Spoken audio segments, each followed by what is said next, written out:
What the hell? Go, go, baby! Get out of here! Not today! You ain't taking my... Whoa! Oh! What did I tell you? I said don't let me get heated with the longbow, baby! Bow, bow!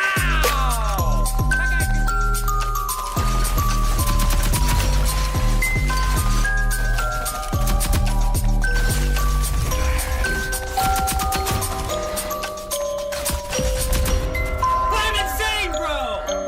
I'm insane! I'm the best! I'm the best! I pull those clutches out, psh, psh, psh, all the time. Are All you the ready time. to fight? No problem. Good! No now get out problem. of my way! I'm insane!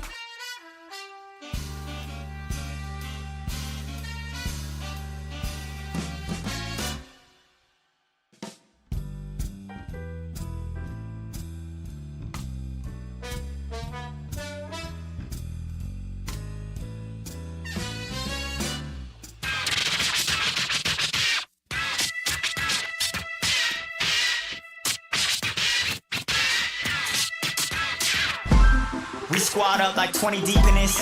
Yeah, that liquor seeping in. We don't stop till weekend ends. We get money, yeah, we eatin' lobster steak. Now we ain't vegan, we ain't stopping, ain't no reason. It's my time, yeah, it's my season. No, no, we don't come to play. Nah, no, we don't come to play. No, nah, hey, no, we don't come to play. Way we walkin', way we talk, they know we don't come to play. I'm insane, bro! I'm insane! I'm the best! I'm the best! I pull those clutches out, psh, psh, psh, all the time. All the time. No problem.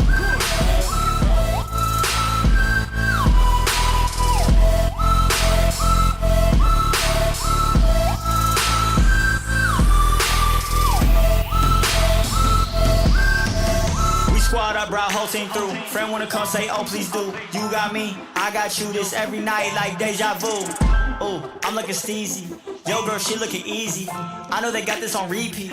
Drinking out, I need a DD. I know you see me, yeah. Why you so greedy? Ayy, I know you won't beat me, yeah. Why you so needy? Ayy, I gotta keep it 100. My money abundant, my project is funded. My homie is wanted, but he never done it. We came a long way, now we at the summit, yeah. Yeah, we squad up like 20 deep in this thing.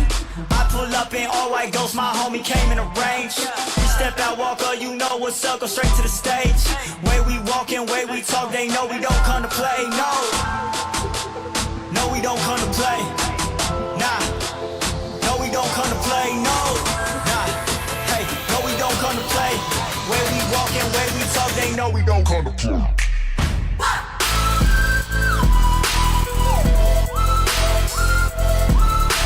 My programmer always said 2 heads are better than 1, but then he only gave me 1.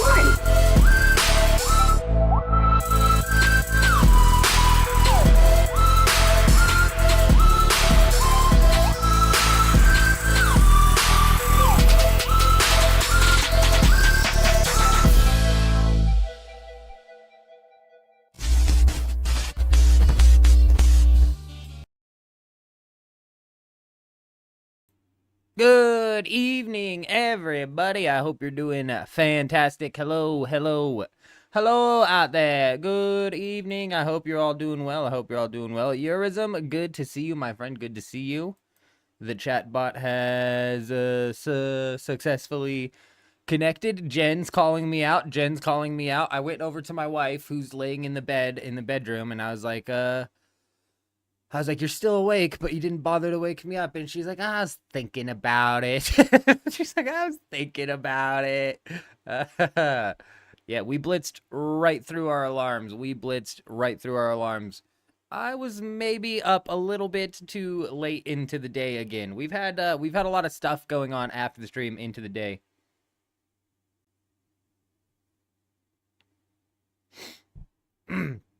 Oh, yeah, honestly, Eurism, we are late. We're late. We've only got 3 hours until the downtime. What'd you do, Jen? What'd you do?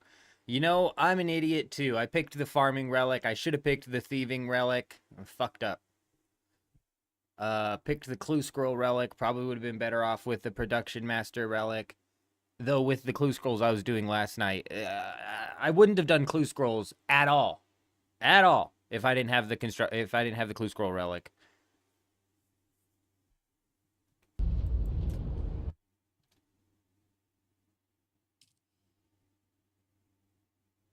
Oh. That's now though. That's just now though because of last night's changes though, right? Subversion instead of elections.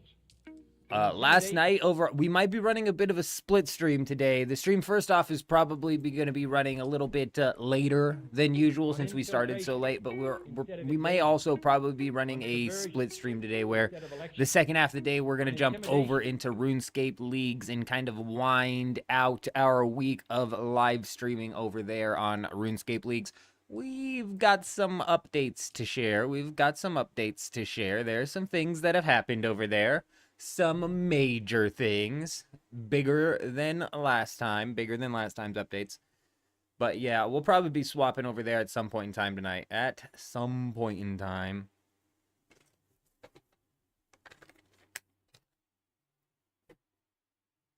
that's mainly because we've just got one boss that we need to take down, and then we'll be able to craft up the tier 70 necromancy gauntlets.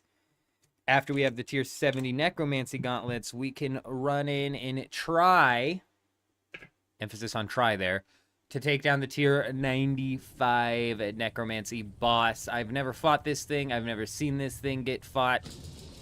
With the way RuneScape works, that basically means I'm guaranteed to die dozens of times.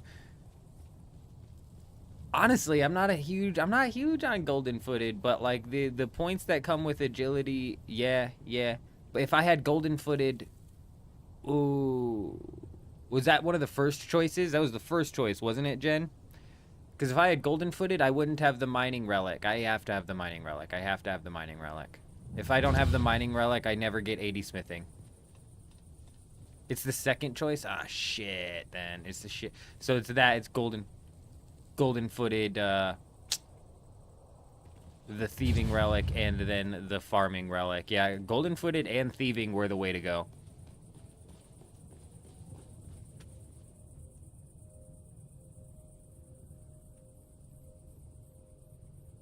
Why the fuck? Like, does anybody else notice a cicada just going all crazy in the game? Is that everywhere in the game? Is that only in Odham? There's just a constant cicada noise. And it is ridiculous.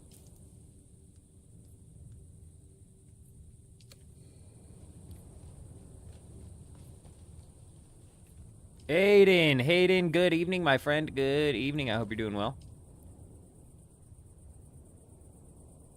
Yeah, access to the shortcuts, the crazy amounts of gold, and the easy level 99 agility. Jen, I was smithing. And somebody was smithing there, and they were like, I literally have 18 million agility experience, and I haven't done a single agility lap. I'm like, fuck, dude, you got 99 agility, and all you've been doing is running around the game? Like, fuck, man. That would be nice.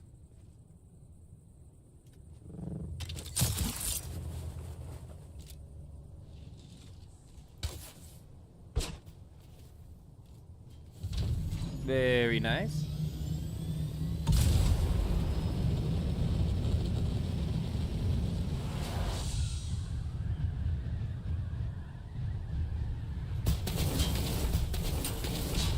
That's crazy. That is a crazy amount of experience, Jen. That's actually fucking nuts.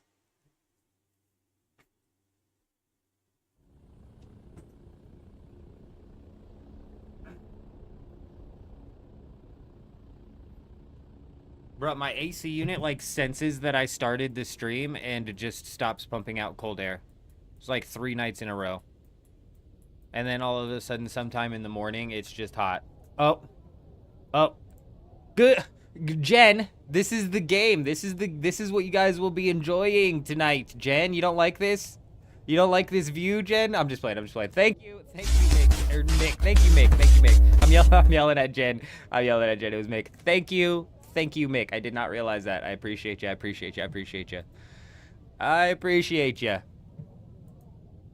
I did not know. It was not intentional. Not intentional at all. You know what, Mick? If if you would to happen to have been one of the few people that have seen any of my previous streams, not in Dune Awakening, I'm talking like before any of the previous streams, you would very much so be like, ah, this is just how he does things around here. He forgets to swap scenes all the time. It's going to, honestly, Mick, it's probably just because I just woke up. Like, I don't know. I don't feel much better. I don't feel much better. But it's good to hear that I sound better. We'll see what I sound like at the end of the night. Honestly, it might also be because I got more sleep than typical. You know, we kind of rolled through the sleep. I don't know. I don't know.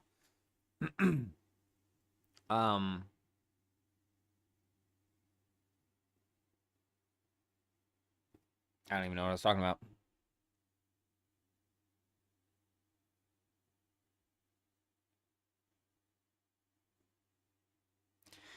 Let's pop in to Arcane real quick and let's see what's going on with the market. Let's see what's happening with... Oh.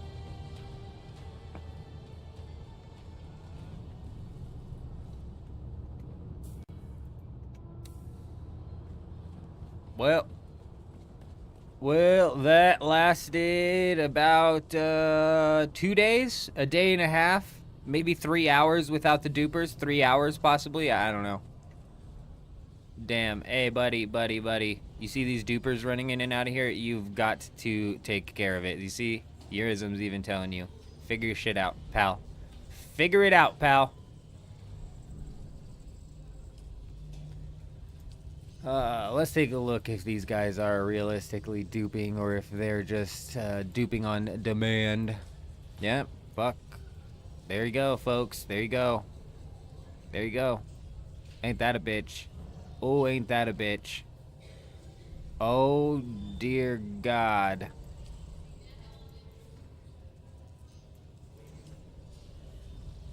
I know. Yep, they're duping again hard, Kel.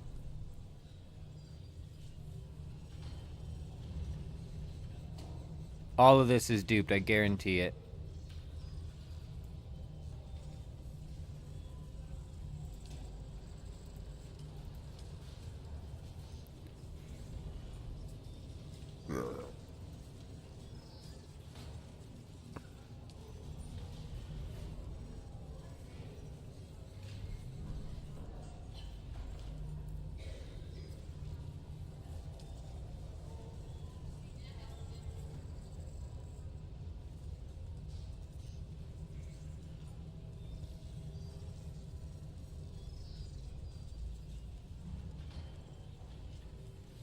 Perforator down all the way to 38, 37.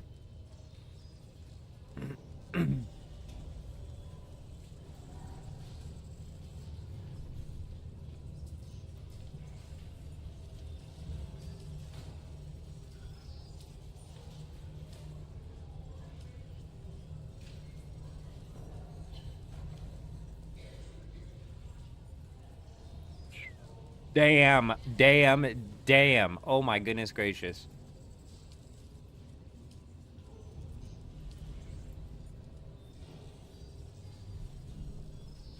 Oh, it just keeps going.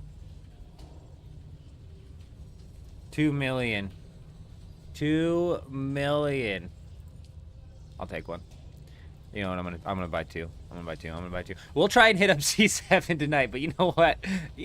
The eldest of the men Jenkins has been missing the C7 this week. So we're gonna buy a couple of those.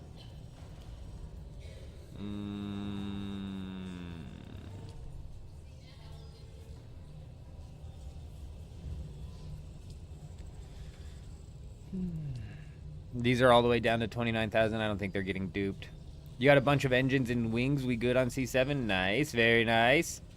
If they fix the dupe, then there would be no excuse for the junk in the game. Oh, my goodness. They're never going to be able to fix the dupe, David. That's the problem. How do you tell something is duped? Videos to sell spice are all over the place, along with suits. Are you saying how do I know it's duped? How do I know it's duped? Because I'm telling you it's duped for fact, because there's nobody on the market is selling their spice melange for 8,900 apiece, except for these dupers who are trying to land their hands on some easy monies that they can then sell to people. Hold on, let me find the spice again. I'll show you the one thing that is fucking a dead sign, a dead giveaway of a dupe.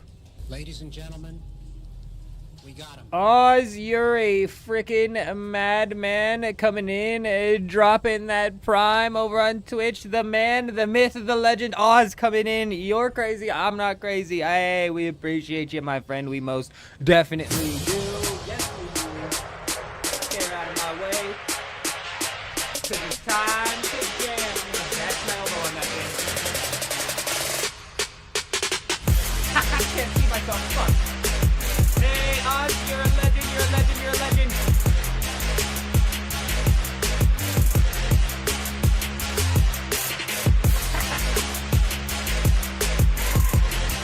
We appreciate ya.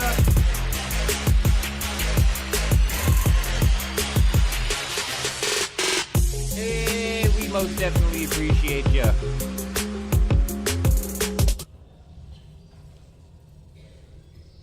Hope you're doing fantastic tonight. Hope you're doing fantastic. All right, take a look at this.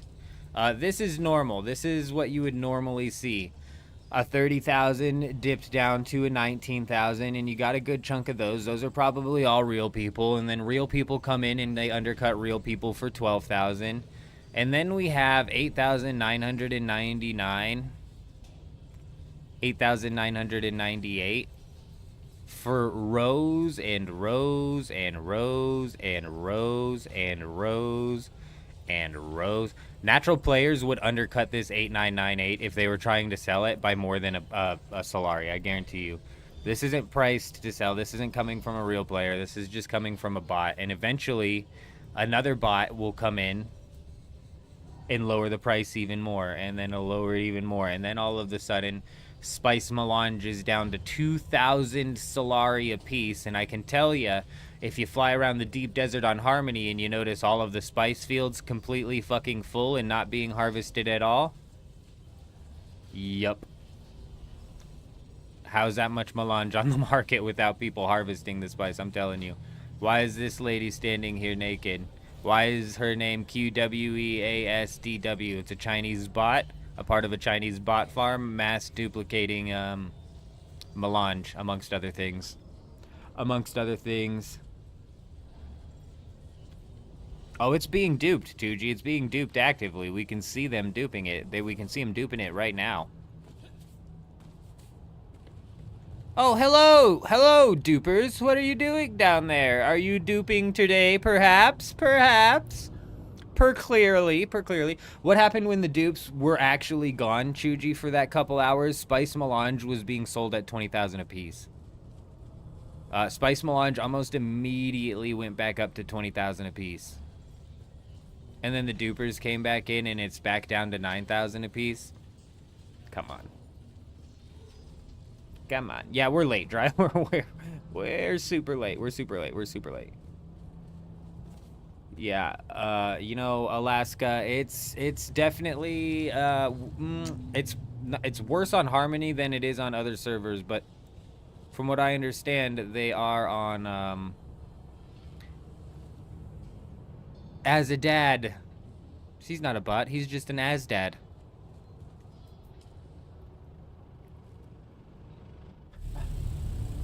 Jeez Louise, Adam, my goodness gracious, it's midnight. It's midnight. What kids drive around to field trips at midnight?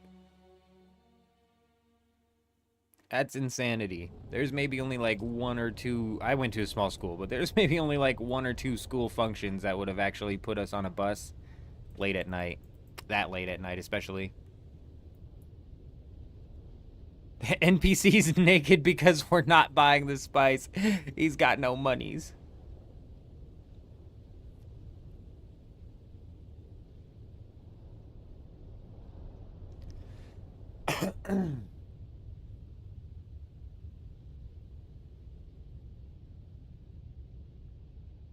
Very nice, Chuji. Very nice. The boots, the legs, and the helmets are obviously the only 3 pieces of bulwark that are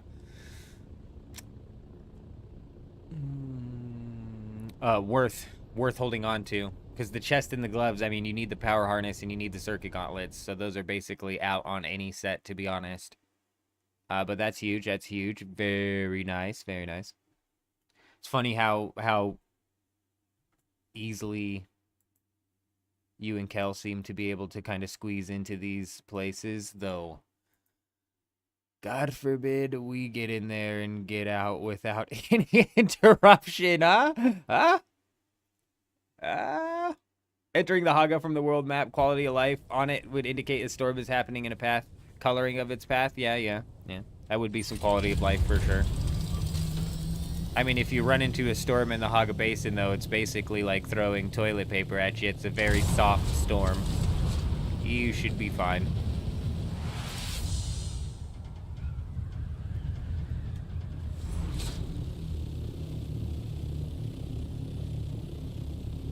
I thought they lost concussive mitigation compared to Executor, Chuji.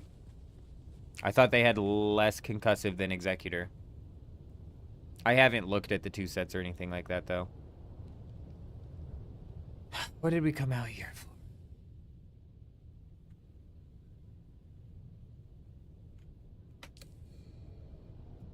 I don't think we came out here for anything.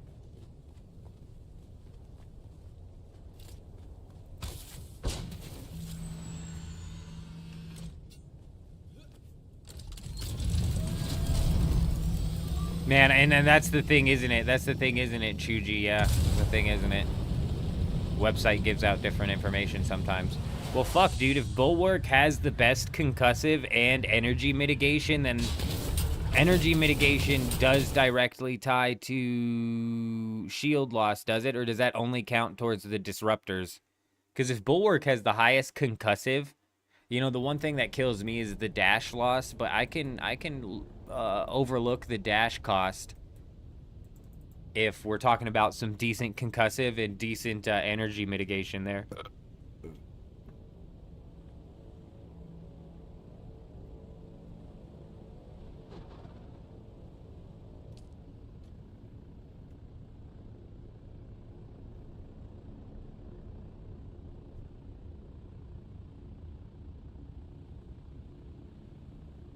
Oh, driver. Damn, that sucks. I suppose that's a part of the job that, that as a kid you don't typically think of. These guys gotta go fuel the bus, park the bus.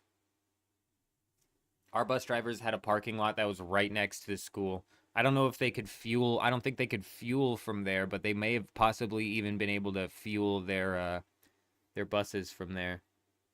I don't remember.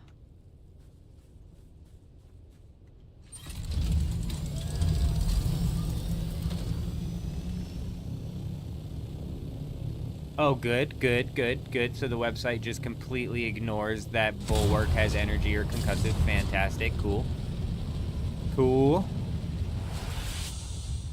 What if the website's actually right and Funcom just has their numbers all fucked up? Because, you know how Funcom has these, skills and these abilities that have numbers tied to them that don't actually mean what they mean and don't actually function how they're expected to function? Classic.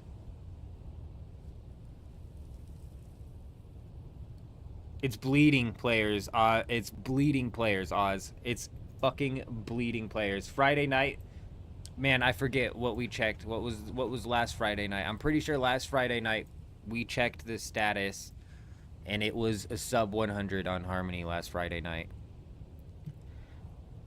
Granted, it was Friday. It was more so Saturday early morning. I think that's a better description of it. Early morning Saturday, but it was still technically in the Friday nighttime that you would expect, gamers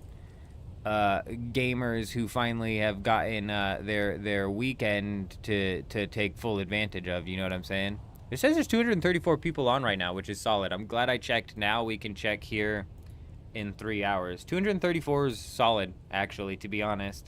Kato, good evening. Good evening. It's been sub 100 on Harmony a couple times. I hope you're doing well, my friend. I hope you're doing well.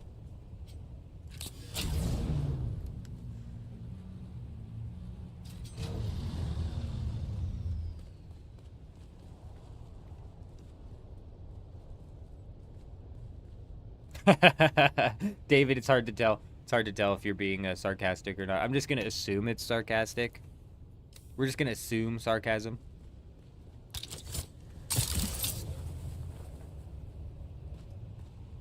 Honestly, it feels to me like this is what Funcom wanted. They wanted the heat to die off of their game just a little bit, so they can have a little bit of breathing room to actually polish it off for the console release. A storm just hit on instant 1. Okay.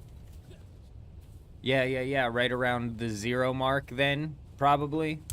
Probably right around the 0 mark.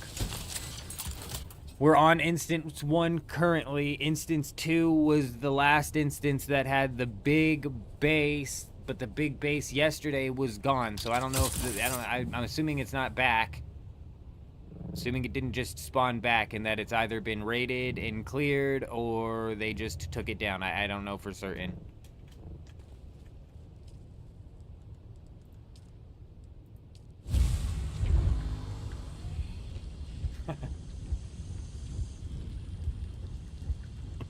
You're right, David. What am I even thinking? Funcom can handle this for sure.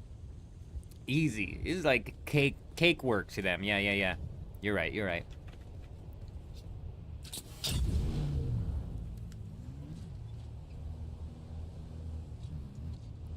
We're gonna go knock out a quick buggy run, considering that we've got like 40 minutes until the next storm over here, so it's probably 40 minutes until the next storm over there. What the fuck is that? We're too late! I couldn't save you. I don't know who this is. They don't have any pants on. We're gonna leave. I don't know why they don't have pants on. I'm not a pantsologist.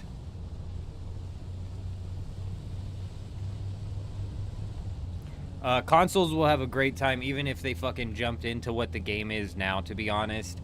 Oz, and it's just unfortunate to say because of all the problems with the game and how you want it to be fixed over here and fixed over there, but at that same time, all of the problems, all of the issues, the lack of the late game, yada, there's still a couple hundred hours of playtime inside of the Haga Basin. There's a very solid progression system, and because of those reasons, I can practically guarantee that not only is the game going to be a console success, but the console players aren't even realistically going to be complaining about what we are complaining about, I don't think. I was the last. Oh no, Rue. Oh no. Will they remove the game for a short period of time? Fuck no. You think Funcom cares about people's criticism? They don't give a shit about people's criticism at all. Nope, they won't remove the game. They'll just treat us PC players like we're the testing dummies, because we for all intents and purposes, are the testing dummies.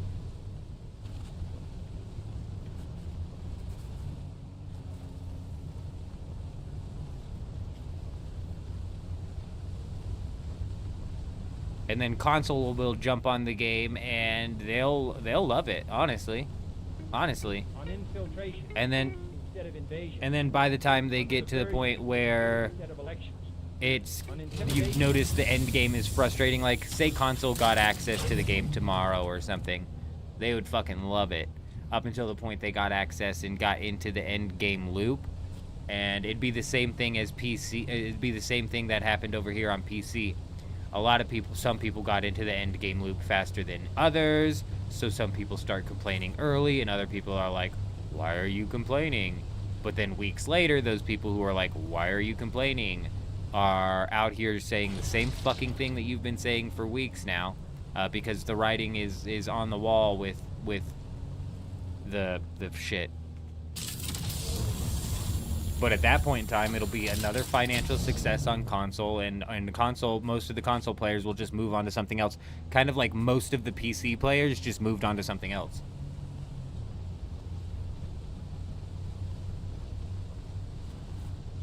Oh, I bet Alaska. You know, I don't know what it is about survival games. I'm typically a controller player as well. Like, when we jump into Arc Raiders, we'll be playing on controller, most likely. Unless I'm having a really bad time, then we'll swap over to mouse and keyboard, maybe, but... I don't know what it is about survival games, though. I just prefer playing survival games on mouse and keyboard. I don't know.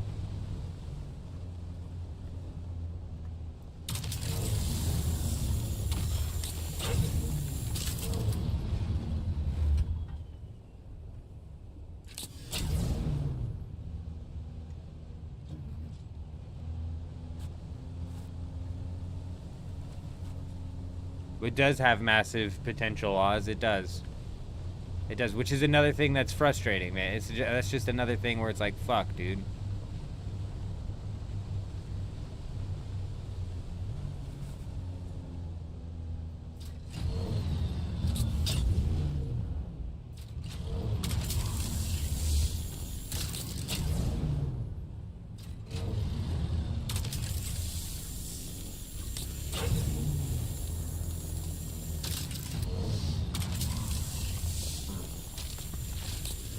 Bro, this bug they've got to fix.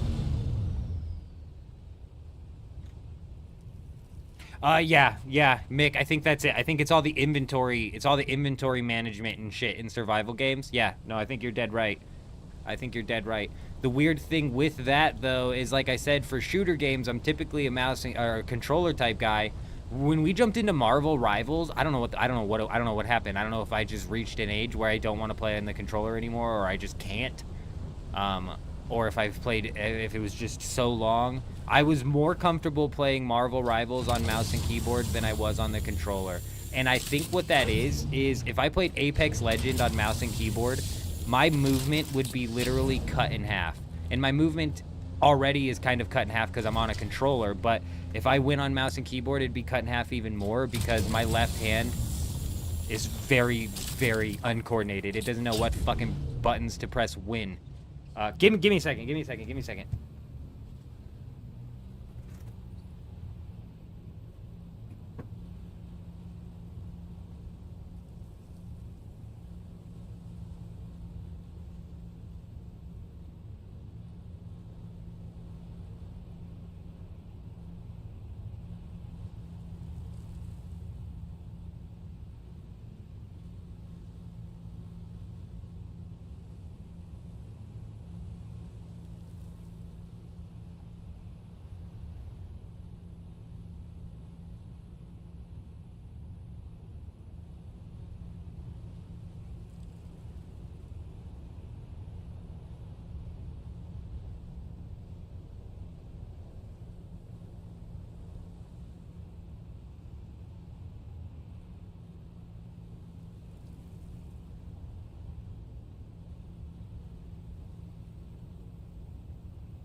That's what I'm saying, Joker. I don't think they're gonna change the I don't think they're gonna change the way that you mine in Dune Awakening just for the console version.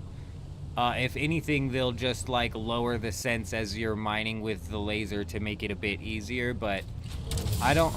Is Conan Exiles on Funcom, or is Conan Exiles on console? Does Funcom have any experience developing a console game? Because I like, what if they just like are like, you know what? Actually, we're not gonna release it on console because somebody in the chat the other day was bringing up how PlayStation and Xbox will has a fee tied to pushing updates into your game or something like that, and with how many updates Funcom has to push into the game, that fee would end up like really cutting into them. Conan is on console. Okay, so they have experience developing on console. Well, that's a fucking relief. That's a relief. Otherwise, I'd imagine this was going to turn into a real shit show. Gore, good evening, good evening, good evening. Yeah, a little bit wider of a beam. Yeah, they'll probably end up doing something to make it a bit easier for the console. Yep.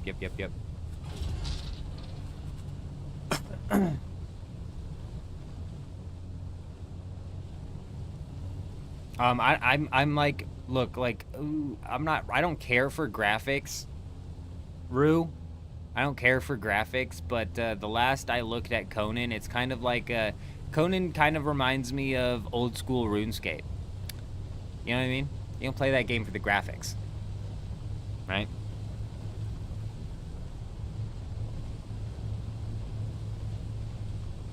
Yeah, so people will be forced into Game Pass, sure. And then the PlayStation Plus, isn't it? I don't know how console works anymore. At all. You use controllers such as the Dark Soul games, but not for the FPS. See, I just... My movement with my left hand is not solid. I prefer the controller in my FPS or third-person shooter games.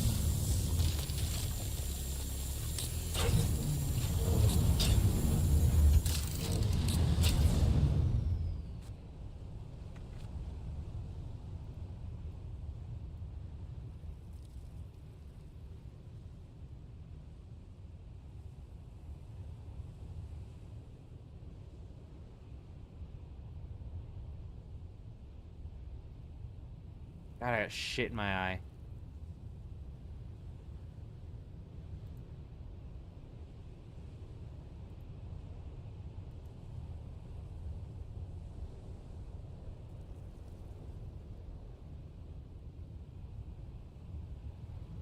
Yes, we're talking about Conan Exiles, Rue. Let me bring this up. Like, the graphics aren't terrible, but this fucking reminds me of old school RuneScape. This is almost like PlayStation era graphics, it feels like.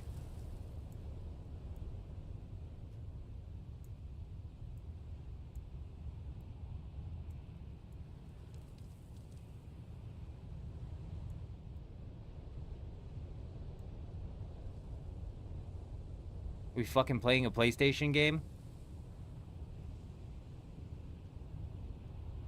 Now, look, I don't give a shit. I don't give a shit about graphics. So those are completely and totally passable for me. But if I could start counting polygons on my character, you know what I mean?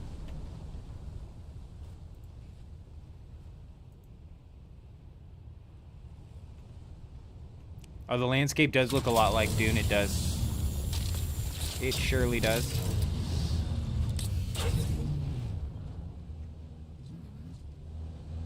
The only thing they do not have experience in is servers that are PC and Xbox joined. Conan was separated by console and PC. Oh, that's good. That's good. That's good.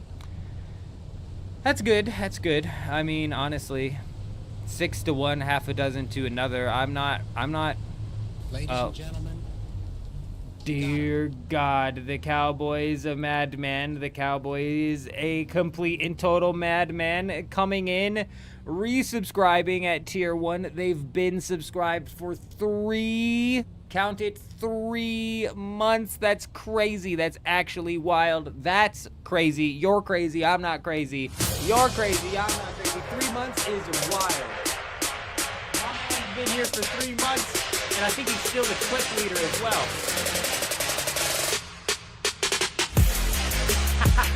Hey! You get the dance moves that landed my wife, by the way. She came running across the dance floor.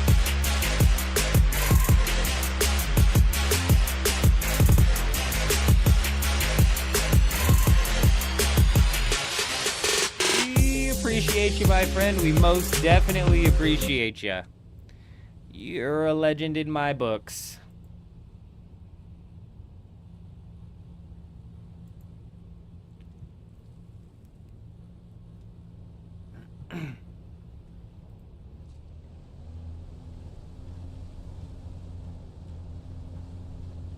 I'm not playing Dune Awakening, hoping that the player base somehow gets like a breath of revival when console comes out. Like, I don't really care if the console servers merge or what. You know, something that would be cool if they could manage to get that to work, Chewy.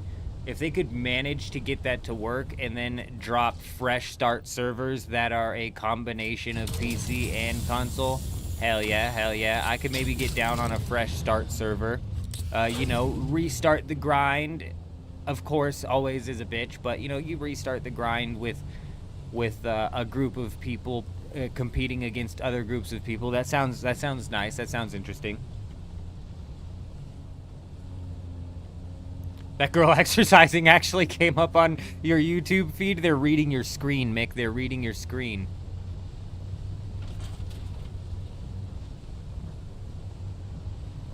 Thriving is not the proper word to use. Not the proper word to use. And if you're looking for somebody who's just gonna glaze the game, Rue, you're in the wrong spot. You're in the wrong spot, because I will for sure point out every glaring issue that I have with the game before I fucking give it any sort of like immaculate amounts of glazing. I mean, Dune's whimpering right now. Holy, Dune's whimpering right now. It's... Guys. It's right where I said it would be, but that's still not fantastic. A 24-hour peak of 20,000 with 10,000 playing right now. 10,000 playing right now is up from what it was yesterday right around this time. We'll give it that. But 20,000 a day is not the bottom. It's going to bottom out at 12 to 15,000. I mean, honestly, Holy, I think it's going to be a little bit longer than that because of the fact that Dune is launching on consoles. I think that they're going to try and get as much of the, you know, public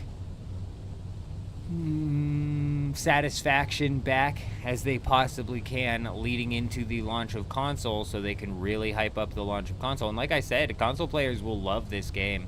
They'll absolutely love this game. And there's hundreds of hours of content to be had in this game, so there's no complaints aside from the fact that there's still going to be no functional end game, no entertainingly functional end game.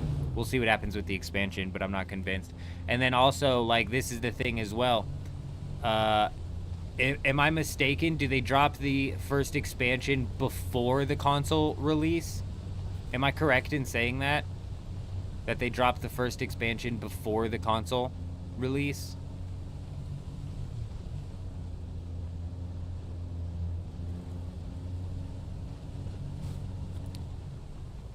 It's all right, Rue. I mean, honestly, it's fine, and you're not wrong. But there's also fucking hundreds and hundreds and hundreds of problems with this game. Hundreds of problems. Good evening, good evening, good evening. Yes, console is expected to release in 2026, and the first expansion is set to release in 2026. I'm asking, what comes first? What comes first? And I don't disagree with you either, Rue. I don't disagree with you. The game's fucking solid, and console players will absolutely adore playing this game for 200 hours. But then they'll get to where we're at with the end game loop, and they'll have the same fucking issues. Unless, and this is why I'm curious, what's going on with the expansion? What's going to come out with the expansion? Is the expansion before the console release? if it is, how are they going to sell the expansion? What are they going to sell, the consoles on the game? Or what are they going to sell, the game on consoles, and be like, oh, and by the way, we also have the very first expansion out for the game, so you can pay $40 to get into the game, but also give us an extra $20 and you can have the first expansion? So pay $60 for the game and the first expansion? Like, what's going to be their strategy here?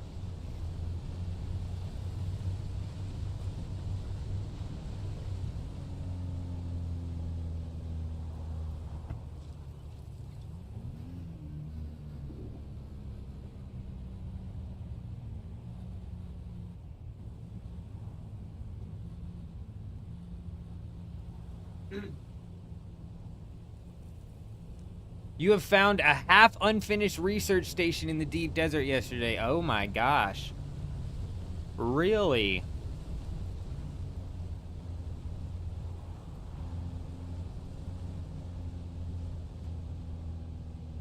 God damn it, Rue. I don't know. Give me a second.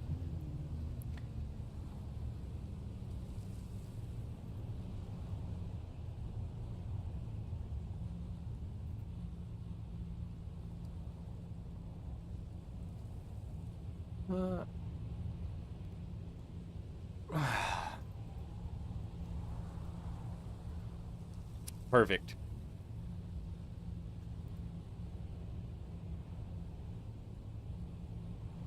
The season pass, the Lost Harvest was not the expansion, Rue. That is what they're calling a DLC. The Raiders of the Broken Land, also a DLC. That's coming in January to March of 2026.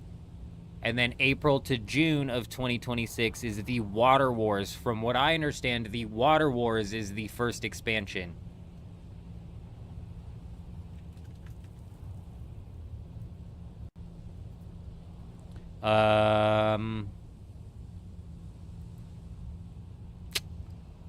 There is no console release date. Sometime in 2026 is all that we have. Okay.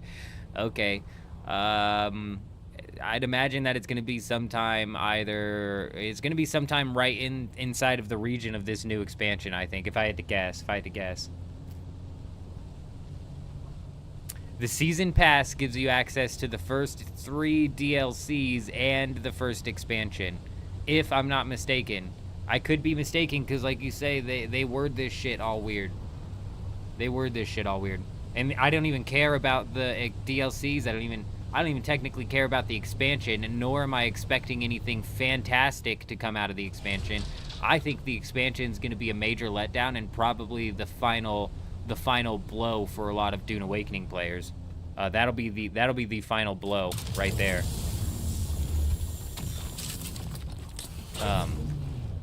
The only reason I even picked up the game and have access to the DLCs in the expansion is because you got 2 days early access or some shit like that. You got like 3 days early access.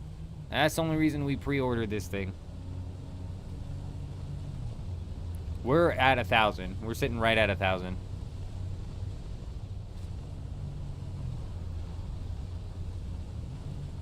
I don't know anything about the Dune universe, Joker, but I know some people do, and some people get all upset, whatever, blah, blah, blah. They needed to come up with some sort of more creative AI. The repetitiveness of it is brutal, and if you are not much of a PvP player, then this game has not much of anything for you to do in the end game.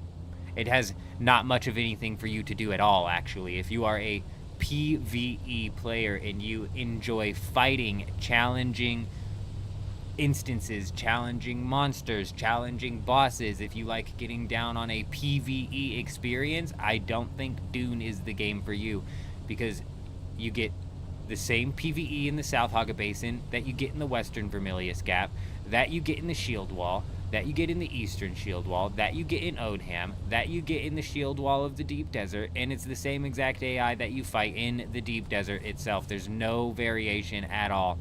Functionally, all of it functions the same. There might be a couple different skins, but functionally it's all the same. So if you're a PvE player, do you want to go and PvE something that's functionally the same from start to finish? No, you don't.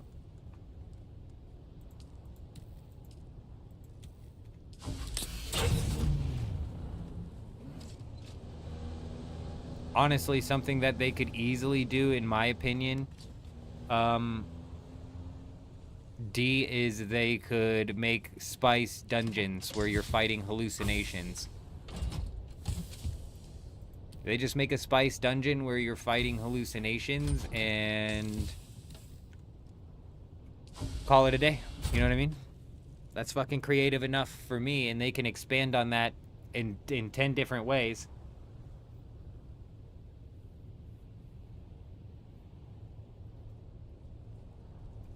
D, if it's like an instance where I'm fighting the same AI, but it's in a big spice field, it's still me fighting the same AI. It's still the same AI. They've copy and pasted the AI from the South Haga Basin all the way through the deep desert. It's the same fucking AI. Their levels of difficulty adjustment, you guys, more damage, more health, faster reloads, faster cooldowns. That's their damage difficulty scale. Are you? I'm telling you, PvE players are not fucking about that shit. I'm a PvP player, which is why I don't very much care that the PvE is redundant as all hell. It's honestly meant to funnel you into what is supposed to be this endgame spice grinding loop. But guess what we don't have to do? Guess what we don't have to do? We don't have to do an endgame spice grinding loop because they can't fucking get a handle on the dupers. Yep. Spice is free. Spice is free as can be. As free can be. So now the endgame loop is fighting for schematics, and what's happening with that? What's happening with that? I didn't know I was gonna fucking just sit here and be bitching all night, but you know what? I feel like bitching a little bit. What's happening with the schematics? The endgame right now. The endgame right now is wait for the next week to come out, see what schematics are coming out, fight for those schematics. What's getting ready to happen to that system? They're fucking it. They're taking it out. They're getting rid of it. All of the schematics are gonna be all over the deep desert. It's gonna be your safe zone deep desert is gonna have a list of 5 to 7 unique schematics that you can get your hand on. Your crashed ships are gonna have a list of 10 to 12 unique schematics that you can get your hand on. Each of the labs is gonna have a list of 10 to 15 schematics that you can get your hand on. And then each of the crashed PvP ships are gonna have a list of 10 to 15 schematics that you can get your hand on. However they end up splitting it up, the whole loot pool is getting put into the deep desert, which is going to lead to a stagnation of fucking PvP, because eventually there will be an abundance of schematics. Oh, not to mention the fact that we're all getting instance loot, right?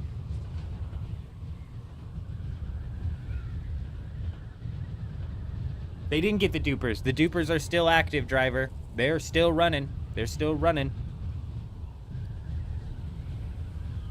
No, no. That's what I was saying. They are going to split it up. So let's say that there are 60. Let's say that there are 60 unique tier 6 schematics. We're just going to use that number for the sake of an argument. 15 of those tier 6 unique schematics are going to be able to be grabbed out of the safe zone. 15 of those tier 6 unique schematics are going to be able to be grabbed out of the tiny small crashed ships. 15 of those unique schematics are going to be able to grabbed out of the labs in the PvP zone, and then 15 of those unique schematics are going to be able to be grabbed out of the PvP zone crashed big ships. So it's not all, you can't get every schematic from sitting in the safe zone. No. But we're still going to lead with 3 instances of the deep desert and instanced loot. Sooner rather than later, all of the schematics are going to be in an abundance. When all of the schematics are in an abundance, there will be no fucking incentive. Just like with Spice Melange, there's no incentive to go and farm spice unless you're looking for residue. So just like with Spice Melange, there will be no incentive to go out and farm for schematics. How do we find PvP in Dune Awakening right now while we are farming for schematics?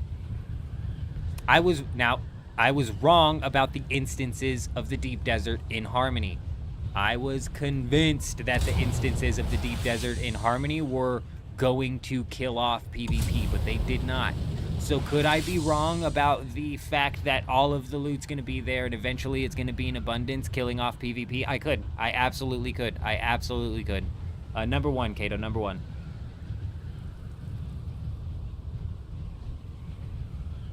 D, for the past 2 months that the game's been out, or however long it's been out, there's been a repair glitch inside of the game, so they don't risk losing anything anyways. There currently still is a repair glitch. Now, I get what you're saying. Not everybody fucking knows about the repair glitch. Most people don't even want to use the repair glitch. The point still being, though, that you don't risk anything even as is. No, it's not like that already. It's not like that already, Holy. No. They're still swapping out. They're still swapping out. They are patching out the repair glitch, and that actually could be huge. That could be huge. If they can fix the repair glitch without opening up another one, because we all know what happened last time they fixed the repair glitch. We were losing shit out of our Ornithopters inventories, and, I'm well aware, Rue, and another repair glitch opened up. And then when they fixed the second repair glitch, we were losing shit out of our Ornithopters inventories, and another repair glitch opened up. Then they fixed that third repair glitch, and it reopened up the first repair glitch.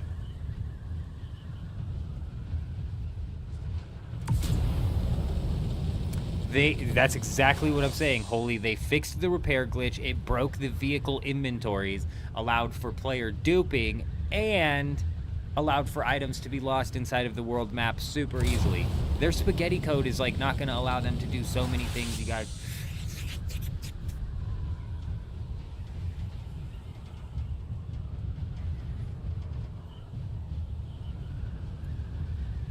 Where's all the spice plus stone now?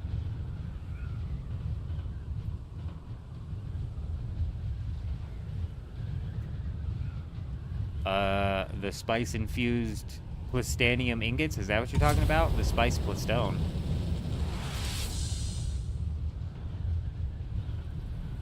Nope. Holy, there's been duping of Melange on Harmony for the past... Ever since we re-rolled on Harmony, Melange has been being duped 24/7.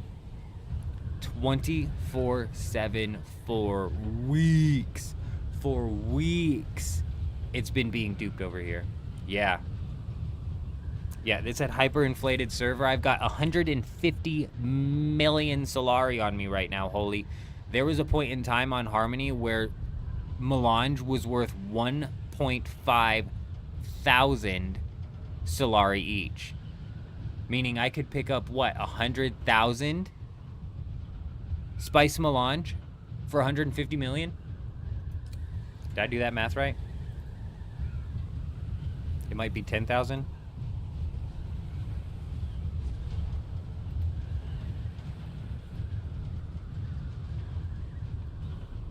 No, I did my math right. 100,000. 100,000 Spice Melange. What the fuck do you need 100,000? You'll never use that much. You'll never ever use that much. It must have been 600,000. It must. I've never been past 300 mil on this, I don't think. Phil, the spice-infused ingots are always going to be found inside of the cosmic chests out in the deep desert. So the B row and beyond, if you find a cosmic chest, that's where you're going to be getting the spice-infused plastanium dust. So this week, for example, on the C row, C7, right in here probably, there's a lab. That lab has a cosmic chest at the end of it, and in that chest you'll be able to get your hands on spice-infused plastanium dust. These chests, from what I understand, are on a very rapid respawn timer, a 10-minute respawn timer, if I believe. It involves killing the AI again. You can basically run these labs in a loop. Run them in a loop and just continuously hit that chest. From what I understand. I don't know that for certain.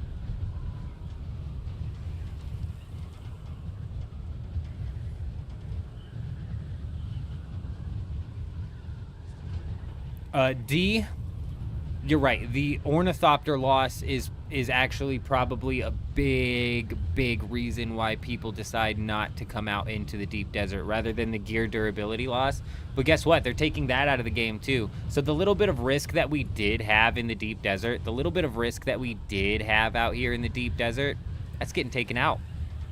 That's getting taken out.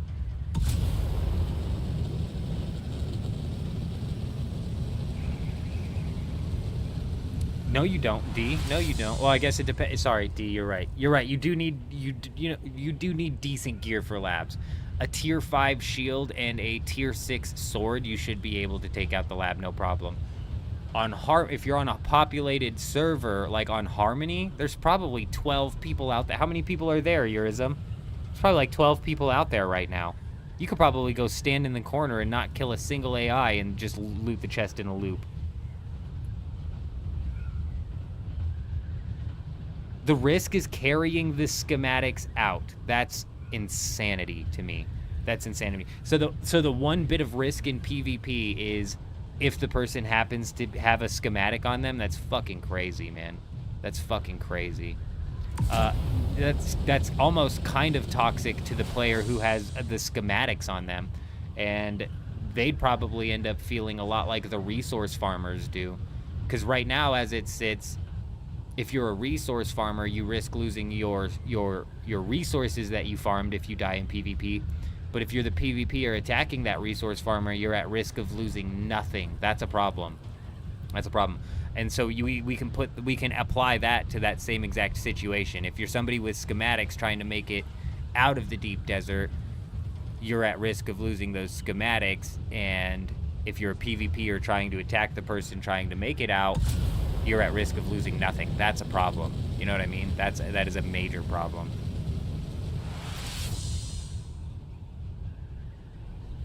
Not to mention the risk of losing a schematic literally is like what, 5 seconds, 5 maybe 10 seconds, depending on where you catch them after they got the schematic, right? Like, and with the instanced loot in the deep desert, I guess they're all going to be running out with schematics, because my thought process is usually one person grabs the schematics and tries to book it out of the thing and get into their ornithopter and leave. And once they're in their ornithopter, they're basically home free. So if the only risk in PvP is when somebody has a schematic on them, that means the only reward from PvP is when somebody has a schematic on them, and I don't fucking like that, dude. I don't like that. I want some reward into my PvP, and I want some risk into my PvP. And so now you're not wrong, Chuji. The system that they're developing will spawn, if it comes out exactly as I'm stating, and it comes out exactly as I'm predicting as well. You're right. It is going to, and people are already complaining about that. Chuji. But it will spawn the camper meta, where, you know, a guild or a group of people kind of holds down outside of a lab, waiting to jump on somebody in a team of people after they finish a lab. You're right. It will spawn a form of PvP, a new form of PvP. It will. You're right. No, hell yeah. And like, it'll be like a herd scattering almost. Like if 4 of us were camped on this hill and 3 people were in here in the lab, those guys are probably going to come out and try and get in their ornithopter and leave. But if we manage to even, like, you know, separate the weak one from the herd and just kind of pick 1 or 2 off, you know what I'm saying? Yeah. That way 1 or 2 of them get away, 1 or 2 of them get picked off. I'm not saying that that's not reward, because it is. The same thing, though, like when you're attacking a resource farmer and you get their titanium, though a schematic is a little bit more exciting than some ores. I'll give you that. The schematics dropping is a little bit more exciting than some ores.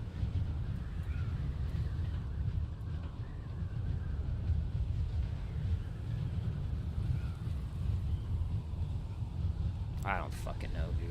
I don't know. Is there... Oh. Nope. Is there a storm, Kato? What tile are you on? They'll never do that, and they'll never fix the economy wholly.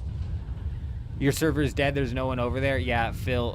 Oof. You're gonna definitely need some pretty decent gear to run those labs. Then, something actually you could do, which are fairly easy and only requires you to fight one wave of enemies, is I don't know where the PvP ship is, but those big PvP ships. If you find one of those in the safe zone, yeah, it'll still turn PvP. But it's literally just a matter of like dipping into that ship, grabbing the key, running all the way to the back room, killing one wave of enemies, and then grabbing the loot.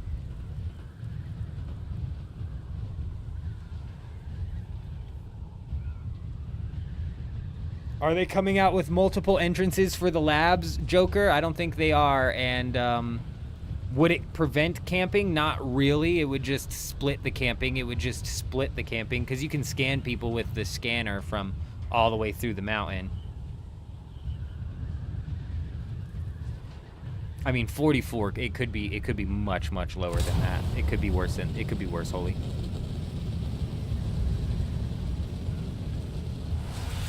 Yes. Yes, Kato, I am in instance 1.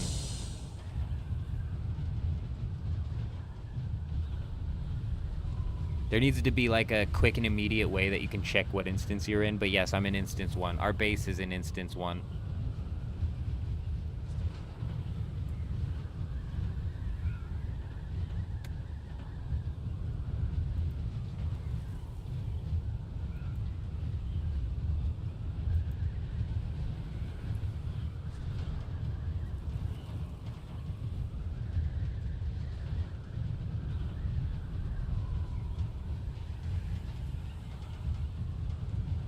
Oh, fuck.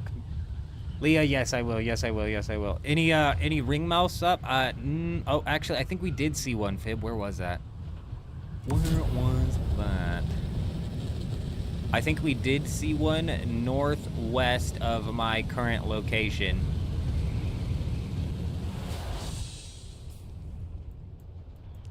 Somewhere on the left side of the map. Hold on, let me check this island corner here, and I'll fly back out in that direction and see if I can pinpoint it.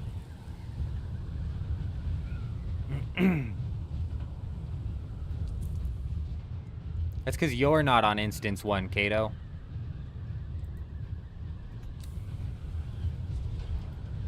Yeah, you're not on instance 1. You're on a separate instance. You must be. I think I'm on instance 1. Now you got me all confused. I'm pretty positive I'm on instance 1.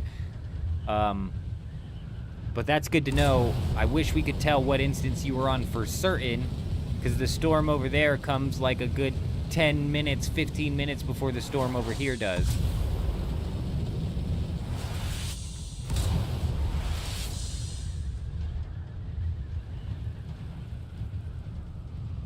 Man, all I know is the base is on instance 1.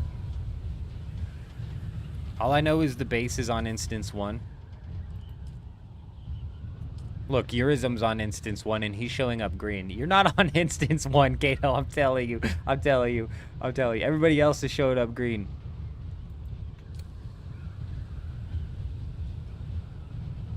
A lot of people, you know, the penetrator, not so much, not in my opinion. The penetrator is the drill shot, right?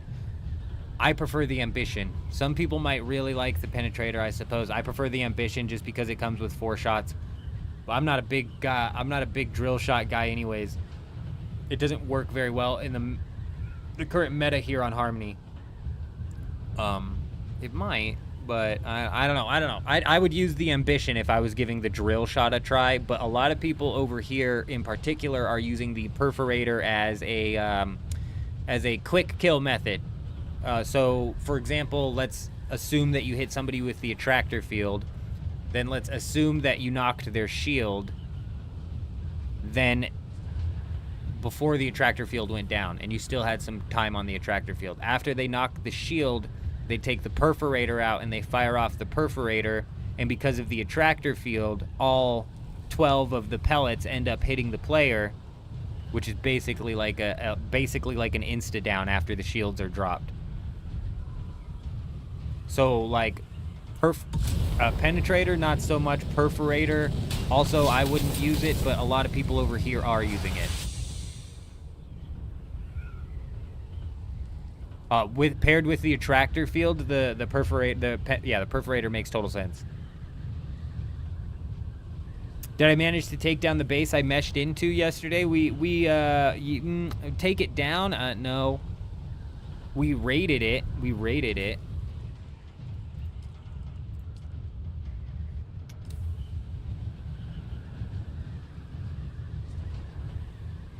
I don't know what instance you're on, Kato. I don't know what instance you're on, but it is not instance number 1. We've got a storm coming in about 3 minutes. We should get a warning for a storm, but I've yet to see a single base. I'm looking for this ring mouth now, and then I'm gonna fly back down to get Leah on them perms. But we broke into it some extra. Holy.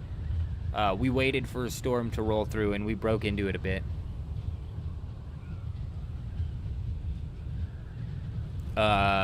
Fire in the Hole popped the chest, that 4th hidden chest that we found, because there was another hidden chest inside of that base. He popped that chest and found fuel cells and vehicle repair wire.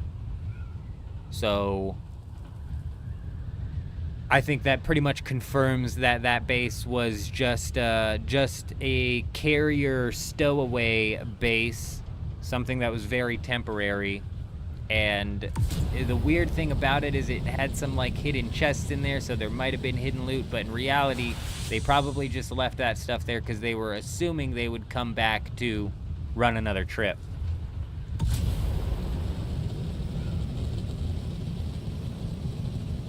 Hey, very nice, very nice. My favorite thing to do in this game is raid bases, I tell ya. We don't even get shit out of them anymore because they expanded the safe zone to the deep desert, but the most fun I have in this game is when we're just out here breaking into bases. It's fun.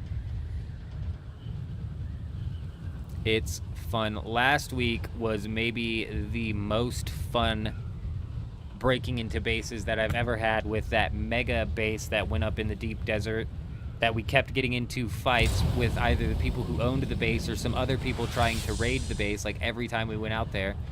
And it was just like a maze of a base. It was wild, it was crazy, it was fun.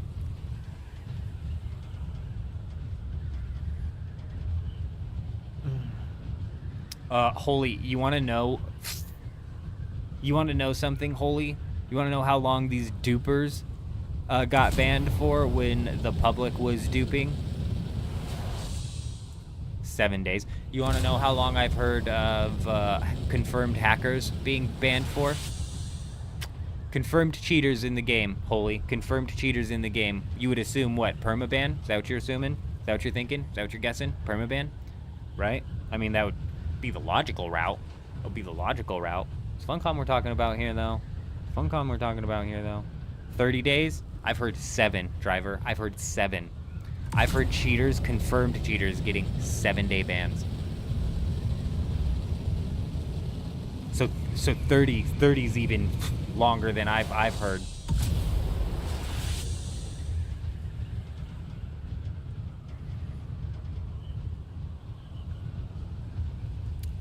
That's basically the only bases that get put down in the deep desert at all anymore.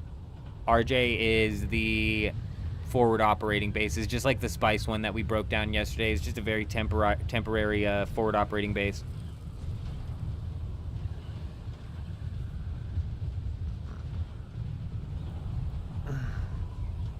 Three people only catching a 30-day ban for duping. I mean, come on. Come on. And Battle Eye is useless, Hayden. I mean, most anti-cheats are fucking useless, but Battle Eye especially.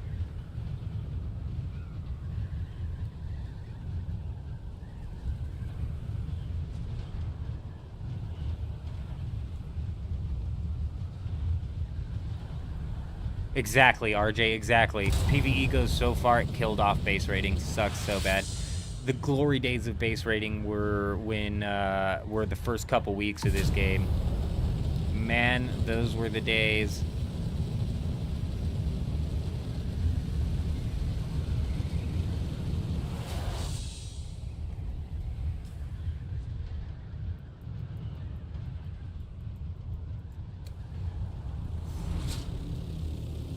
now I'm confused. I'm gonna look up the map and see where the ring mouths are, because I'm pretty positive I saw one.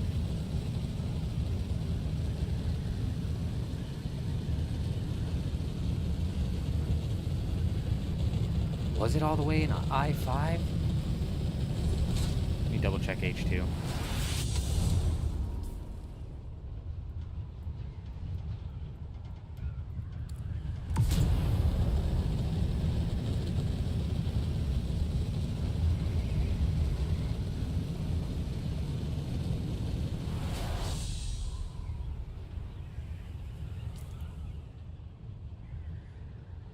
No fucking way it was in I-5. Maybe I just saw a medium field.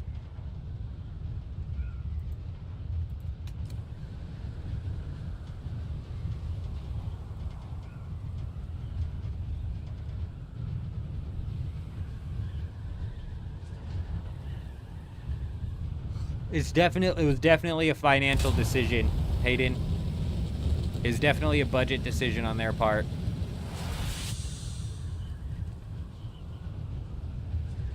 It doesn't matter anyways, because the easy anti-cheat, if they went with that, wouldn't have caught dupers inside of the game. That's an Unreal Engine type problem, and the fact they went with a heavy client-side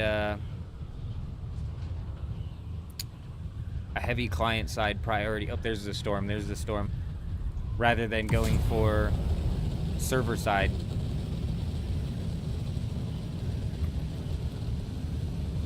Yeah, no, there's no ring mouth on I-1.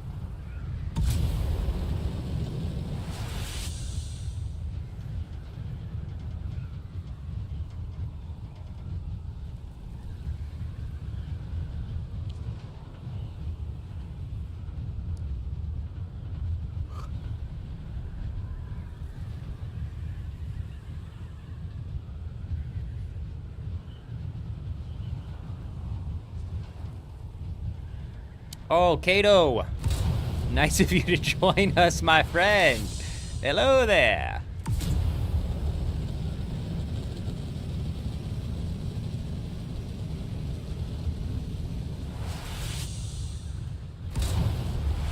The storm happened like right on the hour mark here, and it happens again in like 40 minutes over on whatever instance Kato was just on.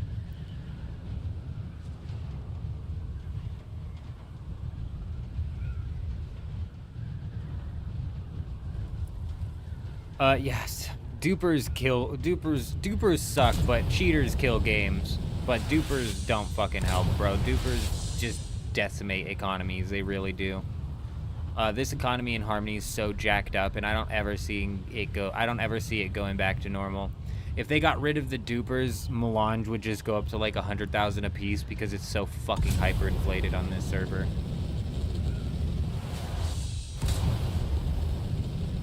But they'll never get rid of the dupers because a lot of client-side verification goes on, and then a lot of client-side authority goes on, and then paired with Unreal Engine, I mean, it's just a recipe for disaster. The economy will never be fixed again. It's unfixable. The most that you could hope for, D, is a fresh start server. That's it. They'll never wipe a server. They will never roll back or reset a server unless everybody who's getting rolled back was affected. So like how they didn't they roll back North America just the other day because they had some big ass bug that affected all of the Landsrad in North America. That affected all of North America, so they rolled that back. If that only affected one section of North America, bruh, they would not have rolled that back. I promise you. It's got to be like an all-encompassing thing because they don't want to A, draw attention to it by people who maybe weren't paying attention and didn't know it happened, and B, they don't want to piss people off who didn't have it happen to them via a rollback. Like, oh fuck, you rolled it back, but I got this schematic with this on this fucking day, you know what I mean? I was surprised even with the Landsrad that they did a rollback, but that did affect the entirety of North America. So damn.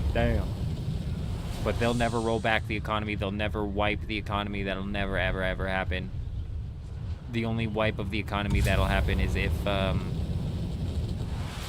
we get fresh start servers, and we can only hope that console happens to be crossplay.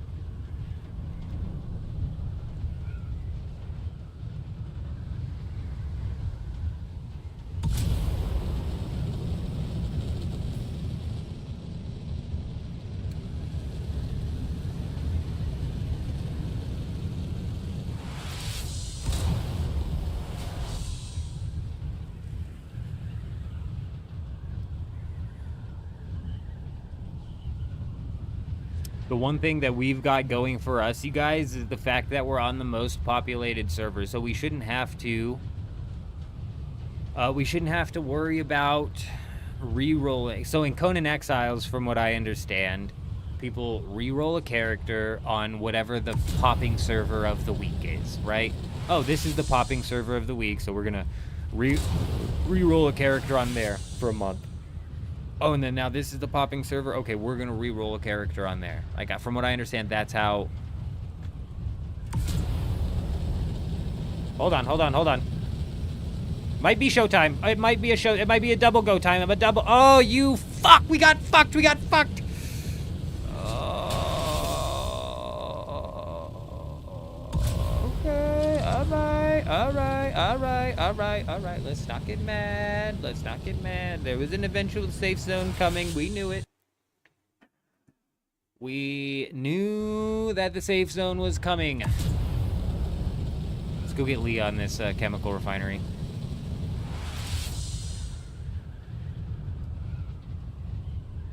D, they apparently already have 3 backup ways to dupe. They've got dupes in their back pocket.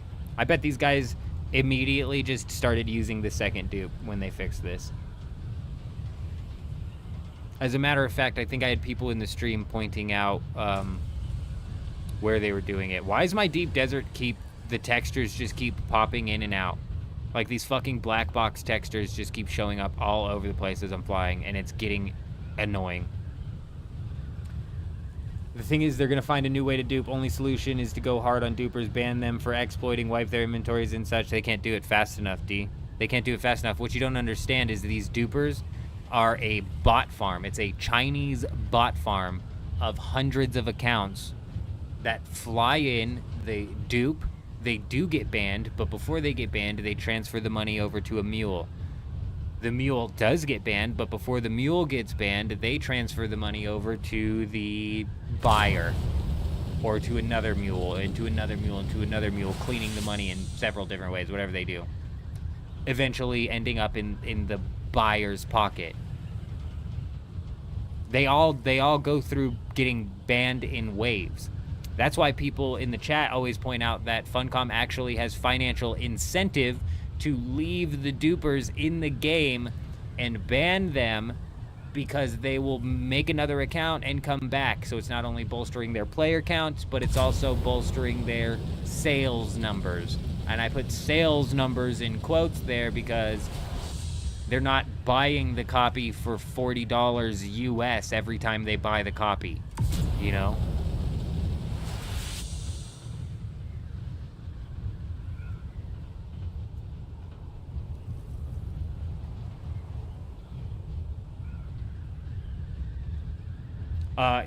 You're right in what you're saying there, D. That duping is only lucrative if you can sell the gold. And over here on Harmony, even on Harmony, so we re-rolled on Harmony for 2 months straight. It was dupers nonstop, 24/7. Then for about 2 weeks, the dupers would come in waves. It wasn't 24/7 duping, but it was like for 4 hours a day they would be duping.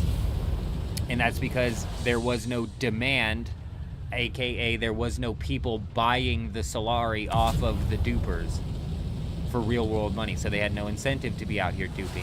But then say Jimmy comes up and is like, oh, I want to purchase 1 billion Solari for the Harmony server. The dupers say, okay, we'll deliver that 1 billion Solari in 6 hours. Boom. 6 hours of duping ensues. They make 1 billion Solari, and by whatever means necessary, duping whatever they need to, and then they deliver that Solari, in which and right after they deliver it, they probably all get banned.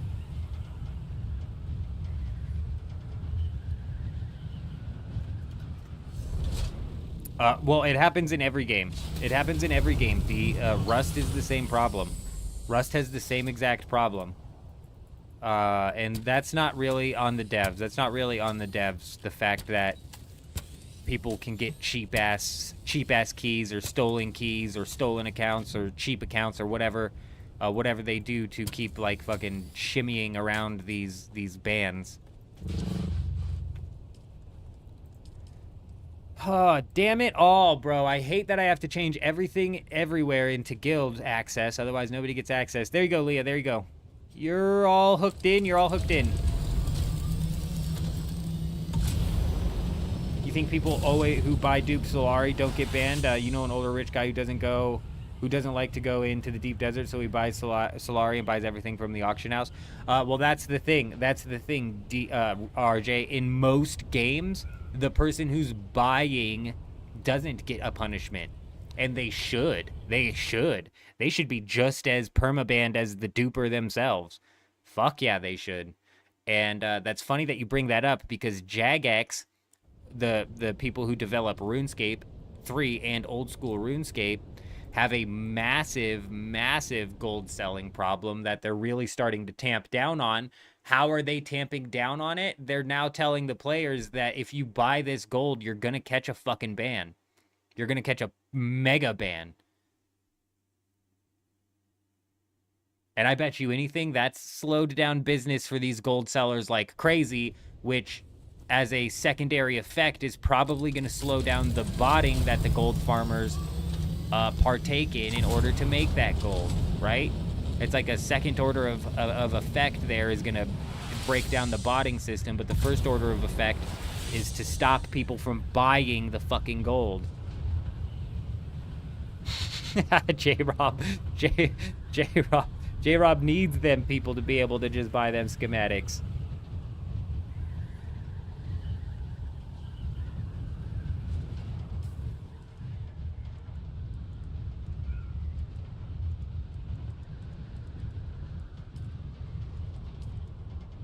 Yeah, I can... Oh, yeah, no, I can make him an associate. I don't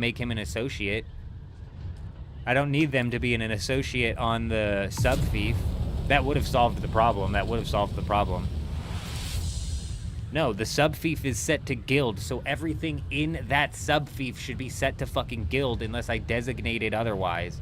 Instead, it's all just set to associate.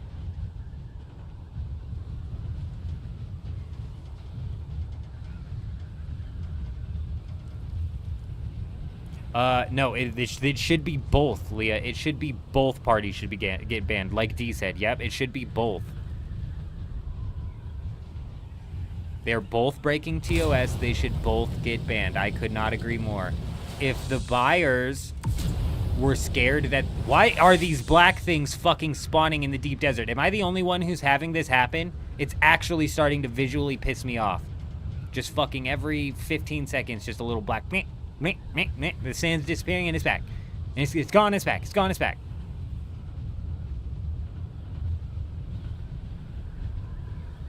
If they actually banned the buyers and made the buyers scared to buy, that would be the more effective route. The sellers will just go through stolen account after stolen account after stolen account. The buyers are just typically average people who probably don't want to deal with that shit.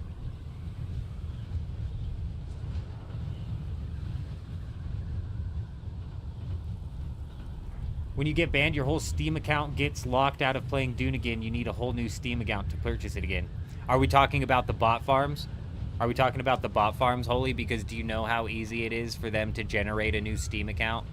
And then you know how cheap it is for them to pick up a Dune Awakening stolen Steam key or fucking stolen accounts information? Bro, it's like, I bet you can pick up Dune accounts for fucking $3 a pop.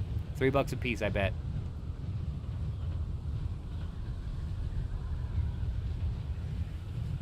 They're definitely not getting full price off of the bot farm when they ban them and they come back in, and they ban them and they come back in. They are they are making something, so there is financial incentive there.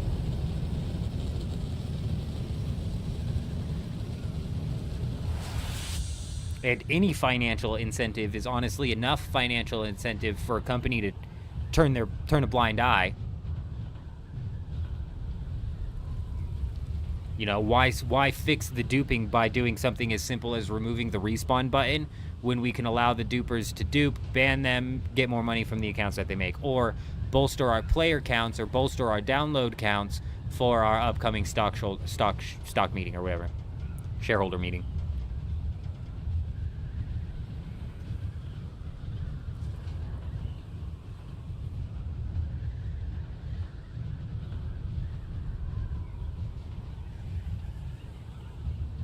Well, D, what do you think that these Chinese bot farms are using? Do you think these Chinese bot farms are using the most legitimate methods to purchase their Dune accounts for 15 euros a piece? Or you think even 15 euros is cheaper than what the actual game costs? So, or do you think, you know, they're hitting up the back channels and they're catching these things for $3 a pop? Because I'd reckon that it's probably $3 a pop.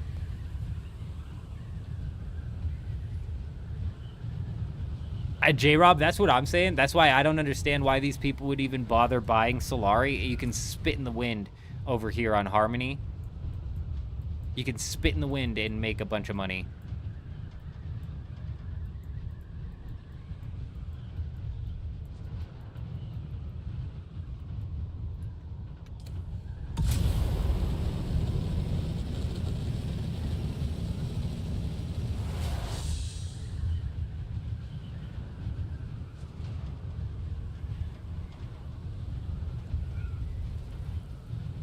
Two minutes behind, Leah. Brutal, brutal, brutal. Right, Kachow. Game sharing has been taken down temporarily. A lot of that, I forget exactly why. People were abusing that to dupe or some shit. 500 melange on your server is currently 4 million. What's that per melange?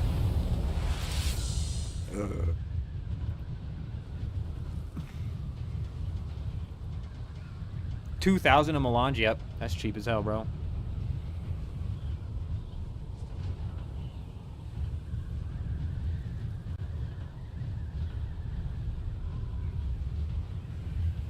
It's definitely a you know, a bittersweet bonus there, J-Rob, because the dupers and the hyperinflation means it's super easy to get money, but it also means that people ask a ridiculous amount for some of these items.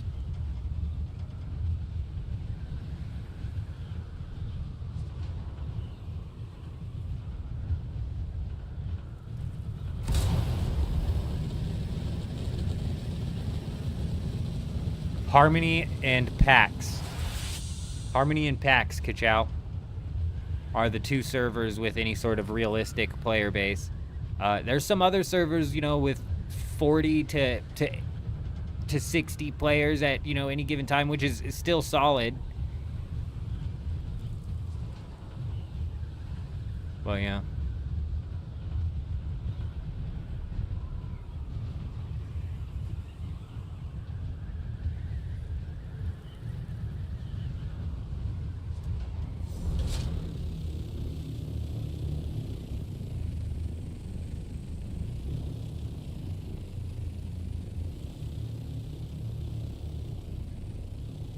Oh, they patched it up. They patched it up.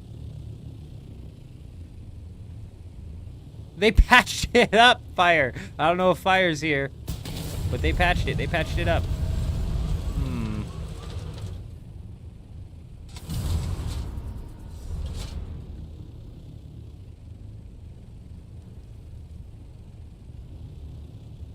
We popped out the bottom here, and there was row of generators, fucking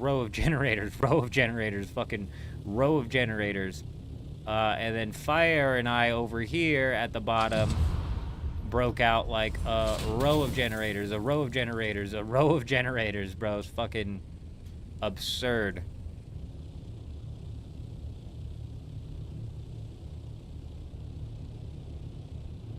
That base doesn't have shit in it. This is Instance 2. Yeah, I did swap over to Instance 2. My bad, fellas. I didn't holler that out. I did swap over to Instance 2. We've got about possibly 15, 25 minutes until a storm here on Instance 2, if that happens to be where Kato was at.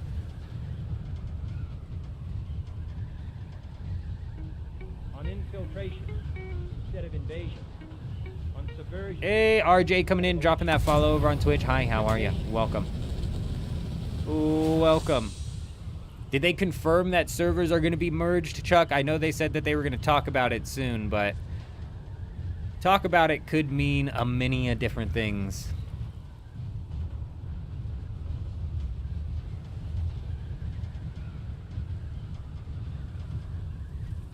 Honestly, Holy, with how much client side verification leeway that this game gives, I wouldn't be surprised if they could do something like that.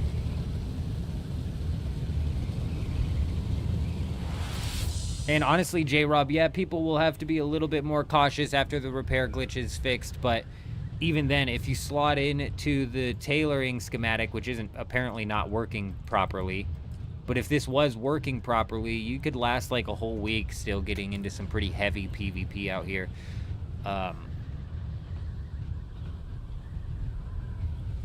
And honestly, I think that these big guilds and stuff, the game's been running for 4 months now, you guys. So a lot of these big guilds and stuff have multiples of the schematics, especially considering that the repair glitch has been in the game for 4 months or so. So they haven't needed to swap out any of their schematics. They're just fucking stockpiling them at this point.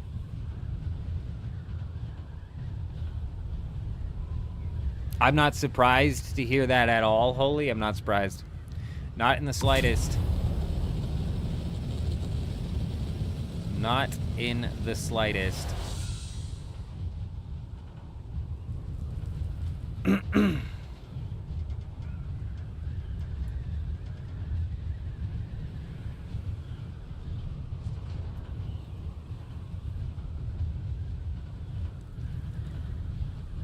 Chow's right. It is any anti-cheat nowadays. Battle Eye is fucked so bad, but it is any anti-cheat these days.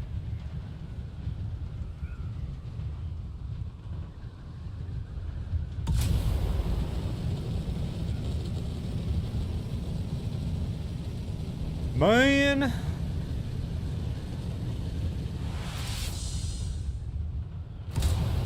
Fucking feel like I'm flying around on Dew Gap, dude, and it's just nothing to do with the player count and everything to do with the lack of a reason to build out here.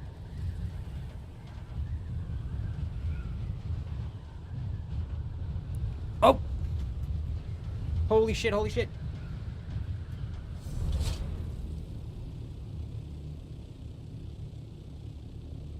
We found some juice. We found some of that juicy juice. This is maybe the juiciest juice I've seen yet. Look at it. Look at it.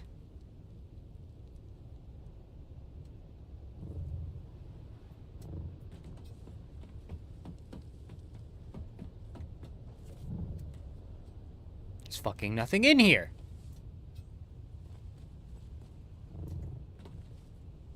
Oh, we've got a chest. We've got a handy dandy chest. Very nice, very nice.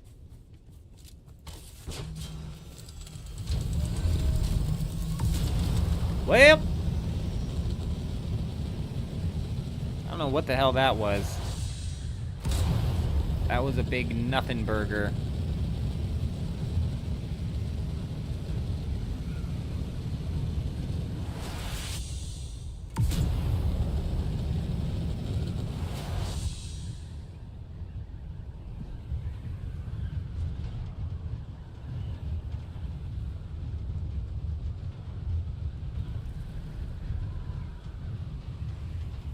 Yep. Oh, that's what I was saying. That's what we were talking about, was the kernel. That was something that had me excited for the Battlefield 6, but like Holy said, There's no stopping cheaters, you guys. There's no stopping cheaters. And a lot of times when people hear somebody talk about a cheater, they're expecting it to be like some form of rage hacker, but that's just not how cheating looks in 2025. Okay? It's just not. 9 times out of 10, if you're dealing with a cheater, they're a closet cheater. They're a closet cheater trying to hide the fact that they're cheating. Doing their best to hide the fact that they're cheating.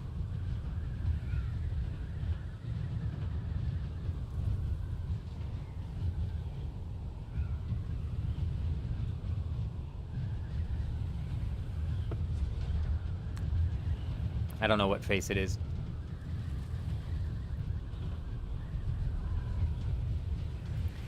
You know, honestly, Valorant's anti-cheat is somewhat effective, though, isn't it? I mean, what's the top ranks of Valorant look like? Are the top 500 in Valorant all cheaters, like they are in Apex Legends? You know, is 70% of the top 500 cheaters like in Apex Legends?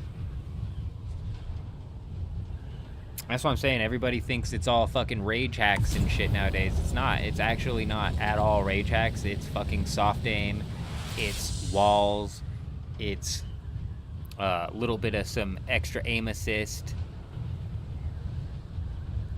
All combined together equals a dirty, stinky cheater.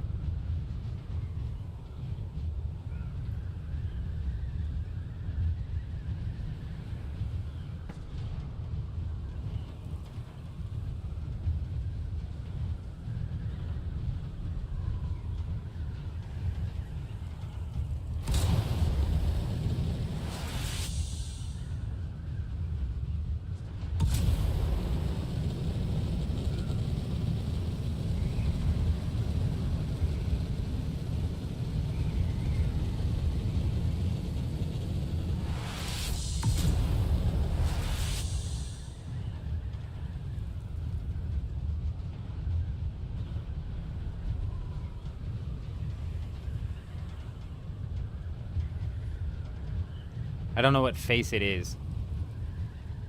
Is Face It an anti-cheat? Or is that a game?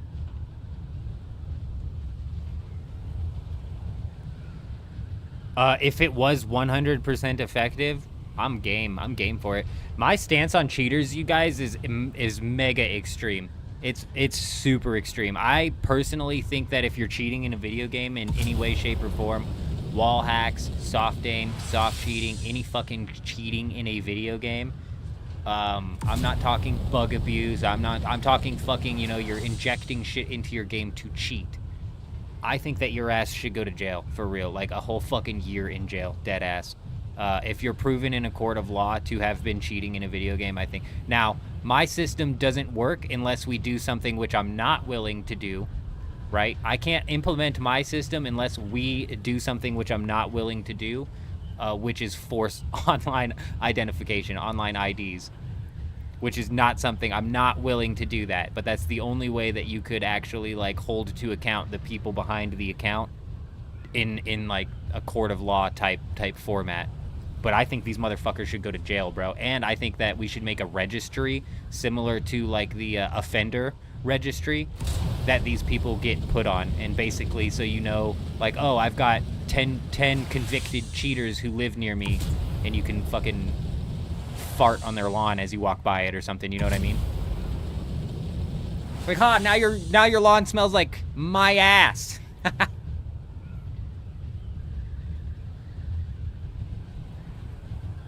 I'm not talking about exploiting game bugs. I'm not talking about anything like that.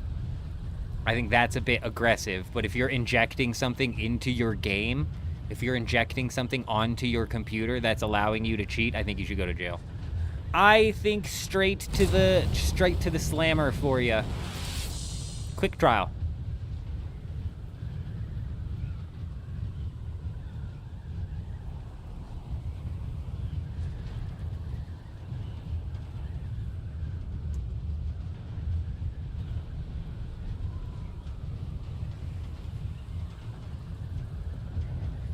The definition of fringe is the border or outside area of a group. I call myself Fringe-Patriot because of certain beliefs that I hold are a bit fringe. They're a bit fringe, and one of them is what I was just talking about. They get a bit fringe sometimes. All right, they get a bit out there. They get a bit out on the border of the patriots, if you will. If you will. What's the Solari cap? 3.1. Is it 1.2 billion? It's 3.2 billion Solari. 3.2 billion Solari.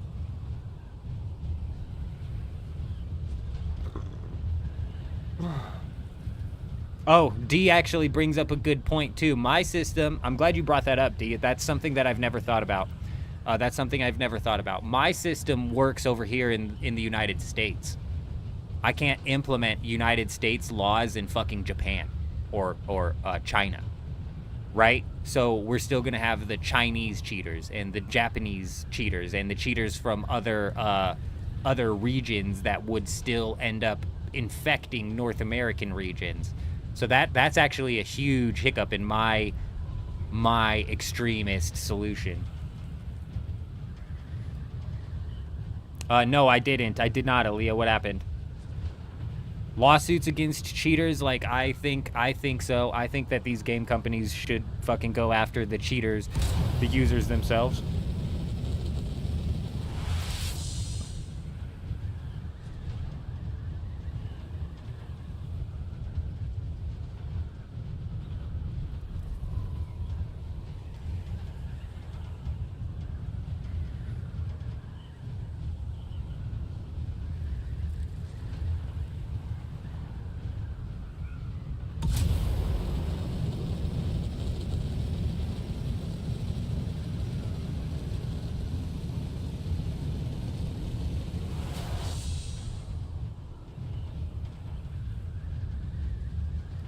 Outside the normal, exactly. We hold some beliefs over here that are outside the normal, some of which would get me in trouble.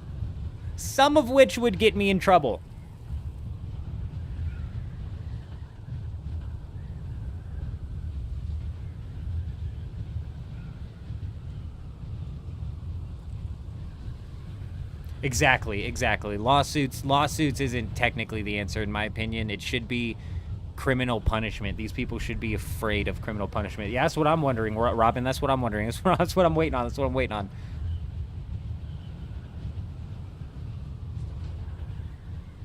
All I know is in order to criminally punish a cheater, you would have to have some sort of online identification tied to that cheater, and then they'd have to be proven to have been cheating in a court of law. I don't want it to be like, you got banned for cheating, straight to jail. No. This shit would have to be done, like, legitimately in a court of law, and the only way that can get done is via discovery, which would involve having to have these people's identifications and shit, which I'm not willing to do. To raid bases, they have to be built in the north half of the deep desert. Correct, Gar. Yes, they have to be built in the PvP zone. It could even be in a PvP zone in the Haga Basin. A PvP zone in the Haga... I've never seen it, Holy. I've never seen it. When I first started streaming Dune, somebody thought the Fringe came from that. I've never even seen it. But I've heard it's good. You can even raid bases in the PvP zone of the Haga Basin, but you have to wait for a storm to sweep past that base. As soon as a storm hits that base, its shields will come down, meaning you can now damage the walls and anything inside of that base, but you only have 6 minutes to do so. So within 6 minutes, what you're looking to do is find the sub-fief. If you break that sub-fief within 6 minutes, the raid's over. You can now pull out your building tool and demolish the entirety of the base if you wanted to. If you can't find the sub-fief, because typically people are hiding their sub-fiefs, typically, not always. If you can't find the sub-fief, the next thing you're looking for is generators.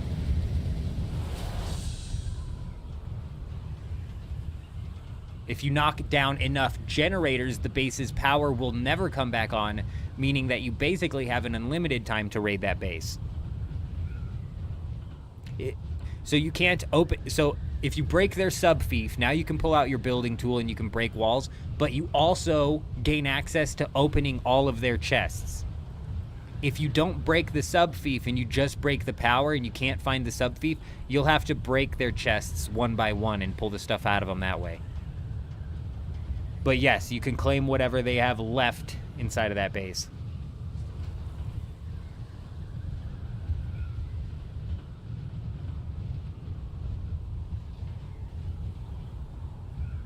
Right, Ilya, I agree. Exploiting stuff devs have failed to take into account or have failed to patch out. That's not the type of cheating I'm talking about. Like you're saying, it's got to be the third-party tools, and it would all still have to be proven in a court of law via discovery, yada yada yada yada yada. Yada yada yada yada yada. I wouldn't want it to be like a game deemed him a cheater, so we fucking locked him up. No. The courts brought in his PC, and we had an expert analyze his PC. Oh, and guess what? He was fucking cheating. Lock him up. Enjoy your year behind bars, you fucking scumbag. Enjoy being on the registry the rest of your life so people will shit on your lawn. I fucking hate cheat. I cannot stand cheaters in video games. I get a bit extreme with the cheaters when it comes to punishing them with the law, right? We get a bit extreme, a bit too far, to be honest. It would never fly. It would never fly. Like if I was dictator and I could implement these laws, the people I don't think would be very happy. Gar, it depends on how populated your server is, man. It really does. Even here on Harmony, which is one of the most populated servers in NA, bro, it's so few and frickin' far between that we find bases out here. It just sucks. It just really sucks. It's few and far between nowadays. We should be about 5 minutes from a storm hitting this deep desert, though. Community nights for lawn shitting on cheaters' property. Yeah, exactly. The new Friday night lawn stream is just shitting on the cheaters, registered cheaters' lawns. Yes, exactly.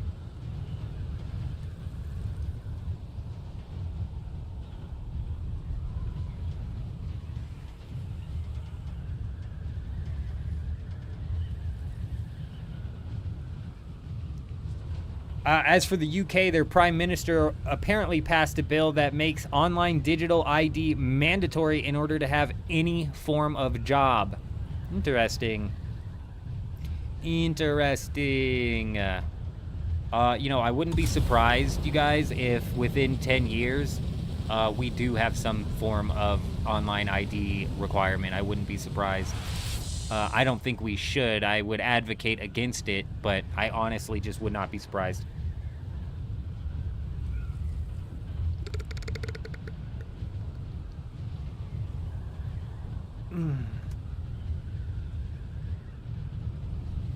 We're just checking all 3 of these instances for bases to raid, and if we don't find one,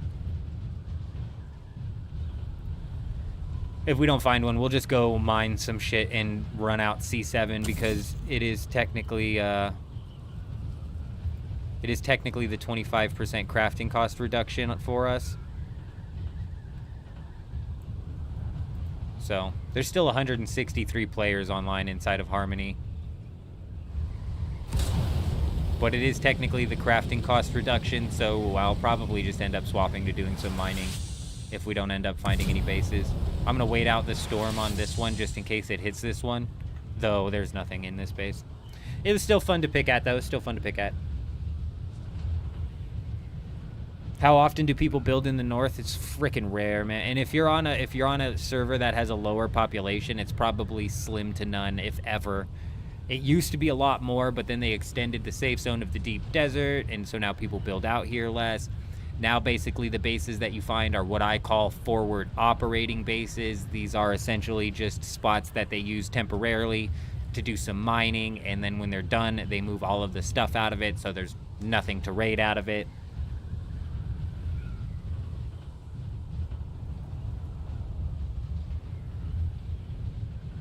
It is kind of stupid, isn't it, D? I agree. It's kind of nice to know that I don't have to filter through all of the tier 3, tier 4, tier 5 shit.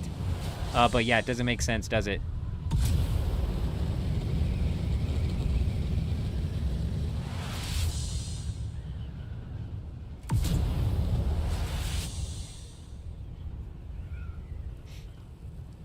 No. That's not cheating. That's not cheating, Aaliyah. An add-on is not cheating. Does that add-on affect other players' gameplay?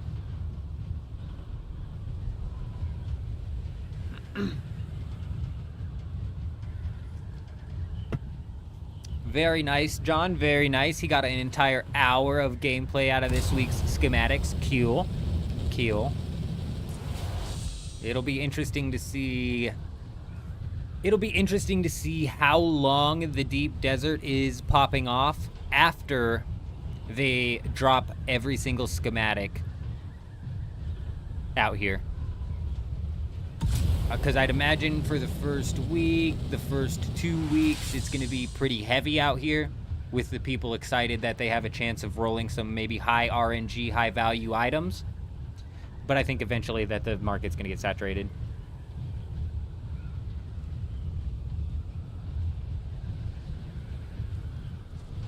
Depends on what server you're on and what you're running PvP-wise, Kachow, and also what the meta on your server is PvP-wise. Over here on Harmony, since I'm running the Regis Disruptor paired with the Snub Nose, paired with the triple shot sniper, I'd probably slot into pistols, range damage, the triple shot sniper. A lot of people are running center of mass because if you hit somebody with an attractor field, it pushes all of the bullets to center of mass, so you're automatically gaining that bonus from all of that. A lot of people push death from above so they can float in the air and use the Regis Disruptor pistol.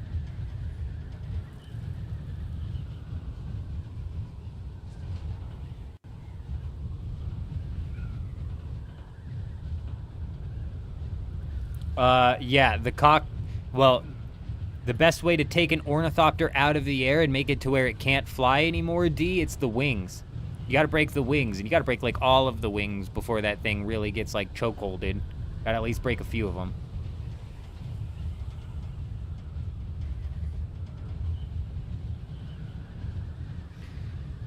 The Regis Disruptor pistol, RJ, charges up and then fires a shot at the people that does extra shield damage.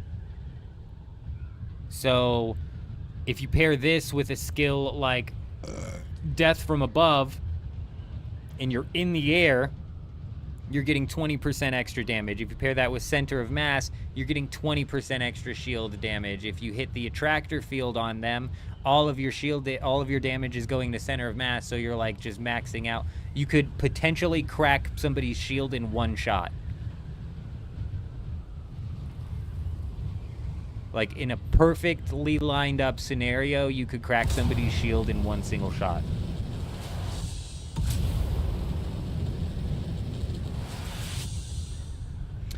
Yeah, no, Leah, the cheats I'm talking about are the ones that explicitly affect other people's gameplay via you cheating. You know what I'm saying? I mean, like, obviously, an add-on is not cheating. Especially because, like, does Final Fantasy ban you for using add-ons?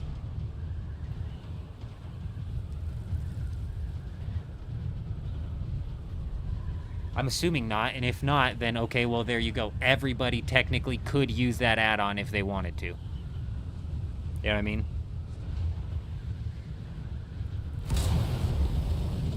But you can't say the same thing about, like, a wall hacks. You can't say the same thing about, like, a soft aim or an aim assist boost or any of that.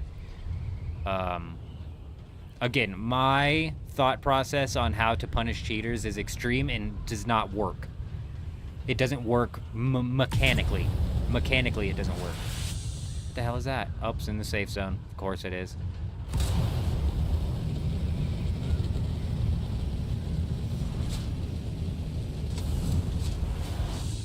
I'm not complaining about add-ons.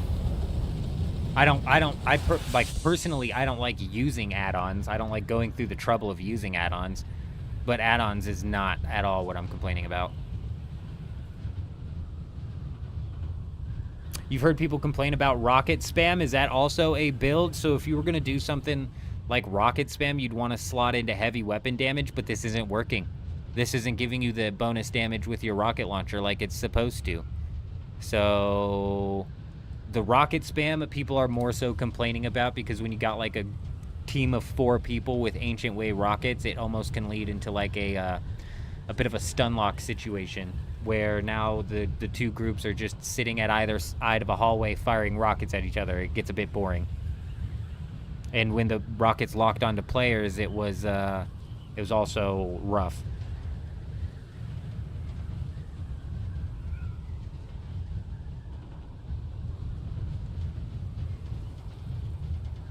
Yeah, I don't have a problem with add-ons either. I just, personally, I don't care to use them and install them and go. And it's mainly because I don't want to go through the process of installing an add-on from another website or grabbing a GitHub fucking depository or something like that, right? Like, I'm just not, I don't want to go through all that hassle.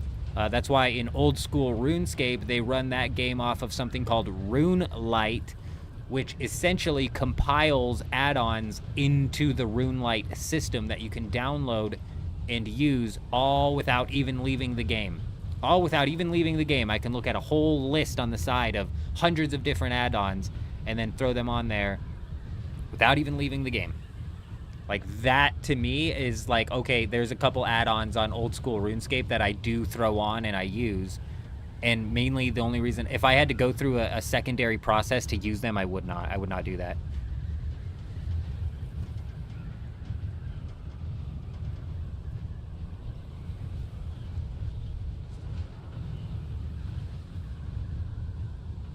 The whole old school player base would be gone. They would. They would. That's what I'm saying. Add-ons are not what I'm talking about here. Shouldn't even be confused as to what I'm talking about. I'm very obviously talking about cheaters. Cheaters cheating. Add-ons I wouldn't consider cheating. Even the most useful add-on in World of Warcraft that's telling you when exactly you need to dodge, I don't consider that cheating either. We've got to have a storm coming up here shortly. Like, it just has to be.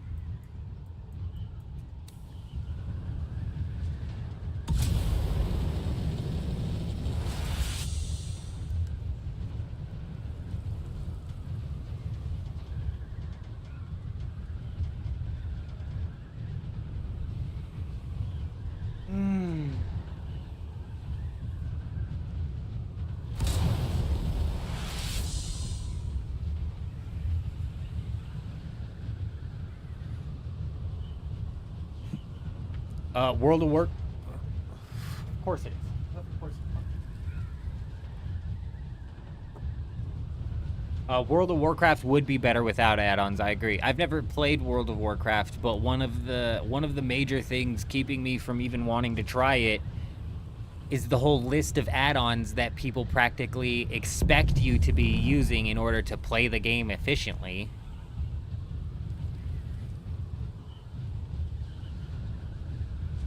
You know what, D? You're right. You're 100% right. Like the tile marking add-ons, there's the frame timing add-ons. There's all sorts of add-ons that definitely, in my opinion, cross a line over on old school as well. But that's not the point. The point is, over there on old school, at least getting those add-ons is literally as simple as clicking a button. I don't have to go out of sight. I don't have to download some third-party shit. I don't have to do anything. It's all in-house. And if World of Warcraft had something that was like baked in-house like that, it would be a lot more user-friendly to get into it for the first time. You know what I mean? There's this one base over here in I-2 that I'm waiting on this storm to see if it's gonna hit. This one right here. Oh, we're waiting on this storm to see if it's going to hit.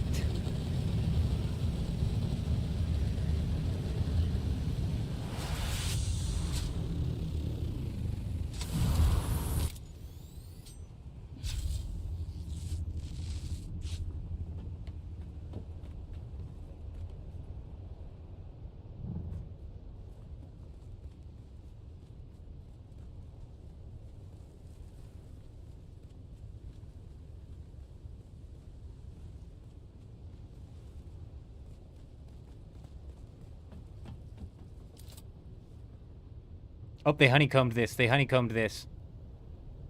These fucking idiots honeycombed it wrong. God, they're so dumb. They are so fucking dumb, bro. Who put this base together, bro? Some Harmony level fucking IQ went into or some Do-Gap level IQ went into this thing. Let me scan it, please. Let me get a hold of that fucking piece in the middle again so I can talk about it.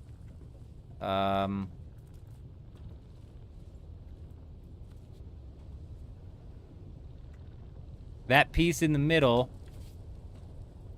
if it would let me scan it, that piece in the middle is slanted up from down here all the way to up here, meaning I can break this wall, then I can break this floor, and I'll be just as in their base as I was yesterday.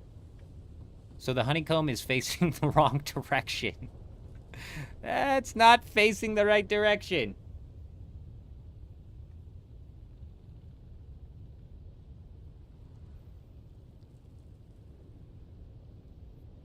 Oh yeah, D, yeah. That's a bit of a powerful one, isn't it? That's a bit of a powerful one, isn't it?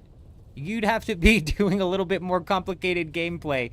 You're right, D, 100%. That add-on with the books is a bit... There's a few over there that are incredibly overpowered, for sure. I would honestly even say that the quest helper is pretty overpowered. The quests inside of RuneScape are notoriously just fucking painstaking, bro. It's not just to go kill X amount of pigs over here. It's, oh, this person wants to go talk to you from across the map and you need to talk to them. Oh, they want you to do something. Okay, so now you have to go do this something for over there. Okay, now that you finished that, you go back and talk to the person from across the map. Oh, and they finally give you what you need to go talk to the original person, and now you're back talking to the original person who sends you on another side chain inside of that quest where you need to get something else, and then you bring that back to him, and then finally you're fighting the final quest boss. It's like, holy shit, the quests are a pain in the ass, dude. And Quest Helper just lets you shut your brain off, and it just basically tells you where to go next and what to do. It just tells you where to go next and what to do. No, 100%. You're not wrong. There's definitely some add-ons that can cross the line, but add-ons are not the type of cheating that I'm trying to address with my whole extremist law of arresting cheaters, right? I'm not trying to address that problem. That's a whole nother problem entirely. And I think that is less of a problem because, like I said, everybody, I'm holding onto the air right now, everybody has access to those add-ons. Where are we? H2. We're just hanging. We're just hanging over here on H2. H2I2, in fact.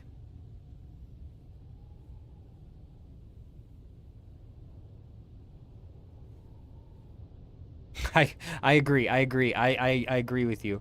How do you even honeycomb stuff? I wish my scanner would let me scan this so I could properly explain.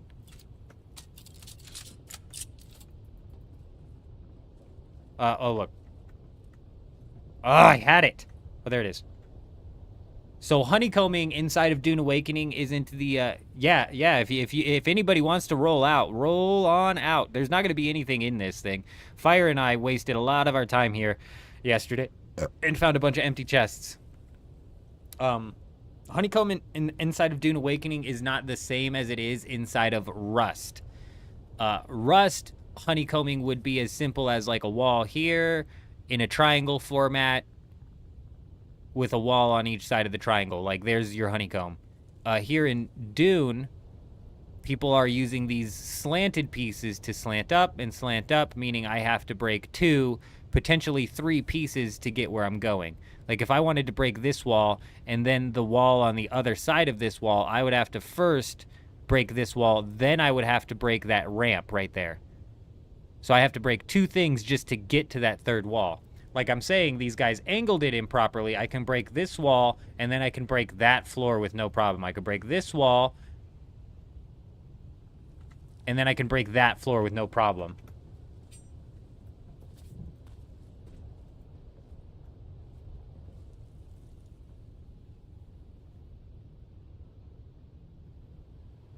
You seen a video on building bases where the guy showed you how to stagger walls so you could technically place several walls on the space of 1 floor and foundation. I've never heard of such technology. That sounds crazy, though. Duping and repair exploits in Dune is/was done without any cheating software. It's not technically cheating. Right. Correct. Wholly correct. And I wouldn't hold those guys. I wouldn't.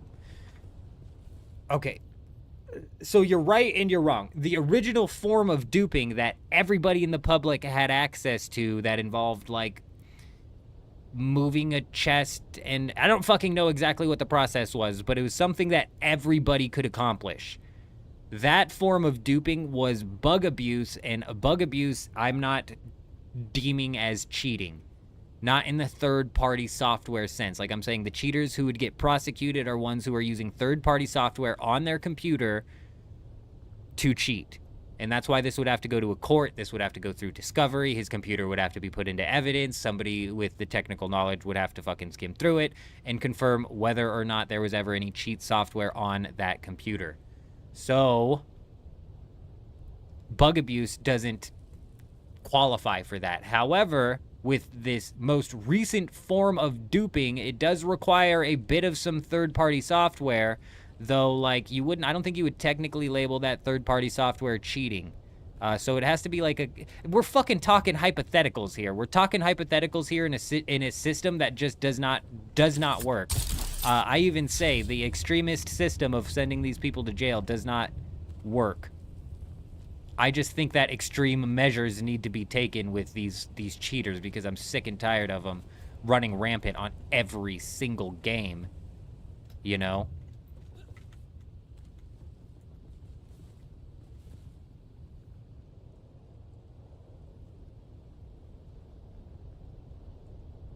Fire! Fire! Fire! Good evening. Look, they patched it. They patched it. They knew we were here, and they came in and patched it. I can't believe they came in and patched it. I'm a bit shocked. But look, not only did they patch it, they actually honeycombed.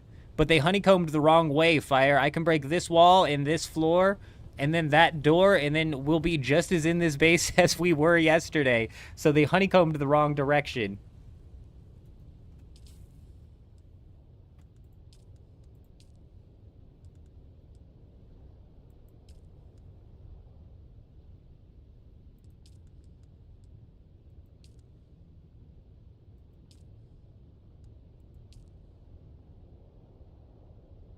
Eurism, we're on instance 2.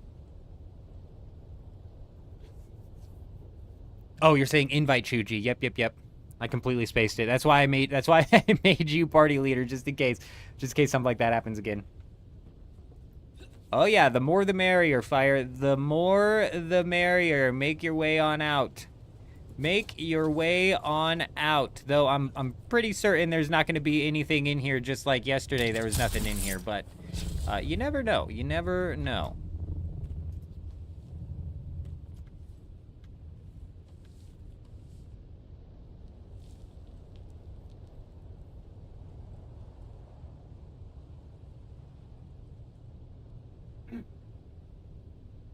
Honestly, instance 1, not a single base, Fire. Instance 2, this is the only this is the only base on instance 2. So we have instance 3 after this, and then we've got literally no bases.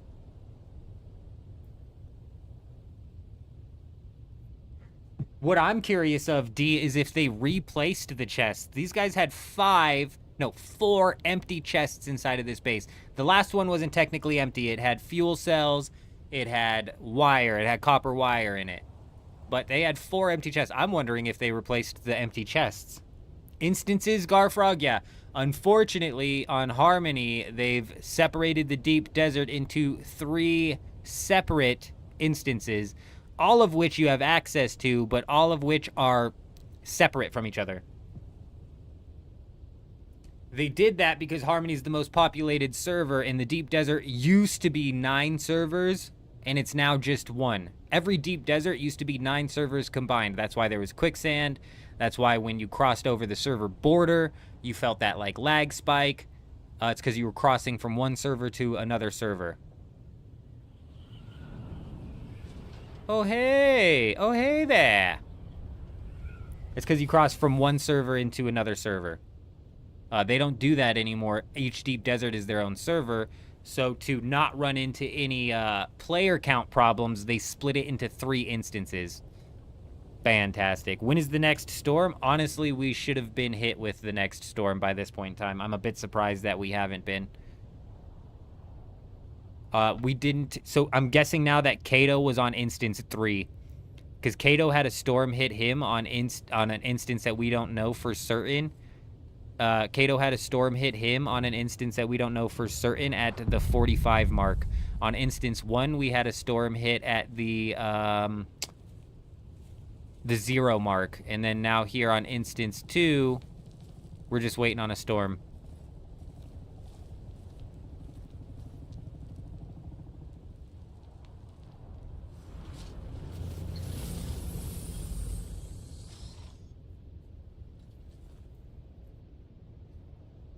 Pretty sure it was 3. I'm thinking it was 3 as well, because that, or we would have had a storm like 15 minutes ago.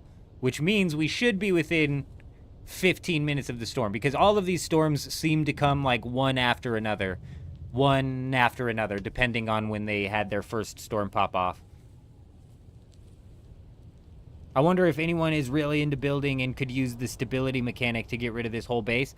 I don't know what the stability mechanic is, so, but this base has a lot of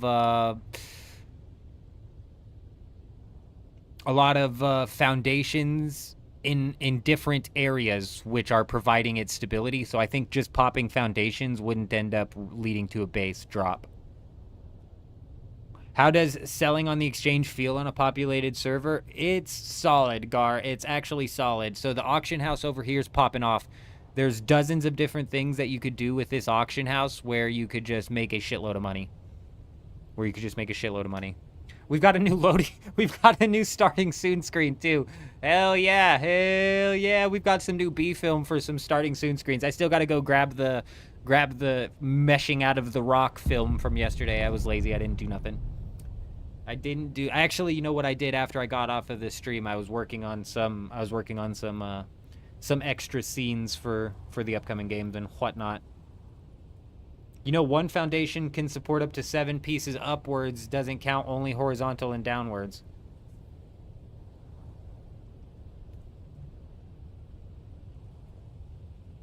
Can someone invite you? We're actually filled up on the party, Fire. We're actually filled up on the party. We're on H2, though. We're on H2. If you want to roll out.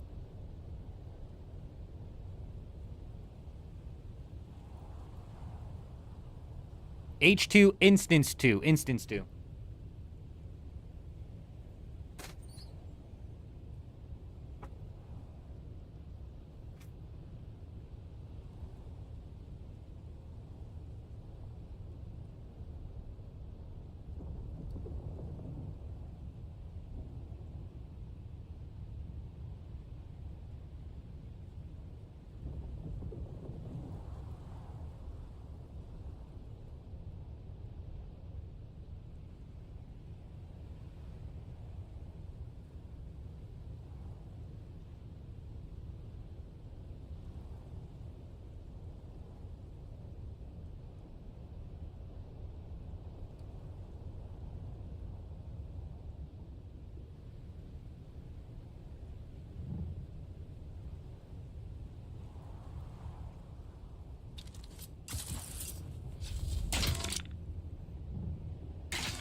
Actually hurt you?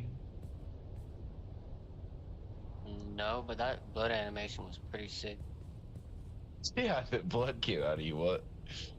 Yeah, I know, that shit was sick. Yo.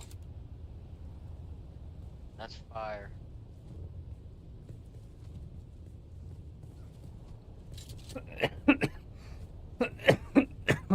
I heard about the foundation thing, D, and there was somebody on the guild who actually lost a bunch of their shit because of it. And it makes you wonder, right? It makes you wonder, like, this supports up to 7. But you said, you said not horizontal? So, like, this foundation here. 1, 2, 3, 4. Okay, I fucking lost track. 1, 2, 3, a 4, and then a 5, a 6, a 7. So it holds out to here, and then there's another foundation connecting in. So it's like what I'm saying. These guys have their foundations all sorts of lined up, all sorts of hooked in. I don't think we could technically wipe enough foundations that would cause this thing to break in any sort of substantial way.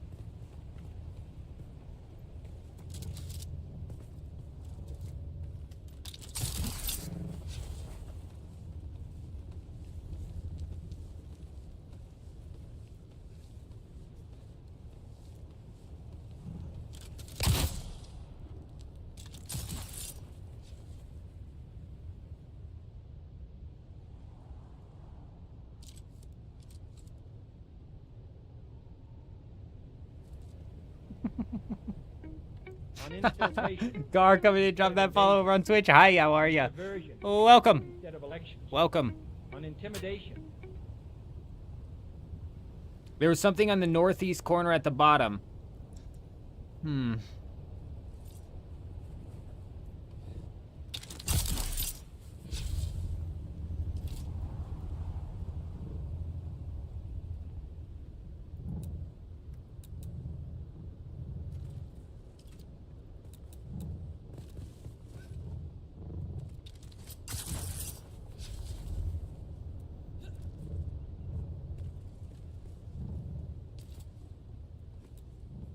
I wonder if they replaced the generators that I broke that were like way deep in their wall.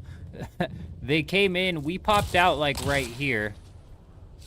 We popped out like right here. I'm not seeing any I'm not seeing any Oh yeah, they honeycombed this. Also, they did honeycomb this as well. Interesting, interesting.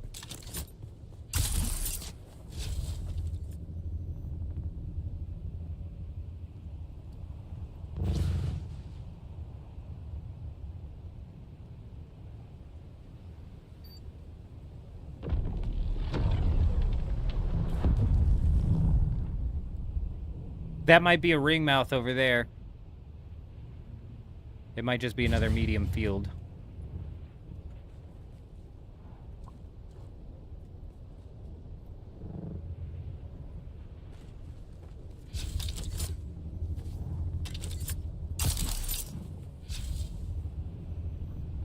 This is 100% what it's for. Yeah, we said that. We said that yesterday when we were rating it. This thing's empty, too. Just FYI, this thing's empty as hell. Instance 3 is the only instance that I have not checked. Instance 1 is empty. Instance 2 has this base. Instance 3 is the only one that I haven't checked. Instance 3's storm happens at the 45. This storm has to be fucking happening soon. That or, like, we just flat out missed it entirely.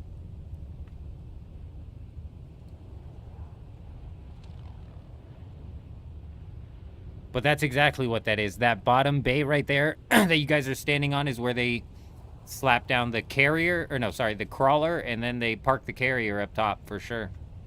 It's for that ring mouth right there. 100 million%.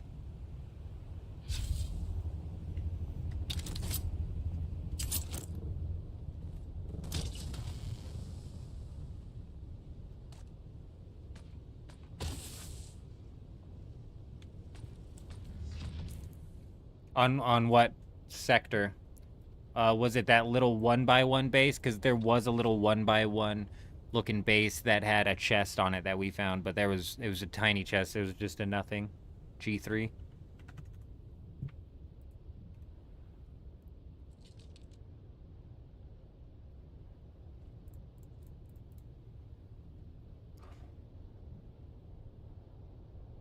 Stravidium on G3, titanium on G4, and titanium on G5.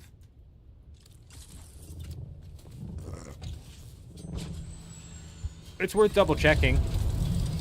It's worth double checking because I can tell you that there's for certain nothing fantastical inside of that base.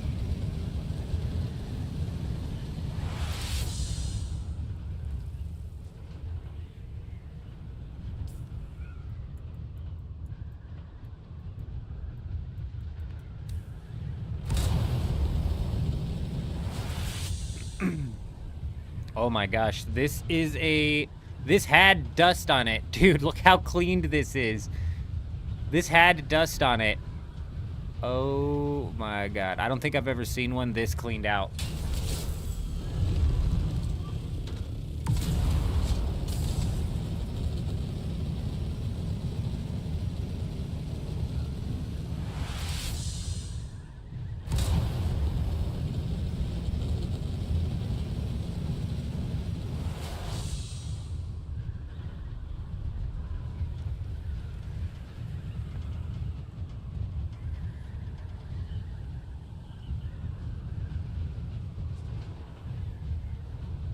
Man, this is where the mega base was a couple nights ago.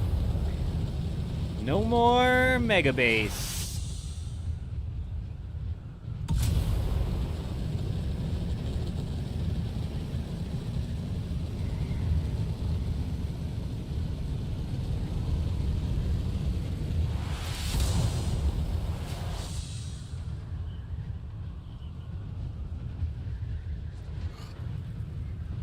Shit, dude.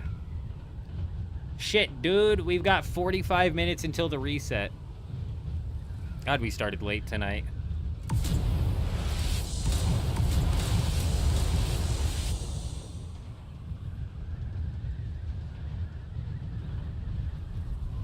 Can you solo a buried lab with a still suit? In the deep desert? No, I would say no.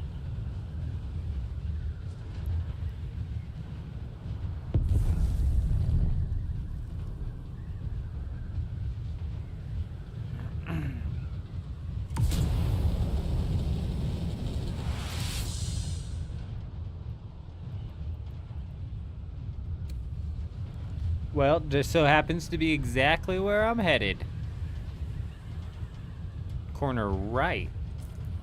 Oh, is that right where I'm headed? If you have a shield D, you might be alright. But if you're using like a ranged weapon, you start dropping your shield and they take shots at you, they're gonna like 2-tap you. If you're using melee and a shield, you might be fine.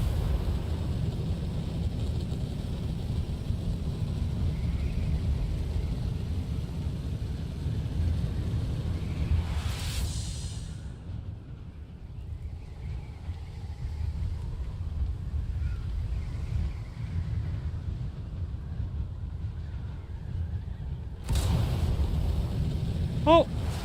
What the hell is that?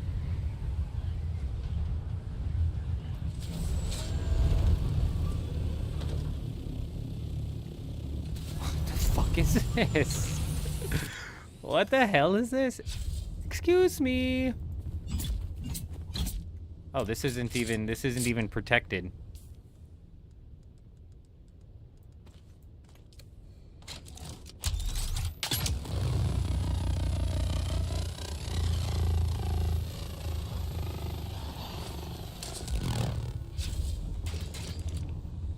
Why though? Why? Knock knock! Knock knock! Knock knock!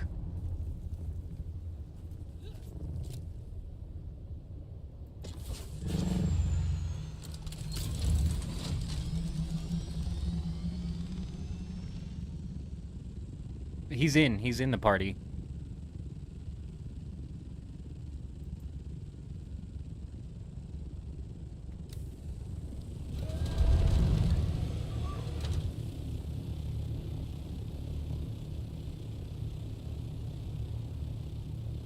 He made it in.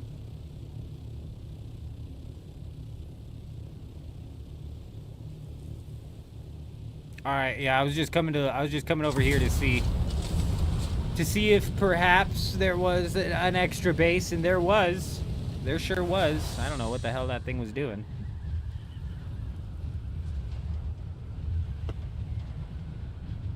Oh, there comes a storm.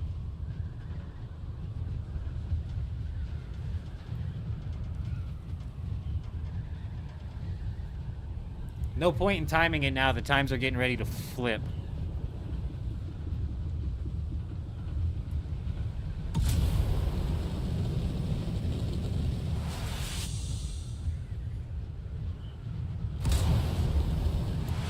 He's talking about the safe zone, I think. The power harness. D, this week the power harness is in a safe zone PvP lab, which is a tier 6 harness, and is most definitely going to be a best in slot upgrade. And like Gal is saying, that even the green armor is better than a rad suit. If you have your shield on all the time and a sword, you might be fine, but solo out here in the PvP deep desert, you're probably gonna have a hard time.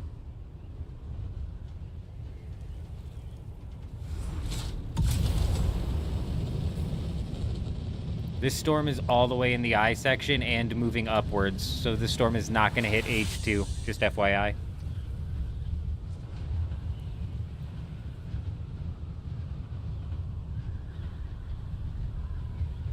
Just FYI, this thing's not gonna hit H2.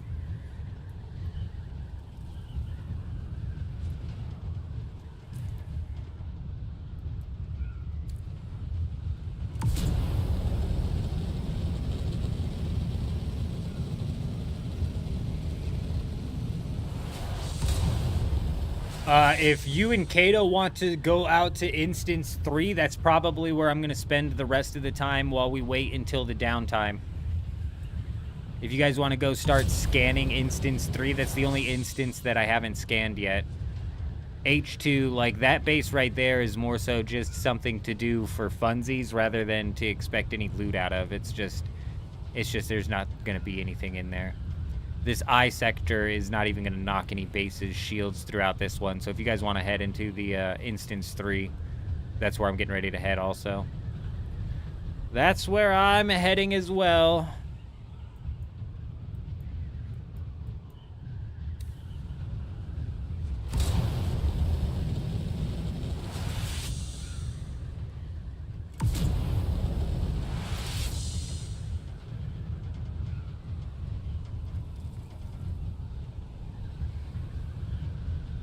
And fucking 15-minute flight out of here.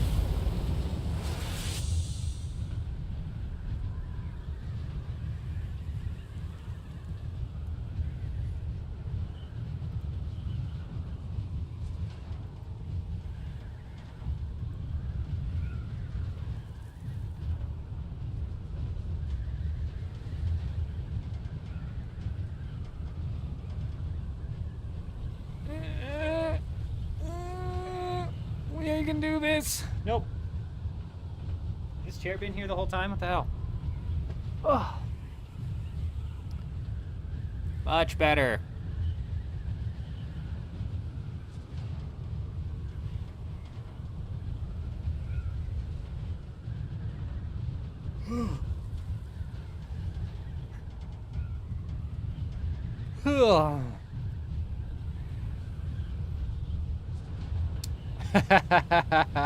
Unfortunately, oh, it's so sad, you guys. I'm so sad. Unfortunately, we just got completely and totally screwed by the storm.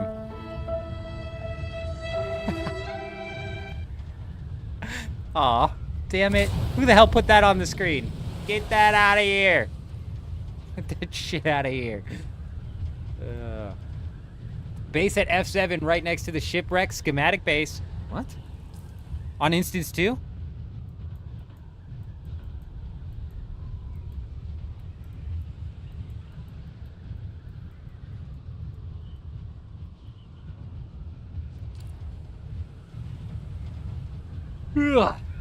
On Instance 2, Chuji?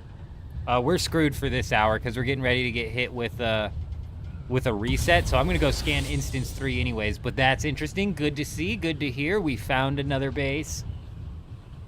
We've found another base. Oh, nice. Nice. My favorite metal chests to run into inside of bases. Actually the best. Instance 2, huge. Well, that's good to know. That's good to know.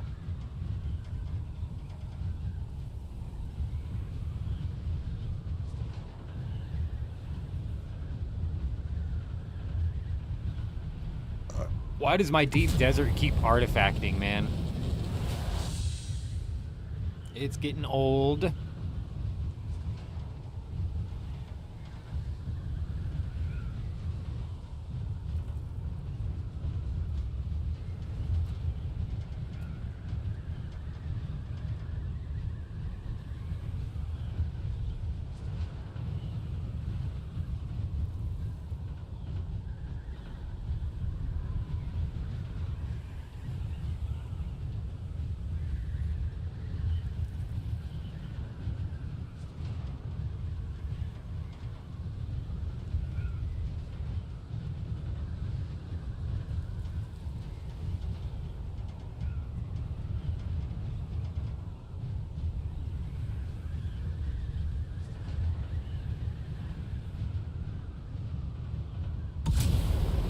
Oh, is F7 the penetrator, Chuji? Is F7 the penetrator? I think I saw that base last night.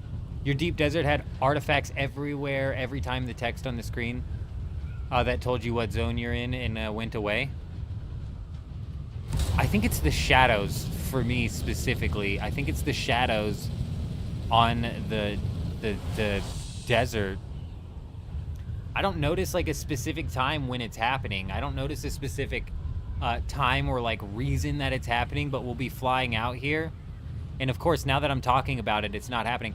We'll be flying out here and then all of a sudden, this whole patch of the deep desert will turn black for like a frame.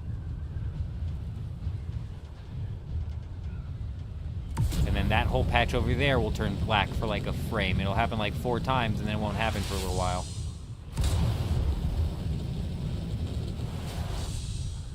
Was it happening even when I was AFK? So it's not. So that's not the shadows then, because my thing is like as you're moving, these shadows are moving too. So I'd assume that it's something going on with that. Like if you notice the very bottom of my screen, that shadow is disappearing as I'm up, and it's reappearing but then disappearing. It's just like de-rendering because it's not. The mist around the rock formations is causing lakes. Look, there's a lake over there. There's a lake in the deep desert. Yeah, that's been happening to me a lot. I have lakes all over the deep desert nowadays. There's a lake right there. I'm surprised there's only one. Can you still go in the underworld? Not via the original method. Here we go, here we go, here we go. Here we go, here we go, here we go. It's all about the timing. It's all about the timing. Oh, he's going forwards. I thought he was going the other way. It's a scout, too. It's a scout, so we're going to have to catch up. Okay. We're catching up. We're catching up. We're catching up. Catch up. Oh, do you see it? It just did it there at the bottom of the screen. And it has to be like a shadow thing, I think. And get his ass. Get his ass. Get his ass. Ha ha. Get his ass. Yeah, you better watch where you're flying next time, pal. Or I'll get you. I'll get you. Scared you with that one, didn't I? Scared you with that one, didn't I?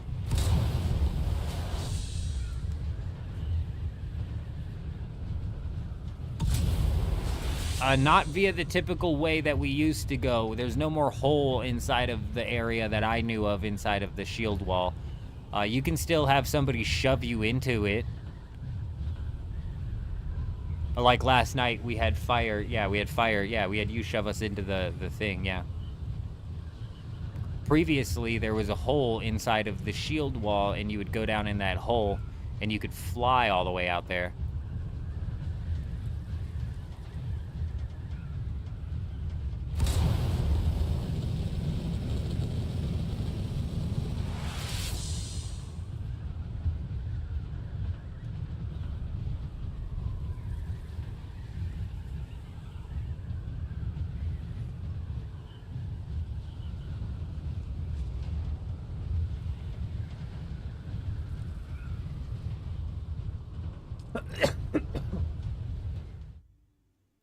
Instance 3 is the one that,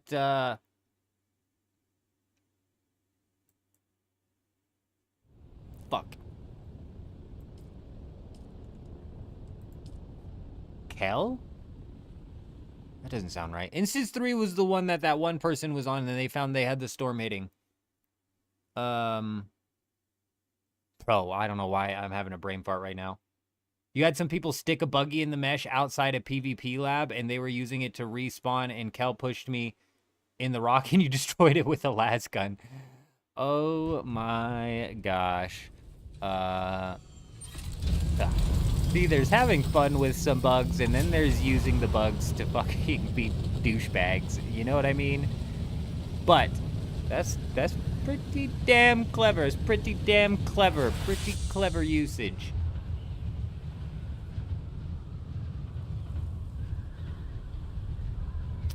Probably.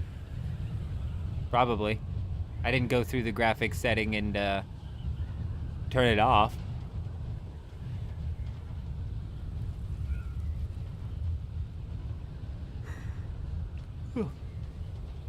The world map itself looks horrible.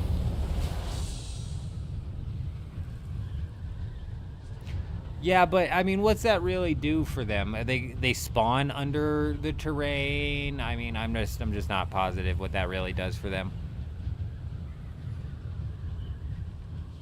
They spawn under the terrain and then they can pop up like in the lab.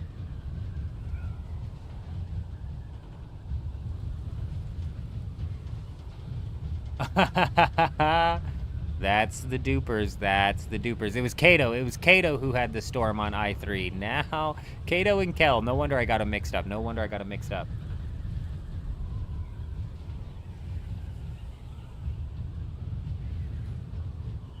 But yes, those are the dupers, Kel. Those are the dupers.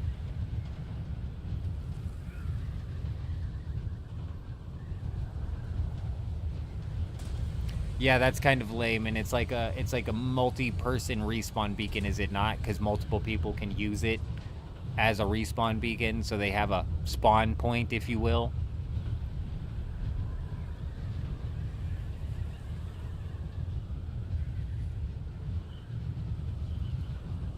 "30 minutes remaining."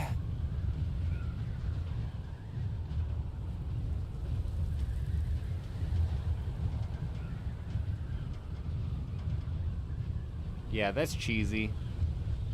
That's cheesy.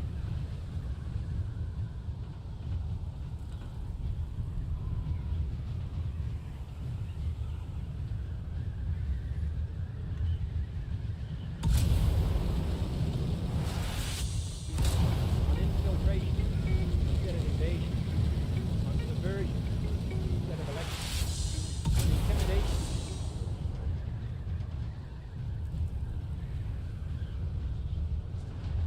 Hey! Nuff coming in, dropping that sub over on YouTube. Hi, how are you? Welcome. Welcome, I hope you're doing what the? Oh, we're in the safe zone. I'm an idiot. But also, hold on now. Oh, this might be a little bit fucked up, but I do want to test something. This might be a little fucked up. Like, for real, this might be a little bit fucked up. Right. But, I mean, for science, right? For science. Okay, just wanted to make sure he's not here before I do my dirty deeds. I don't want him getting all mad. He could be mad when he comes back.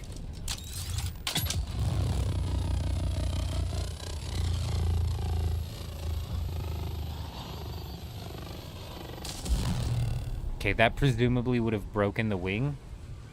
I can repair wings. But maybe not when I'm in the,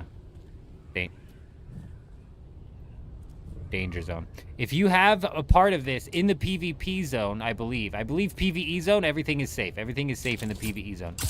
In the PvP zone, if you have a part of your wing sticking out, Somebody can zero out your entire ornithopter. I know it's a PvE zone. I wanted to see though. I wanted to make sure. Because sometimes my ornithopter's wings are sticking out, and it's always in the back of my mind. Because if your wing is sticking out in a PvP zone, they can zero out your ornithopter all the way down to the chassis by just damaging that wing continuously. Because how damage works on ornithopters inside of this game is if you damage my front left wing and it breaks, and you continue to damage my front left wing, it's going to transfer that damage from the front left wing to the front right wing, and then to the back, and then to the back, and then to my belly, and then to my storage, and then to my chassis. So you can zero out somebody's ornithopter by firing at the same thing the whole time, or at least you used to be able to. I don't know if it's that way anymore. I don't know if it works like that anymore. I know that we got our assault ornithopter on Dew Gap zeroed out that one time we were trying to clear the base that we had raided, because I had enough room to squeeze my ornithopter in, but my wings were sticking out, so that was great.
What do you guys think happens next week?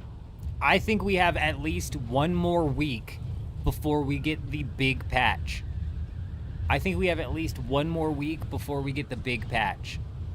That puts all of the schematics out in the deep desert, which do you see this? That was just 3 artifacts, one after another. It's driving me insane.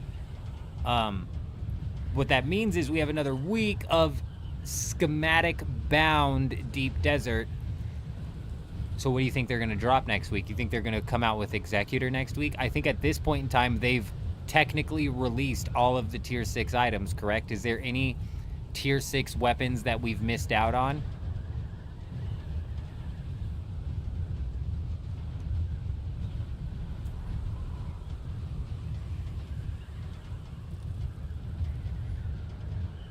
Good fucking cats.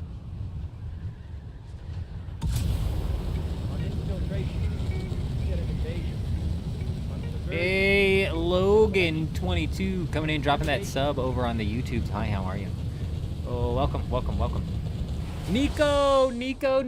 Hey, my friend. It really has kind of turned into that, hasn't it? It surely has. I'm going to be riding the Dune Awakening flush, as I call it. It's a big flush. I'm going to be riding that sucker all the way down. Whether it's going to take us into the septic tank or whether it's going to set us free into the ocean, I'm going to ride this flush all the way down. That being said, we're very much so going to be bouncing in and out of several games in the coming up future, and Arc Raiders is one that I'm incredibly excited to sink my teeth into. I think I'm even more excited now, which is surprising because I've been actually dying to get my hands on this game. I think I'm even more excited now because we're going to be able to get our hands on a public test. So we're going to be able to dip our toes into Arc Raiders in an early format where we're really just, playing balls to the wall. We're not worried about technically which path we go down. We're not worried about technically, how much we walk out of each raid with, or securing our bag, or like technically upgrading to the max or whatever, any of that. We're just really able to get our toes wet inside of Arc Raiders. That's what I'm excited for. I cannot wait to jump into that playtest.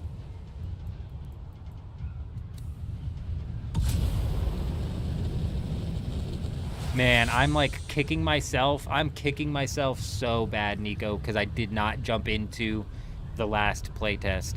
I don't remember when exactly the last playtest was happening, but I know I had something else going on content-wise. I think it was Dune. Like, we were like balls deep in Dune Awakening. I wasn't even paying attention to Arc Raiders. I like knew that it was coming. I knew the test was coming. I knew people were excited about it, but it wasn't even technically on my radar. But I'm actually dying. Learned a penetrator, very nice. Let me know what you think about that thing, Chuji. Let me know what you think about that thing, because I'm not positive if the 2 shots is worth it. But you know, a drill shot may actually be the play on this server, Chuji, because picture this. You pull out the drill shot, and you hit them with it. Well, if they drop their shield at all before they dodge, they're going to take that damage right to the face. It was before Dune, so I was probably, like, before Dune came out, Nico, I was pumping out. I was pumping out the content before Dune came out. Like, we were fully engaged here and fully breaking down everything, and there was a lot to break down, being that it was like a brand new game coming out. So that probably was it, unless it was like a decent ways before Dune, and then I really don't know what the fuck I was doing, honestly. The PvE against heavies, it definitely helps, and also when you have double melee running at you, that's what I liked using the ambition for, was to clear one of the melee to make it a little bit easier to deal with.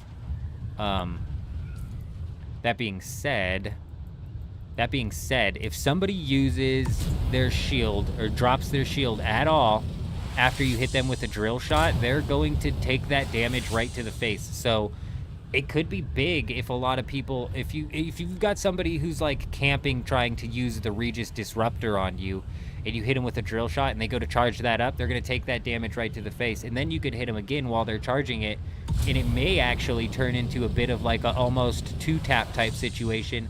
Plus, if you're using the penetrator, you're going to be inflicting the bleed on them. Yeah, we could be cooking. Your old server on Dune has 11 players. That's an interesting point that you bring up. I wonder what Gap is at. It's the middle of the night, but it is a Friday night, but Saturday morning, but it is still the middle of the night. Gap has 9. Harmony has 119 and dropping. But heading into the reset is when the lowest numbers are, and then immediately after the reset is when the lowest numbers are for Harmony anyways.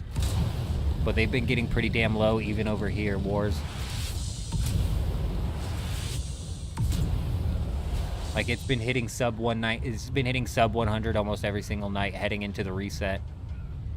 I've never paid attention to the numbers. I wasn't paying attention to the numbers when we first moved here, so I don't know if that's typical or not. 58 right now, lunchtime in Europe. Yeah, with it being a Saturday also.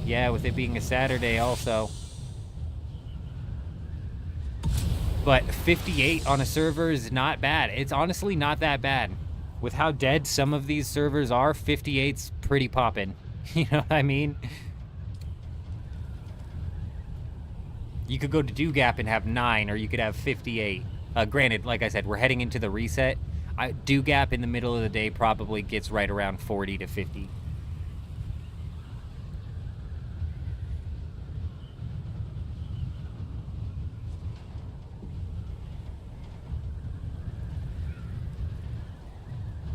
Like Nico said, it's very much so a waiting room. Not only for Arc Raiders, but for several other games like Borderlands 3 or Borderlands 4 was one that took a chunk out. Man, are you finding anything over there, Fire? Are you seeing anything? Because I haven't seen one single freaking base. Yep, so it seems out of all 3 instances, we have one base that's even potentially raidable on instance 2, which I guarantee has nothing in it. just sucks, dude. It just sucks.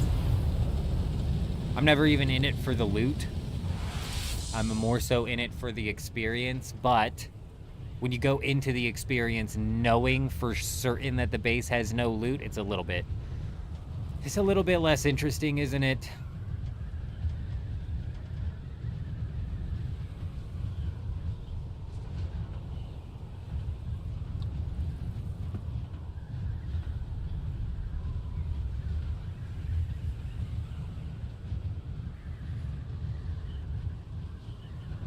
I think though, Chuji, the drill shot might be a bit slept on in this meta, for several reasons. If you hit them with a drill shot and they drop their shield in any way, they're gonna take it to the face. If they try to grapple away, if they do this, that, or the other. The problem with the drill shot, it's super easy to get out of. You just dodge it. Holy, you take it nice and easy, my friend. You don't do nothing too crazy out there. You have yourself an amazing Saturday. I appreciate you. I appreciate you, my friend.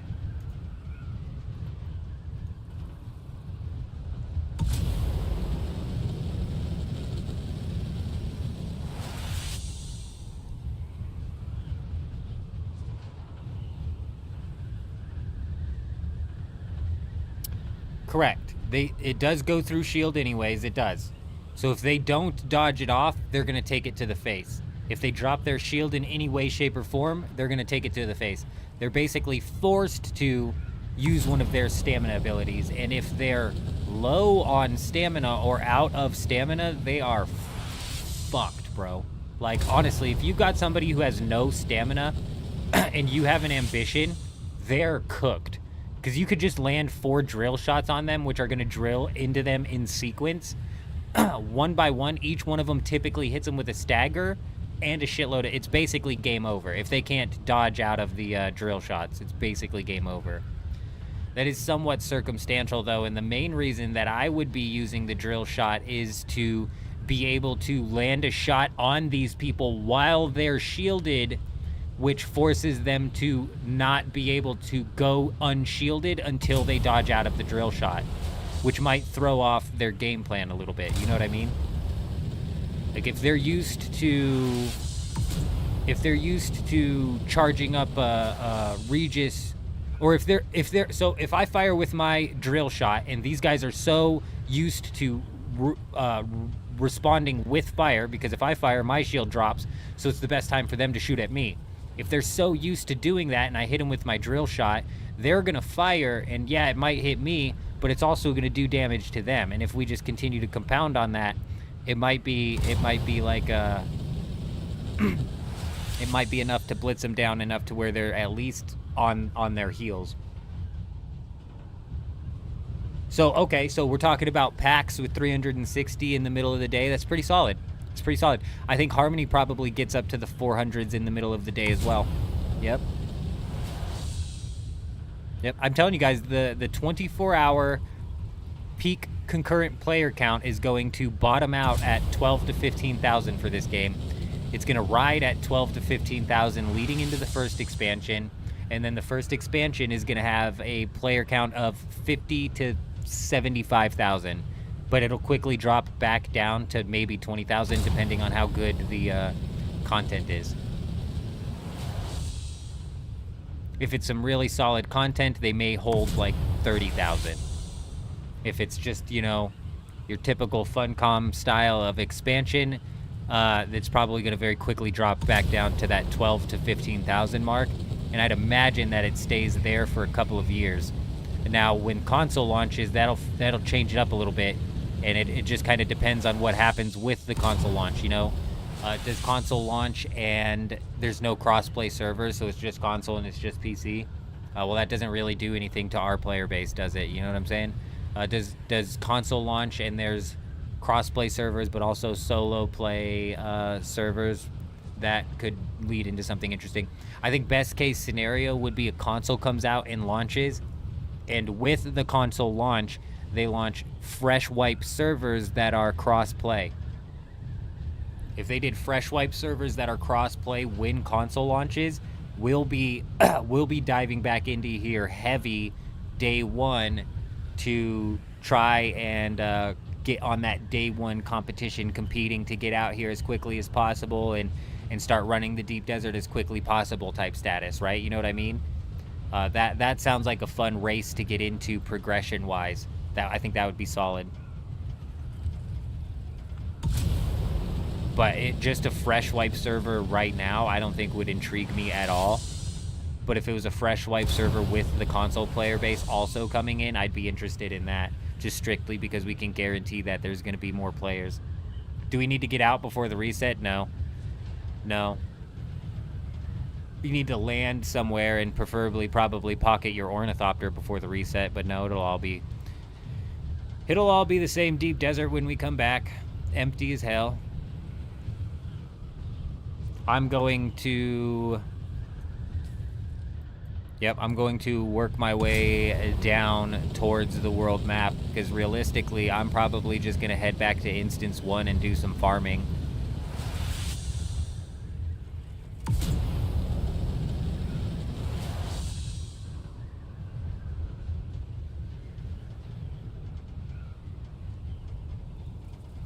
Oh, there's a ringworm up on Instance 3 here. It's kind of hit heavy. Like, that thing looks pretty farmed out.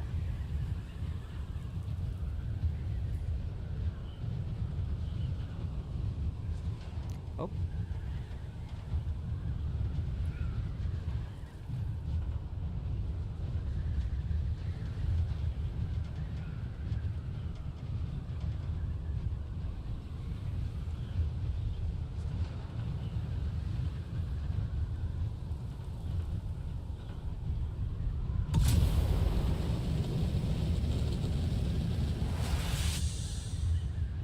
Somebody was solo crawlering this. You can tell because they would land their carrier here, crawler around the carrier, land their carrier there, crawler around, crawler around, crawler around. I think that's the best strategy to crawler when you're doing it solo, is to be crawlering immediately in a circle around your carrier.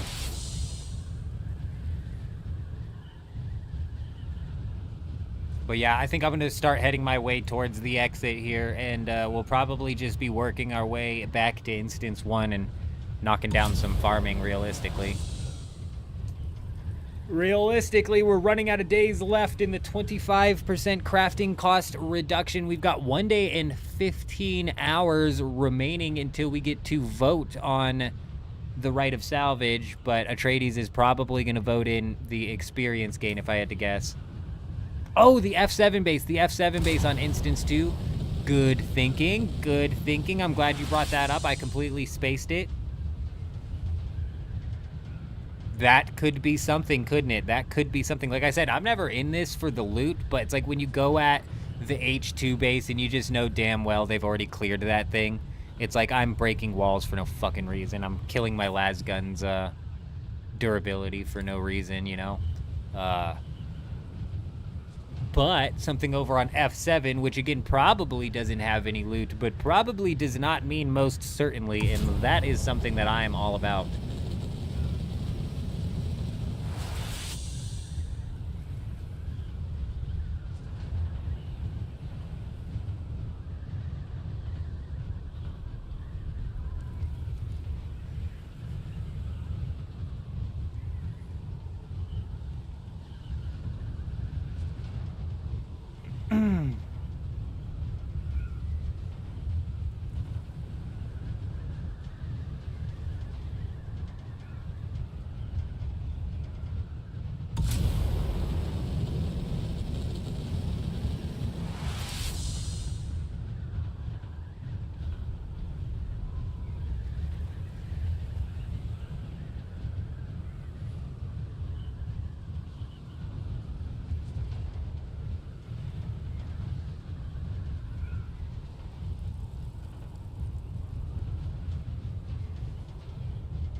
This Landsrat ends a bit early as well. Just FYI, anybody in the guild who's been like stocking up resources to try and hammer them out towards the end of the week, it does end like 15 hours earlier than the actual reset itself. So keep that in mind. You know what would be something that would be nice to be able to vote on? The 75% reduced crafting time. That's crazy good. When we first got that on DoGap, I was like, how useful really is this? Go try and craft 999 aluminum on a regular slow time, and then do it when it's 75% faster. Oh my gosh.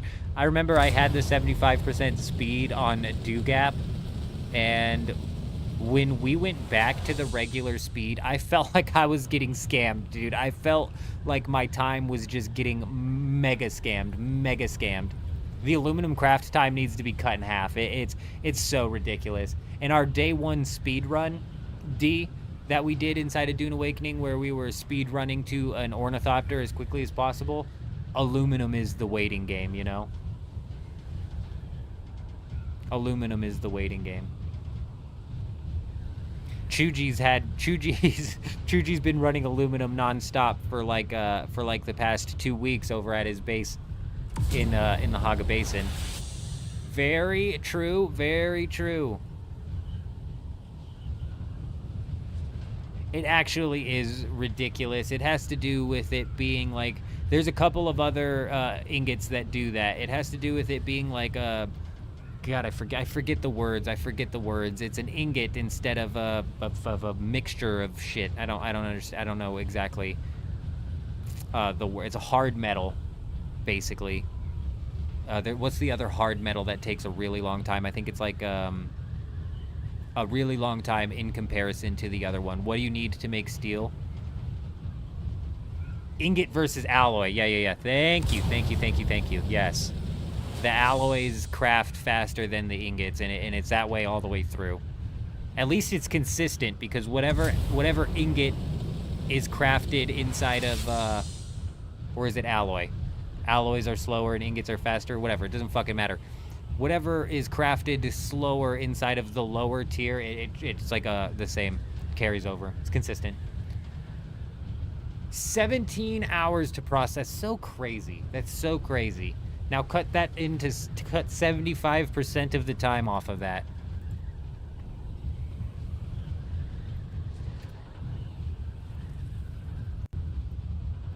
It would have only taken you 4.5 hours with this 75% speed, which is still a ridiculous amount of time, but...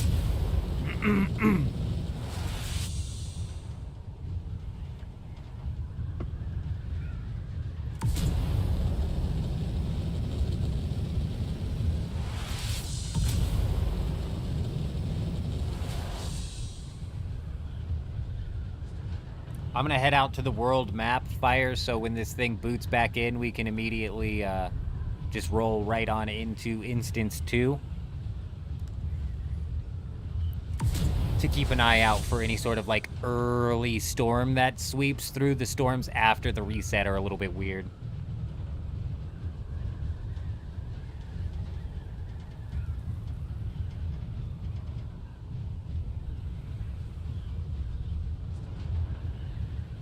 Yeah, Hayden, but here I am, day one, trying to speed run into the Scout Ornithopter just to get chokeholded by a 4-hour processing time on the ingots that I have going.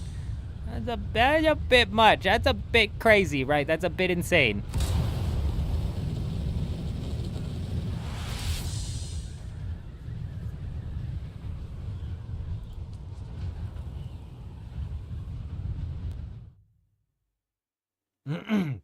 Yeah, it was definitely a slap in the face on day 1D, like I'm saying, where it's like, okay, we finally got enough of these ores going. Let's go ahead and craft out our ingots, just to find out, like, oh, now I just have to wait. Now it's not like, especially at the beginning of the game, it's not like you don't have things to do, you know?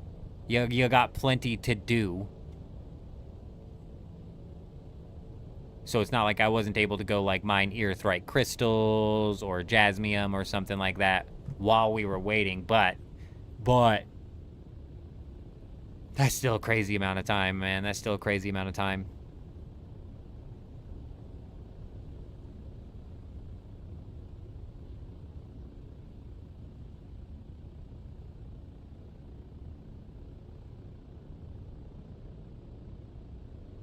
Yeah, and you get that buggy full of aluminum in a matter of 10 minutes. You get to 10 minutes for a buggy full of aluminum, 5 hours to craft the ingots. What the hell? Over on Harmony, Chuji? Yeah, we like literally had to.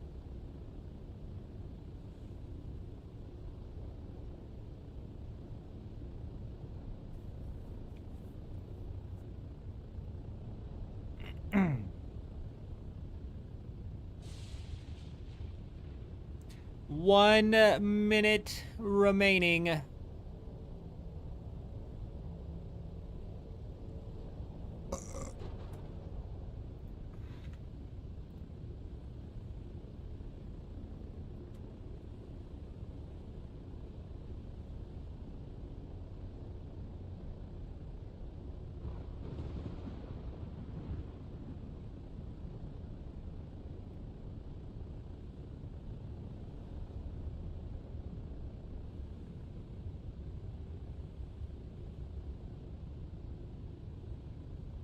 Man, this guy's got the juice. This guy's got the juice. He's got the juice.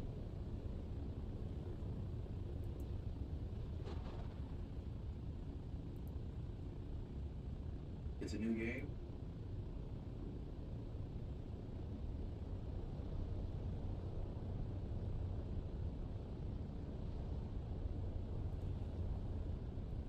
How long has it been since you've experienced a game that was clear? Everybody relax. Everybody relax.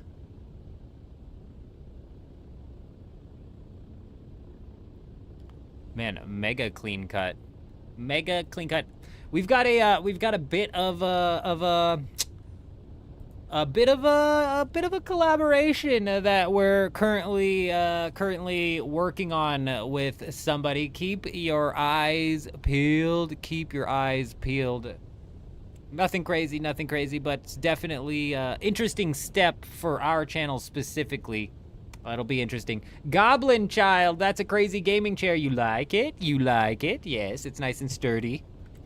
Nice and sturdy. It keeps my buns tight. That's the secret. That's the secret to tight buns. That's something that the ladies will never tell ya. They'll never tell ya. But guess who found out the secret? Ya boy. Noblemon, good evening, my friend. Good evening. I hope you're doing fantastic.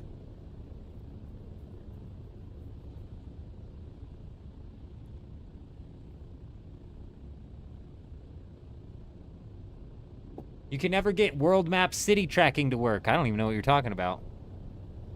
The fuck are you talking about? The hell is city? Oh, track a new location?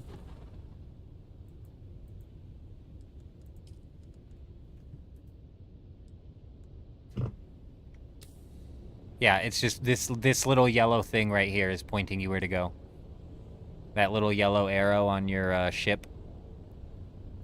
That there is telling... Oh my god, I see the film grain now. What the hell? How do I turn that off?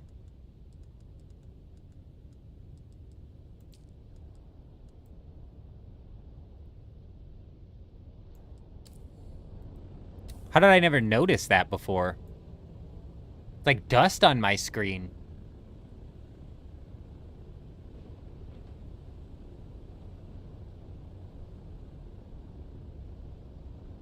Honestly, Goblin, I don't mind this chair, to be real. It genuinely does help my posture out a bit, for real. And to be honest, like, I'm just too lazy to go grab the computer chair from out in the living room every single night. I let my wife use that for her job, so I just leave it out there. It's easier that way. It's just easier that way. Nope, does not do more, Hayden. Does not do more. It would be nice if it, like, auto took you in that direction, maybe, or something. Maybe if you got, like, a little bit of, like, a sputter noise to let you know that your ornithopter's moving, that would be great. That would be fantastic, actually, because if you go click on Arakeen, You have no idea if if you go and just slide the world map over like I do, and then you click on Arcane and you just wait for your thing to show up. You have no idea if it's actually moving or not.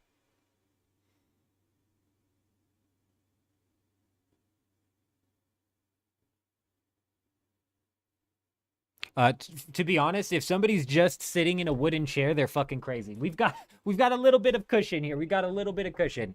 If somebody's just sitting in a wooden chair, they may need to be studied.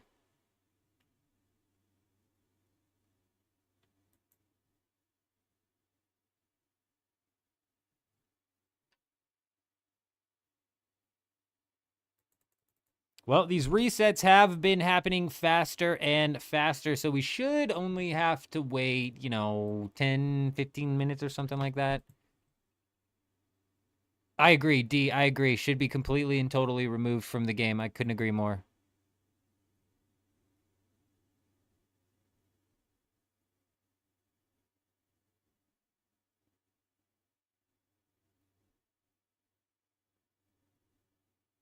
Hmm.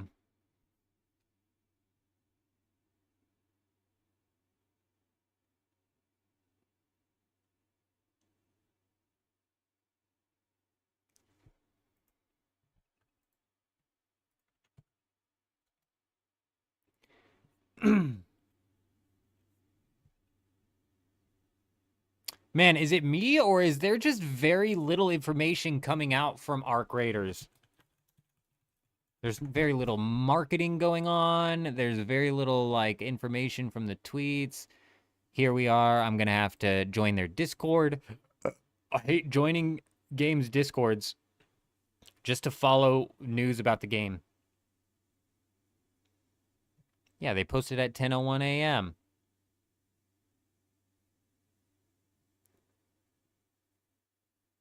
Oh, other than that, it was 9:22, which is the same as their Twitter actually. Okay, cool. Okay, cool. Actually, we've got some official art. Okay. I may be able to use some of this and change up the scene. Ooh, okay. A pincushion chair. That's what it would feel like if I didn't have this cushion. It would feel like I was sitting on pins. He's got a cushion on his gaming chair. The gaming chair's not soft enough. I need some extra juice. That's crazy. That's crazy. Honestly, the world map traveling is just annoying and unnecessary. Yeah, I couldn't agree more. Oh yeah, fast traveling to different edges of the Haga Basin actually is an advantage. You're right. That is a bit of a benefit. The seat swapping method as well, because you can go out into the world map, wouldn't be possible if you couldn't go to the world map. Good point. Honestly, D, I'm getting sick and tired of it. Dune is the worst offender at this. Dune pisses me off with this, bro. They have, right, even before Dune Awakening launched, bro, it's like they were putting certain information on their Discord, and then they would have random developers doing random Q&As with random content creators, and they would have other random developers doing other random QAs with other random content creators, both of which would be providing information that's conflicting with each other. Then they're barely posting on Twitter, and then all of a sudden they make a fucking Facebook post or something like that. They just dropped a massive update a little while ago. The roadmap, when they dropped the roadmap for this game, they dropped the roadmap on X, but then they dropped details for the roadmap on a Steam post. Who the fuck checks Steam posts for news on games? Have we lost our minds? Have we actually lost our minds? Post it on X. Fucking consolidate your information. Post it on X. It's just the easiest spot. It's the only spot I want to check.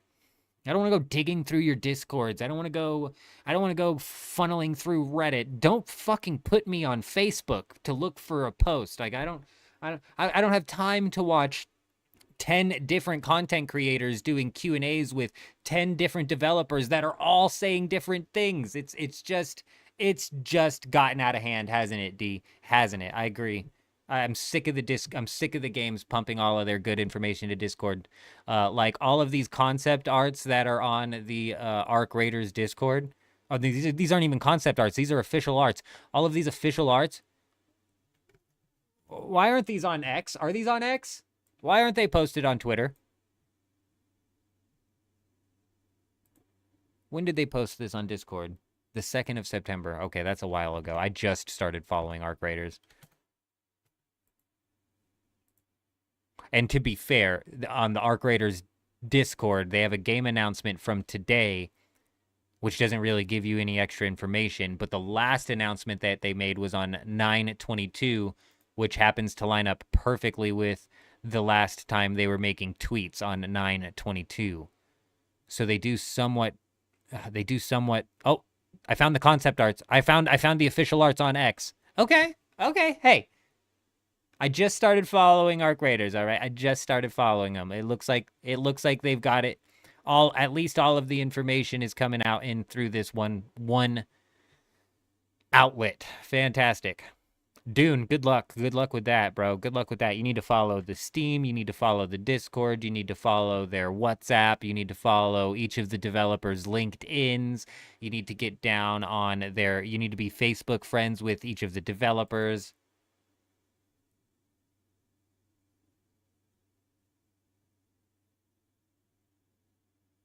Oh my God. JK. Okay. I gotta show this. That's just too funny for me not to show. That's just too good.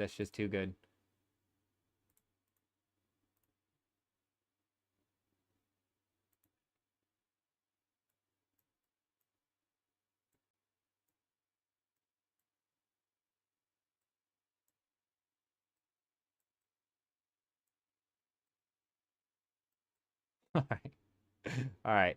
So Jay posts on the Discord. So the counter to the attractor field is to place your own on the ground and use it as a shield. You can see here in this picture here, somebody has placed an attractor field and they're just, they're just sitting on top of it. And then below that, we've got Invisible Woman from the Fantastic Four doing the same thing. I thought that's just the perfect comparison. That's exactly what that looks like. That is too good. That is just too good.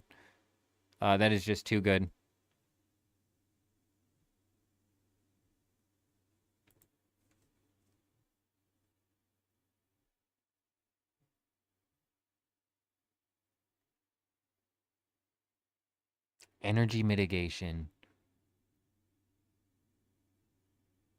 Whoa, didn't the dash stamina cost say it was higher on the website? God, the website's all fucked up with this. Looking at Chuji's Bulwark leggings here, it's got a dash stamina cost of +6, an energy mitigation of +5, and a concussive mitigation of +5, paired with the heavy and light dart mitigation of +5. Man, if we look at the pincushion pants, I think I'm getting just as much heavy and dart, but you're not getting the concussive and energy.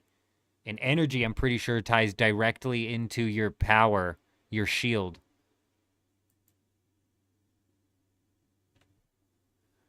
They used to be longer fire in the hole. It was like a week ago. Kel and I waited 45 minutes for Harmony to turn back online.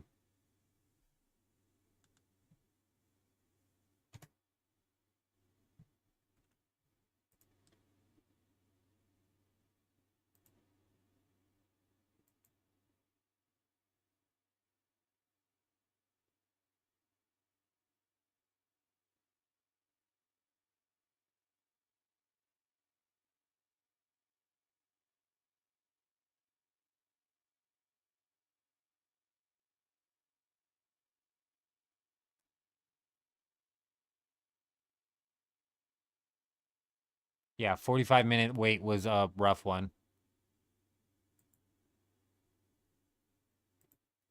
Well, what the hell happened on Discord here?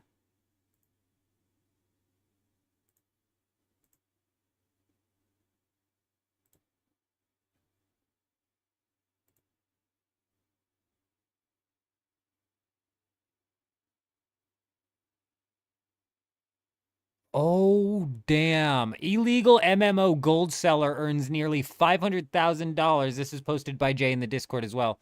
Becomes a tax issue, and days later, Dev announced a plan to curb real-world trading. Oh, my God.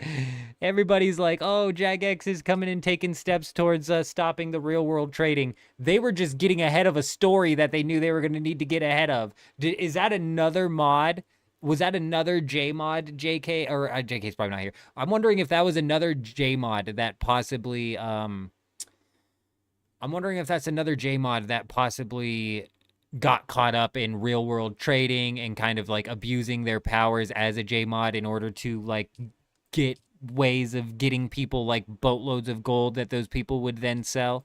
Oh man. Well, what's crazy is the real world trader is the developers of the game, a JMod in the game. It'd be the second time that happened. It was like a couple years ago. One of the JMods over at Jagex had some big controversy with him like real world trading and using his JMod status to give like one of the competitive PvP guilds some sort of like informational advantage to like abuse the market and shit like that. It was crazy. It was crazy. And all of that was tied in and around real world trading.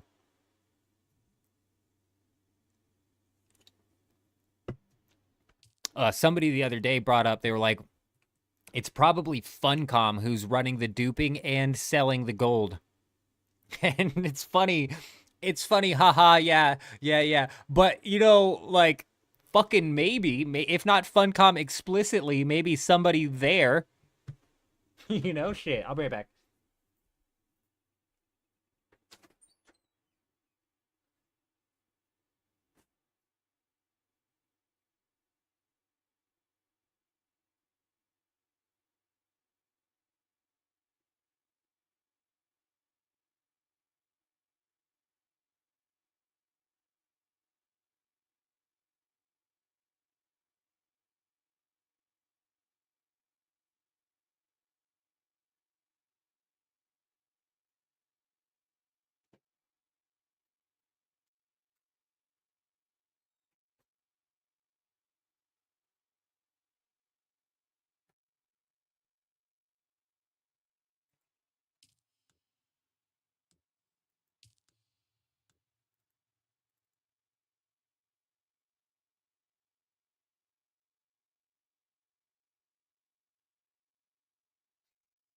Honestly, D, there's more money in doing it that way. Shit.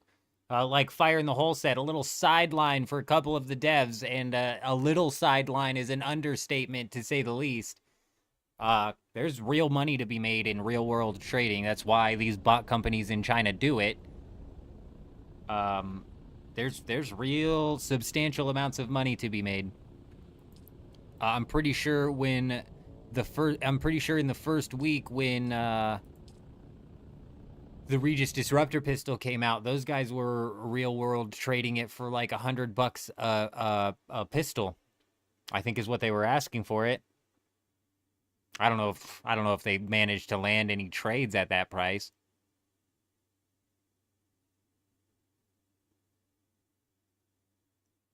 Very nice. Chuji is lightning fast.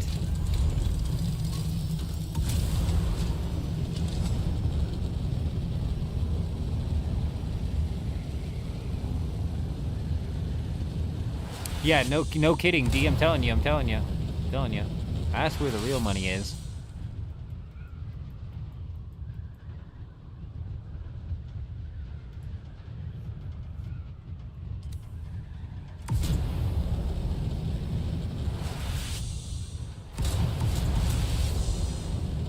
Honestly, though, even if the stunt that Jagex just recently pulled with the real-world trading, in the sense where they're going to now start banning the buyers of the gold just as heavily as they ban the sellers of the gold, I think that's a good change. I think the buyers should be punished just as heavily as the sellers.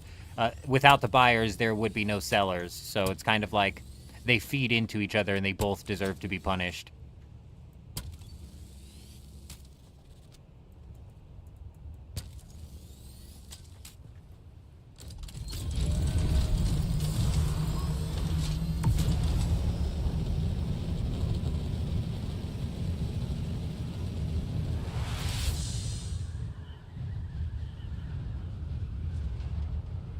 Yeah, 100%, D, 100%. And that's why it's like, fuck, as a developer, bro, you could just, like, spawn in 3.2 billion gold, sell it real quick, spawn in 3.2 billion gold, sell it real quick.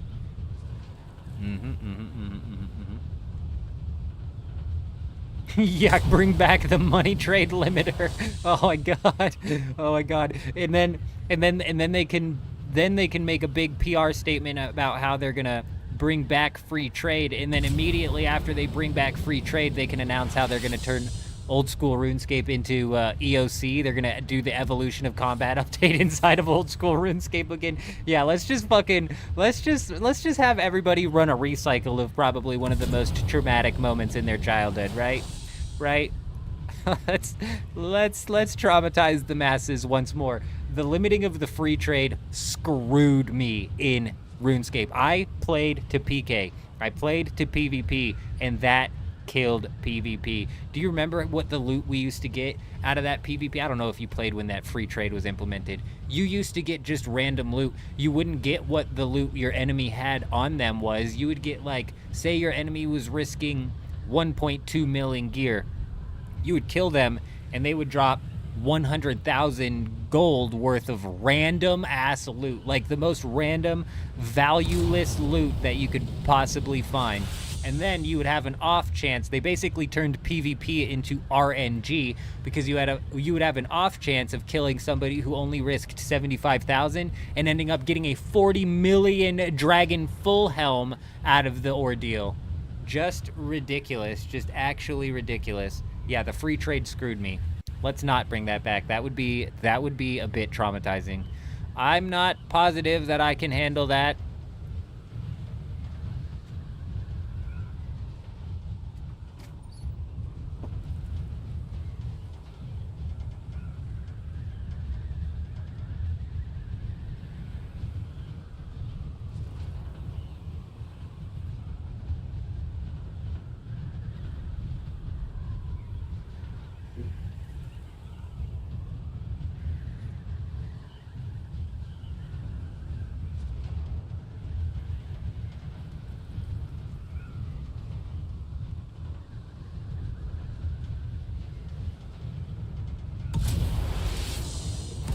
Let's go see what this F7 base be looking like. Do it be looking juicy?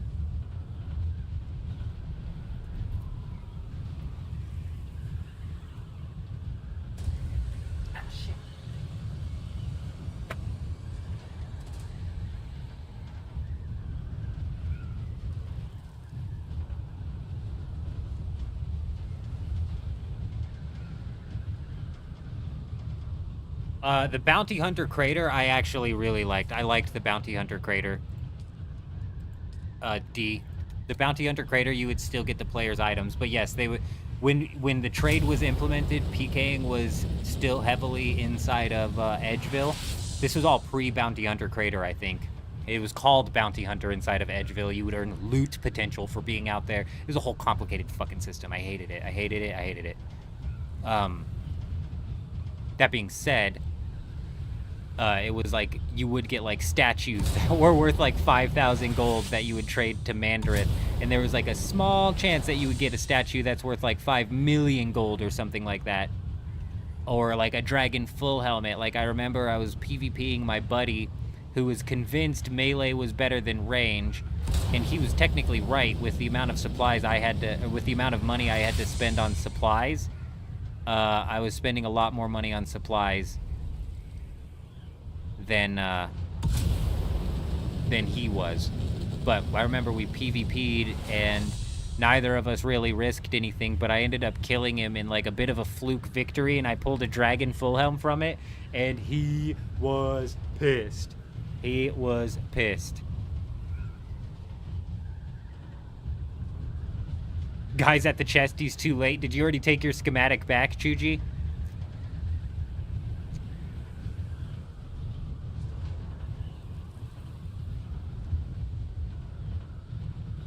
Oh, this base. I think we saw this yesterday.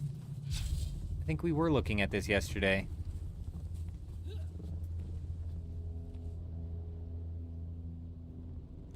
Yep, not a base that can be allowed to stand.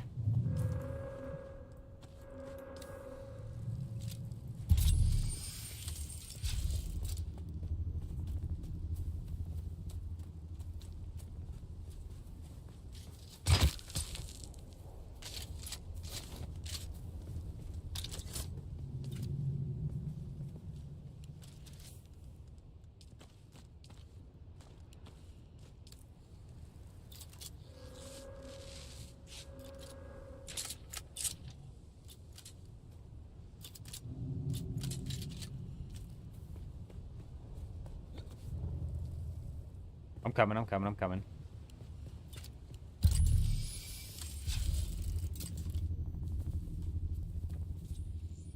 I wonder...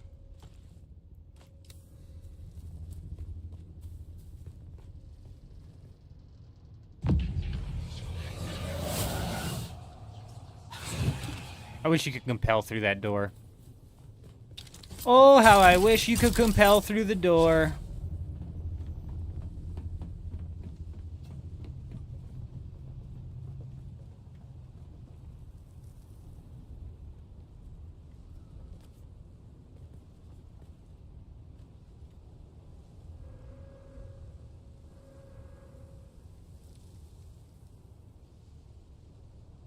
Nope, you can't. You cannot use your abilities through any of the pentashields. Not a pentashield at a base, not a pentashield anywhere.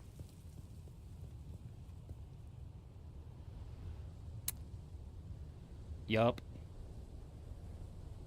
One thing you could do, I seen somebody trying to implement, was the gravity, the anti-grav mine strategy, where they put a mine up at the door or they throw a anti-gravity nade at the door. And if you go running into that, it's possible that you accidentally go flying in.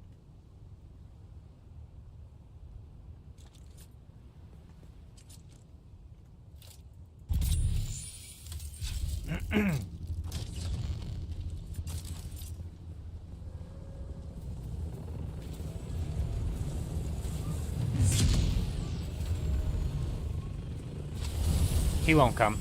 He's not going to come out. Chances are he's calling in reinforcements, so I'd imagine there's going to be some people flying in. Eventually.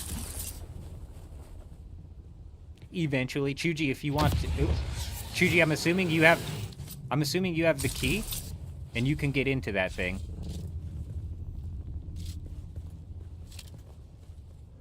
So if you want to hang, we can maybe go try pinching him. You can watch him on the door. We can go try pinching him. But 6 to 1, half a dozen to another. No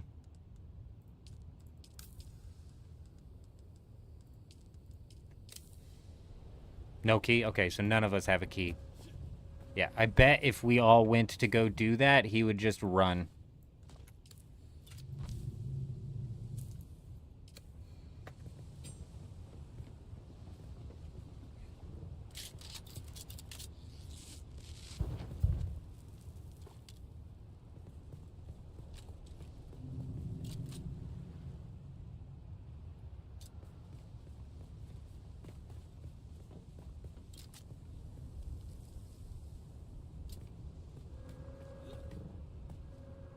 Or 26. I mean, Storm should be rolling through this server within the next 30 minutes here. It looks like Chuji's going in. If Chuji goes in and starts fighting this guy, we'll go in and grab a key, and then I'll keep an eye out on this side of the door.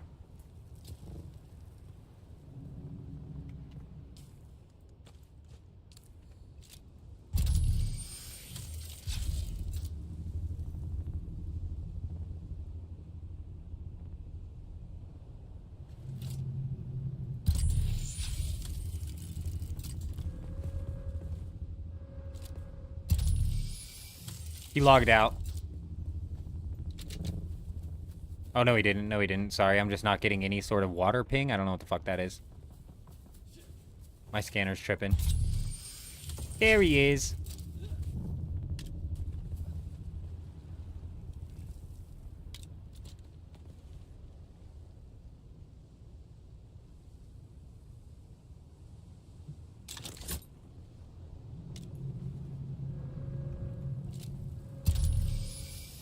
Oh, he's shifting, he's shifting, he's shifting. Watch out, Fire. He's coming, he's coming. Or he's moving. He's thinking, he's thinking, he's thinking.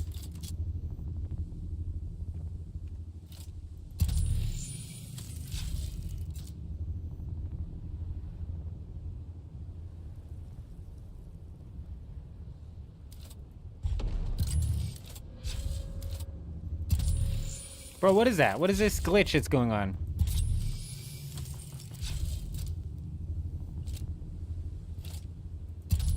Like, what the fuck is that?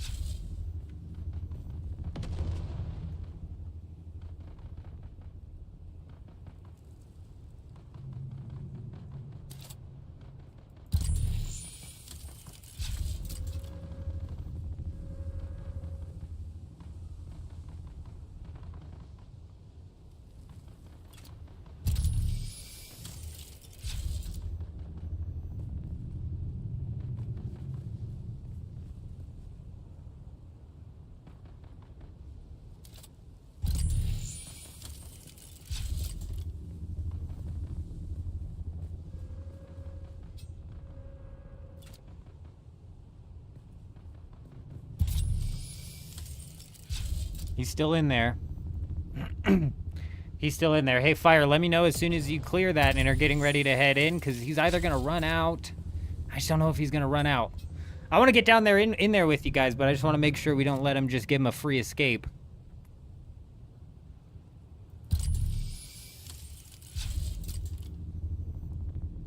As soon as you guys start fighting him on the inside, that's when I'm going to roll in. He killed you? What, he go into the room? He's right there. What do you mean he killed you?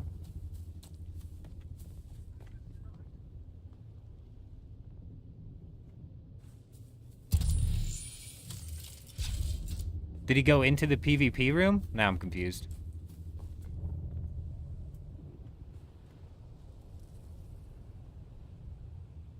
The replica pulse. I think this is the penetrator. I think this is the penetrator. It might be replica pulse. I see.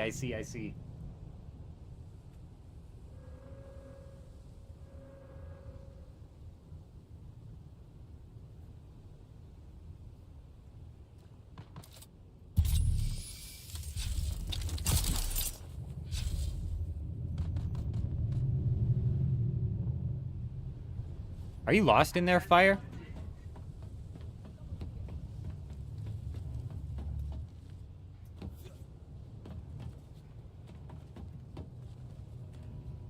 Reveal yourself.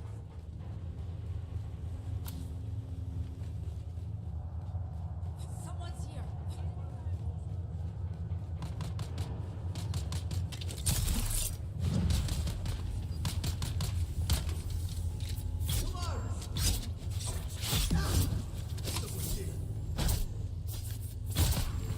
Did you grab the key? Did you grab the key?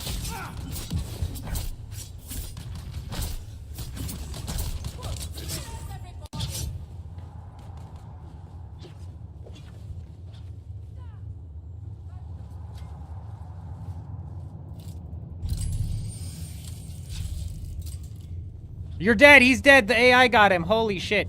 Did you get the key? Did you get the key? Get off of him. Get off of me now. He blocked me.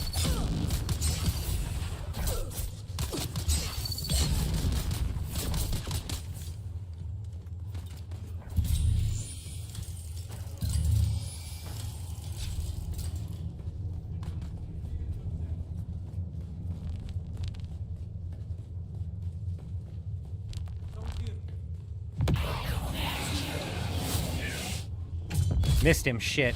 There goes all of my stamina too, literally all of it. The compel uses so much stamina. Where'd he go? Hang on, buddy, hang on, time out, let me scan. All the way on over there, huh? Interesting choice, interesting choice.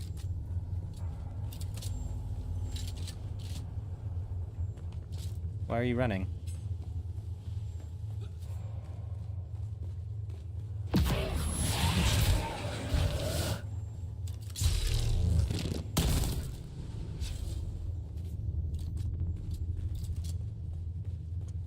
Oh, why is he gonna come kill Chuji and then run? Where'd he go?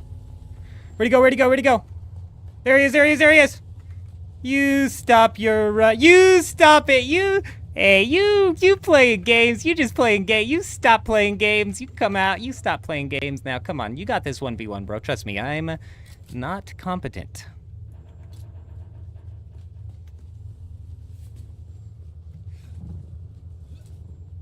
Come here, come here, come here. Get over here. Get over here. Get over here. Get over here. Get over here. Get over here. Get over here. Get over here. Get over here. Get over here. Get over here.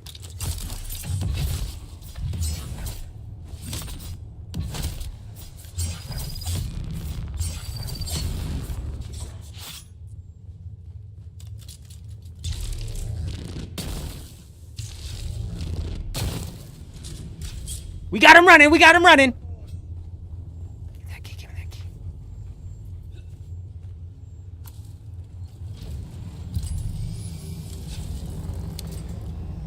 We are the champions. Guys, come on, sing it with me. We are. It's not every day we get to win. It's not every day we get to win. It's not every day we get to win.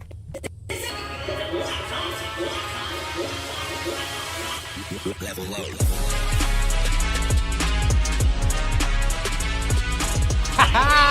Got him!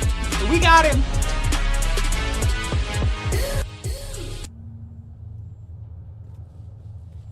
That'll show him. That'll show him. That'll show him, I tell ya.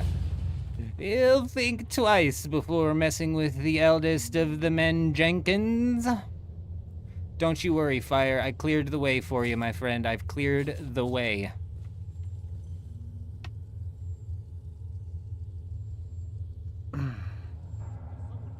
Quickly build a sub in a 1x1. He would have to be pretty damn quick. He would have to be pretty damn quick. Chest is a long respawn? Okay. It's a broken chest. It doesn't respawn quickly. Fantastic.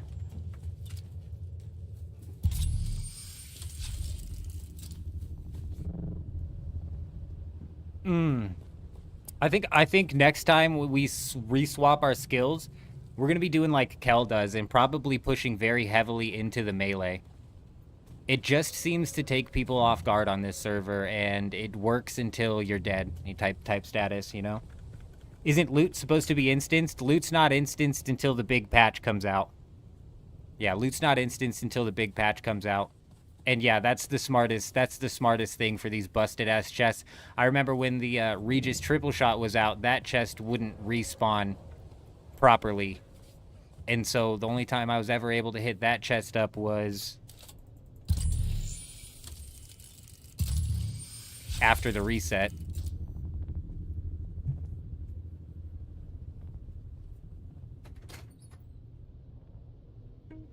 On infiltration instead of invasion, on subversion instead of elections, on intimidation.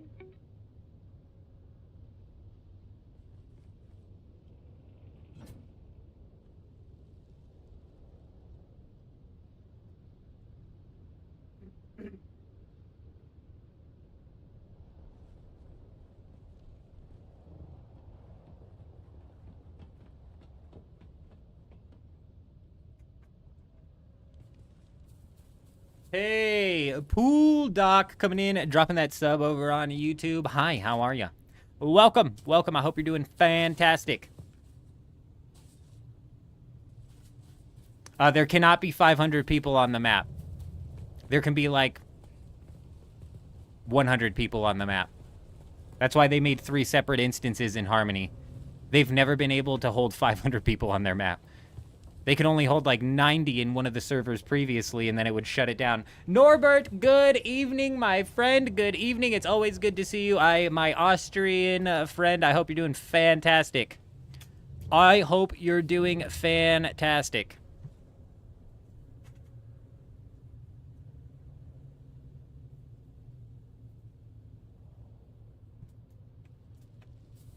We're doing good over here, Norbert. We're doing good. We're doing real good.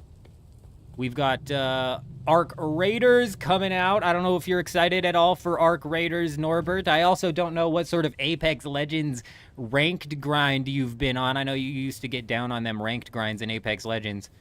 But, man, I'm itching to get into a competitive shooter again. I really am itching to get into a competitive shooter again. And the high stakes, the high risk, high reward in Arc Raiders might hook me so bad. It might sink its teeth into me so deep. I just don't even know yet. I just don't even know. I think that's why I'm so excited for the playtest, is because I just don't even know. I don't even know if it's gonna be the genre, you know?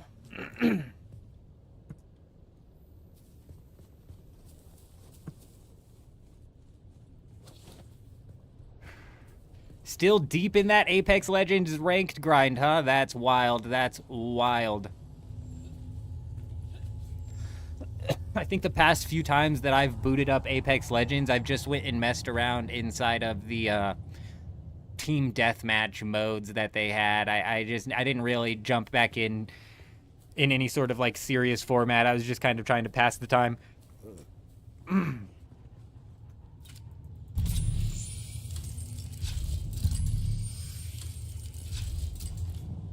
Is that a person? Can we see him through the peephole?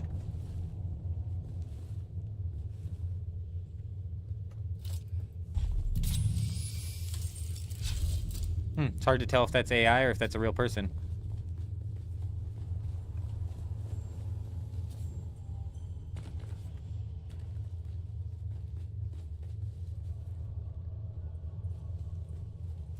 I'm assuming that's a real person. It's still double green. They can just come right through.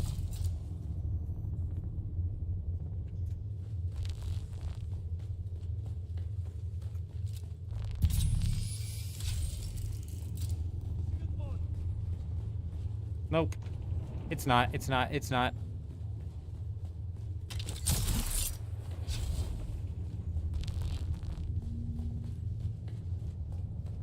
You're looking for a more active server? Yes. Harmony's one of the most active servers in the North American region, and then if you're in the European region, Trope, you're gonna be looking for PAX. PAX is what you're gonna be looking for in Europe. Oh, Norbert, you know, I didn't want to say anything, because I didn't play the Battle Royale version, the most recent. But when you play Team Deathmatch, Norbert, or you go into, it's not Team Deathmatch, if you go into their side modes that aren't the Battle Royale, like the control points, or I don't even know what they're called, bro. There's cheaters in those modes, like crazy, bro, like actual craziness. Like not even just like the closet cheaters, bro. Rage hackers, dead ass rage hackers playing in the Apex Legends Team Deathmatch shit. But yeah, I agree. That was actually one of the big reasons I quit playing Apex, is because I got into that mindset, and once I'm in that mindset, it kills a game for me.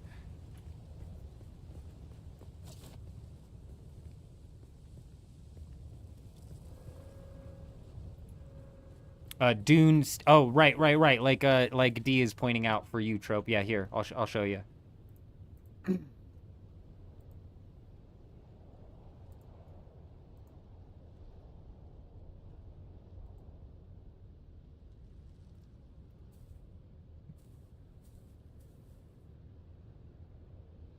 Yeah, that's seems to be more and more online fucking games, online competitive games nowadays are just absolutely plagued. Yes, sir, I could not agree with you more. It was definitely one of the big reasons I fell off of playing Apex. Anytime. That'll give you a whole list of servers like D is saying. It'll give you the current player counts. I don't know if it tells you like the average player counts or anything. So if you're looking at like the North American servers right now on that, like let's look. Harmony, for example, is probably looking pretty low. But that's because it's like, you know, the very early mornings just after the reset.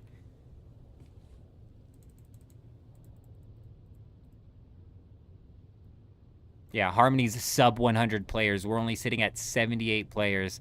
Literally, damn, you know, like, damn. PAX has 425 players on right now. That's probably right around where Harmony gets during the peak times of the day, is right around 400.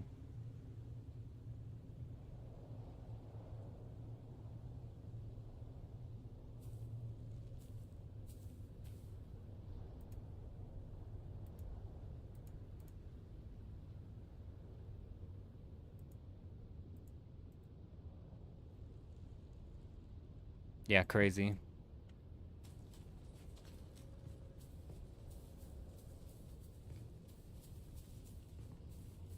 No, I agree. I agree with you, Norbert. I agree with you. It's a mixture of closet cheaters, rage hackers, and the like, my friend. Yeah, it's gotten pretty bad. It's gotten pretty bad over there. I liken it to Warzone, and the main reason I quit playing Warzone was because I was convincing myself that there was a cheater in every single lobby. And as soon as I feel that way about a game, bro, I just can't fucking even be bothered anymore. And the same thing kind of happened with Apex. It's not peak for NA. Exactly. Harmony probably peaks around 450 as well. So if you're NA, Harmony would be where to go. And it right now might be a weird time to check the player numbers when looking for a server, just strictly based on the fact that it's the middle of the frickin' night.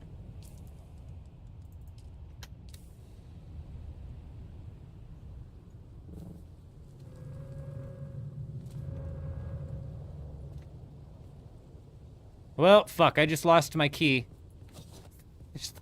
Shit, I lost my key. That's alright, nobody's hiding in there now. We don't technically need the key. And if we do, we can chase somebody else down there in there who's grabbing the key.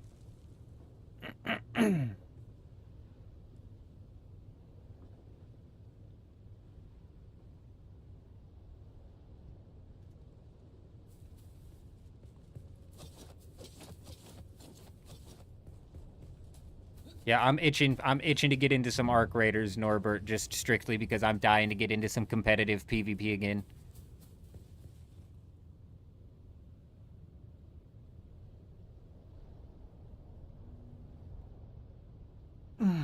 Right, that's what I'm telling Trope right now. Punky is Harmony is at 68 players right now currently. No, sorry, 78 players right now currently.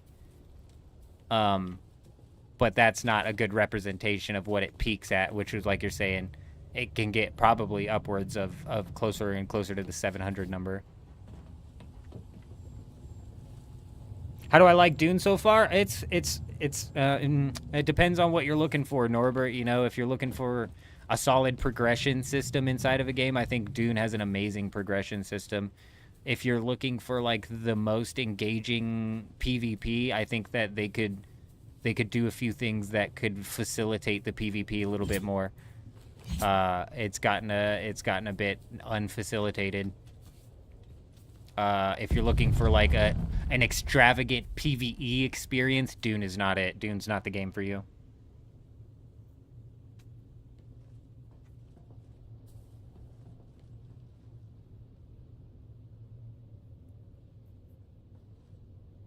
If you're into the Dune universe, even more so. Kind of like Dee's bringing up. If you're into the Dune universe, you'll probably like it even more. But honestly, they're drip feeding it, Punky, is what they're doing. It's Funcom MO. Exactly what they did in Conan is what they're doing here, from what I understand. And it's going to be a slow drip feed of content. Now, we can only hope that maybe they've learned from Conan and they're going to come out with some banger updates leading into the launch of console, but even after the launch of console, I bet it goes right back down to the drip feed, which just kind of really sucks. But, you know, I like risk and I like reward in my PvP, Norbert, you know? I like risk and I like reward inside of my PvP, and Dune Awakening has no risk and no reward.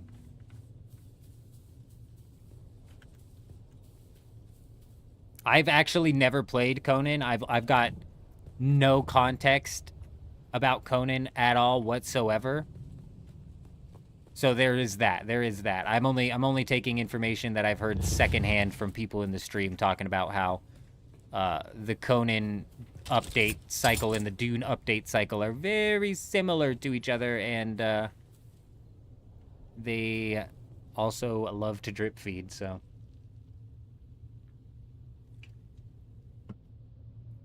If there's no risk inside of my PvP, I'm just kind of out there PvPing to PvP, and then if there's no reward for my PvP, it's the same thing. We're just kind of out here.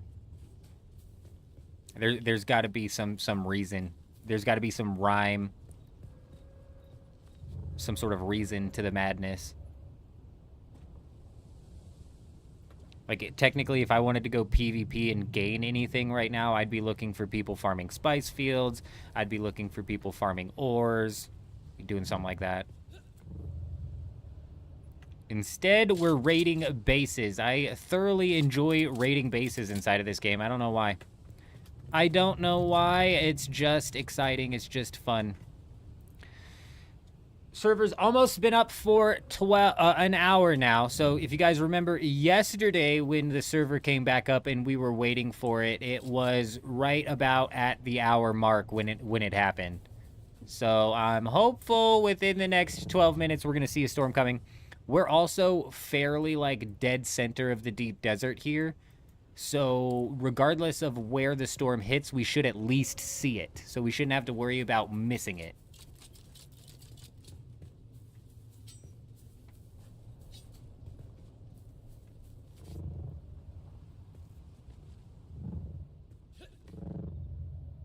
But honestly, Dune's been a solid experience. If they came out with fresh start servers just for PC, I would not do that. But if they came out with fresh start servers for PC and console, like when they launch on console, if they relaunch new servers as fresh start servers that are PC and console, I would do that. I would join up on that.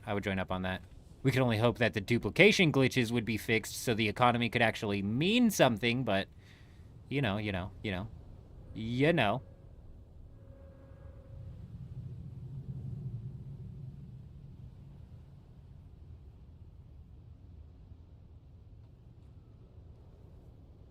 I might hear an ornithopter gliding in.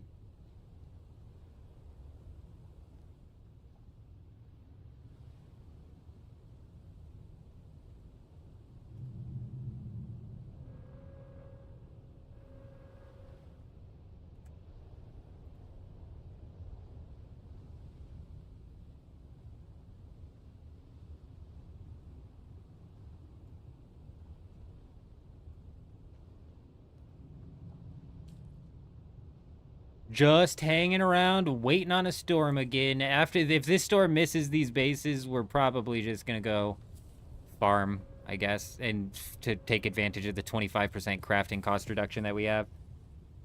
So on the test server, the repair glitch is fixed. Yes, Stu. It's been like that. Yes. Correct. Is that a question or is that a statement? Yes. The answer is yes. If it's a statement, then yes, correct. Correct. As soon as the big patch comes out, the repair glitch will be fixed in the current iteration that we know it. If you don't know, this current repair glitch that we have in the game now was the first repair glitch that was inside of the game. They've patched this out before. When they patched it out, it led to a whole slew of problems. People's inventories were being deleted from their ornithopters. All sorts of problems were stemming from them removing this repair glitch. Whatever they did to remove the repair glitch jacked up a bunch of other things in their spaghetti code.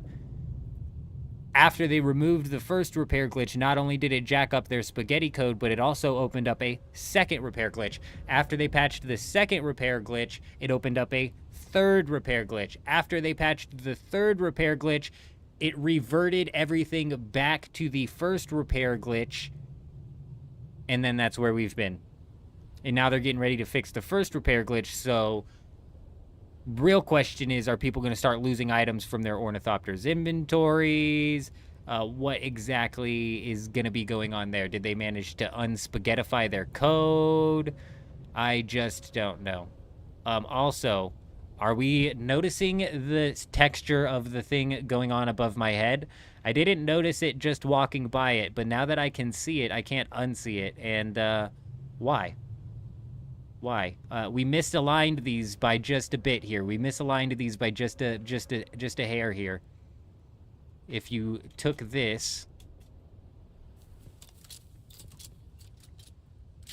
if you took this and just cut it and deleted it, we wouldn't even know. Oh, actually, that's offline as well. We would know. Oh, no. So, yeah, if you just took from here, they just need to come in and take from here down, over, and then delete that little triangle, and then this will look normal. Nice.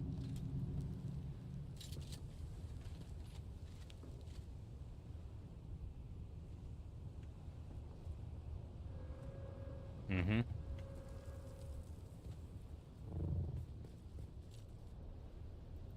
Yeah, finally, I agree, Stu. I agree. The repair glitch, I think, is going to definitely... It needs to be taken out of the game if they're getting ready to dump all of the schematics onto the deep desert at the same time. They're getting ready to put all of the schematics on the deep desert at the same time. And if there's no durability loss on gear, then there's no reason for people to replace the gear that they have, which means that the schematics that are gathered are just going to frickin' compile on top of each other.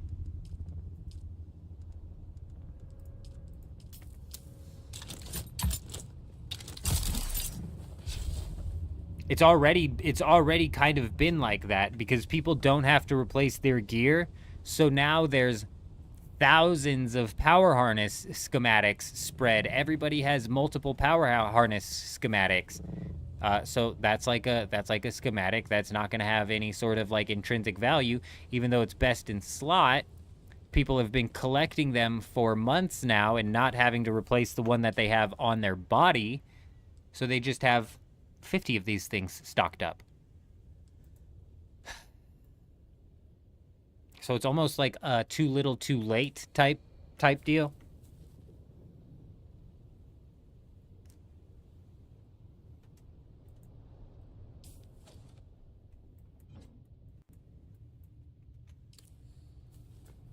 Six minutes, and then it's been an entire hour since the server went down. Like, fucking has to open up soon.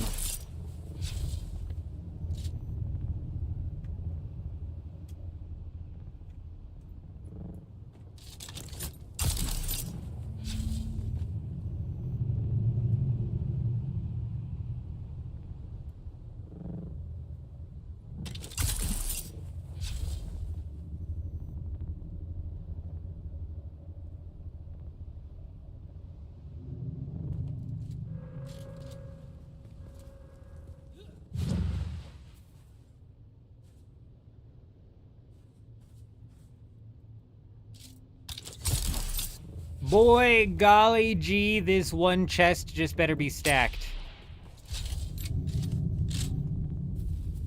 This better be the most stacked chest I've ever seen. Do Emperor's Wings keep momentum better than a full belt? Yes, but the problem with Emperor's Wings is... Here, I'll show you. This is why I don't personally use the Emperor's Wings inside of PvP, or anywhere for that matter, is because with a full suspensor belt, I can get this high in the sky, I can let go of it, and start falling, and we're falling, and we're falling, and we're falling. And just before I hit the ground, I hit the spacebar, and it stopped all of my momentum, and I didn't take any damage. If I did that with an Emperor's Wings, we would have just splatted into the ground so hard, we would have died. And that can definitely end up killing you in PvP. That can definitely be the thing that ends up killing you.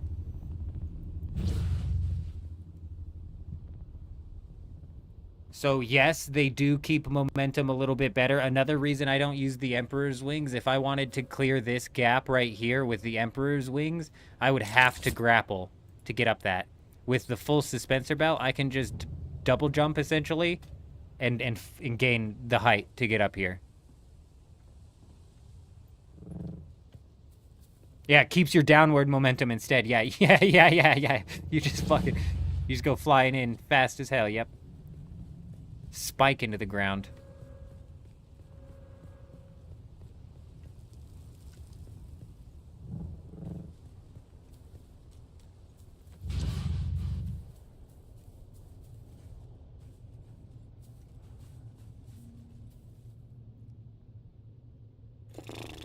This is a bit crazy.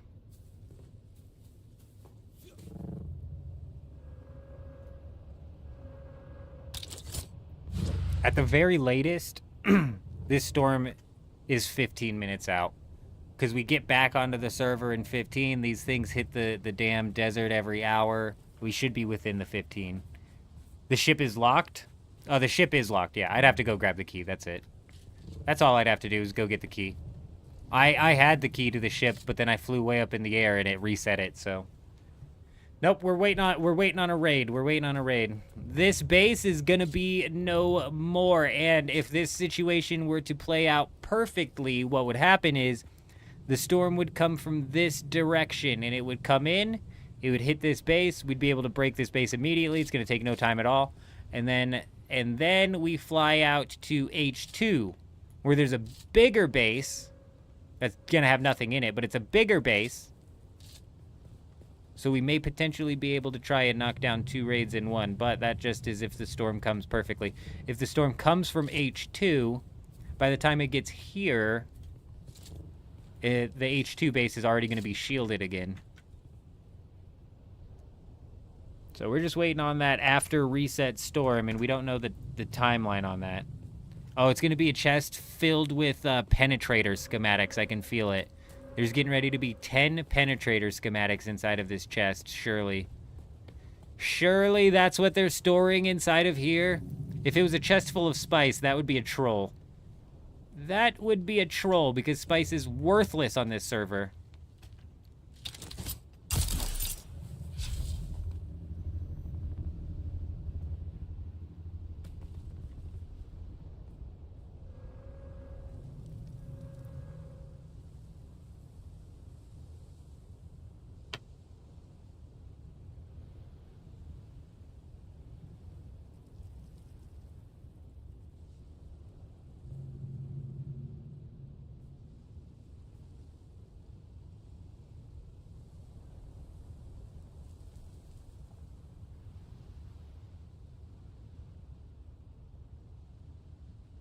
That's exactly what. That's exactly it.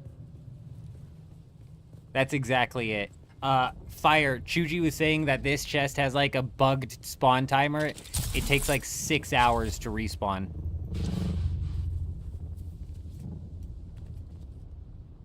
It's a 6-hour respawn timer on that chest.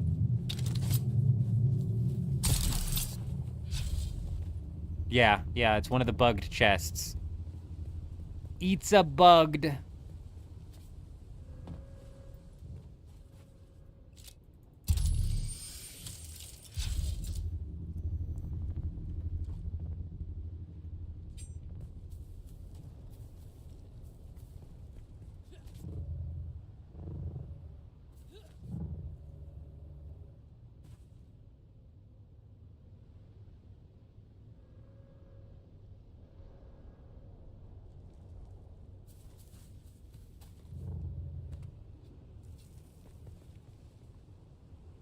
Okay, I've only been live for 4 hours. I made a burrito at the start of the stream and only ate half of it, and I'm really hungry, and it's sitting over there on the couch. And I'm like, maybe I eat that, but it's been sitting there for a while. It's been sitting there for quite some time. 4 hours isn't bad, though. I'm gonna eat it.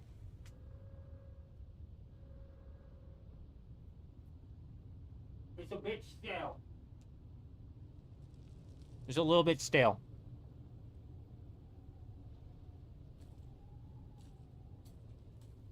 Is that lab still bugged? Is that lab still bugged, D? That's weird. I'm wondering if it's only on your server. What lab is it?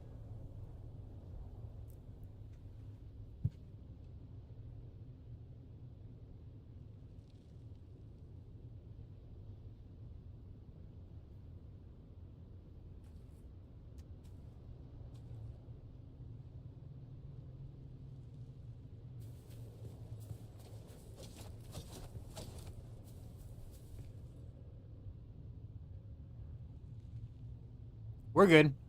We're good. We got a couple bites of some 4-hour-old stale burrito. It was fine. Tasted fine. It actually was like, had a little bit of like crunch to it almost, because the tortilla had, it was almost like a hard shell taco. Like it was like a mixture between a hard and a soft shell. Because the tortilla had stiffened up. It's not a lab that's even shown on the map. What tile?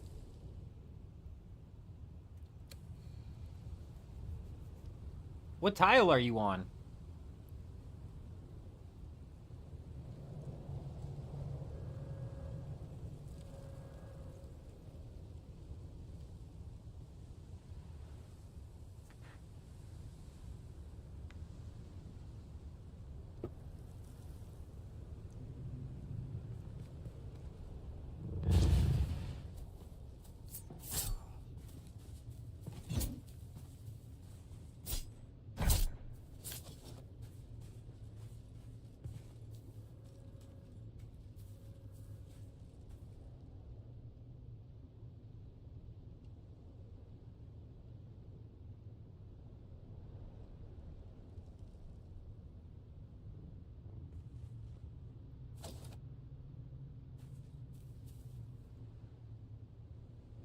When you knee charge somebody, how long does it stun them for?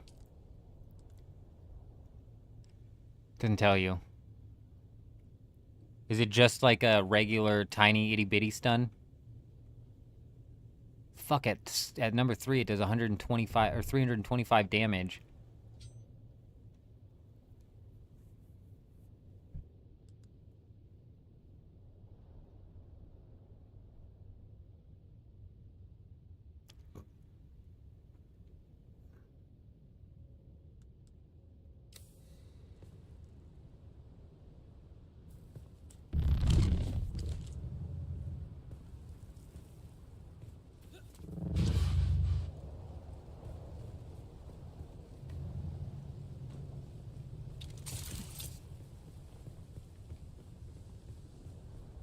Well, the hour came and went. We've literally got to be like 10 minutes away from this storm.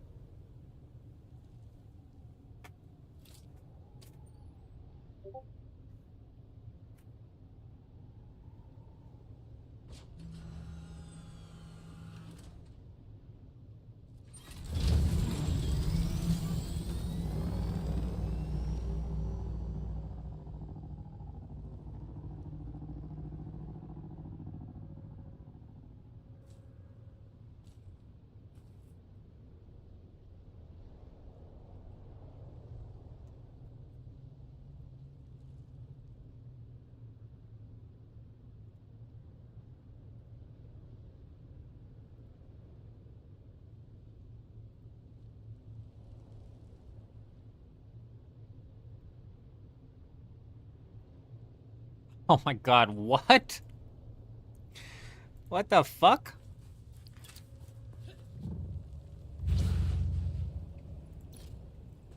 Damn it, we're all the way in 7.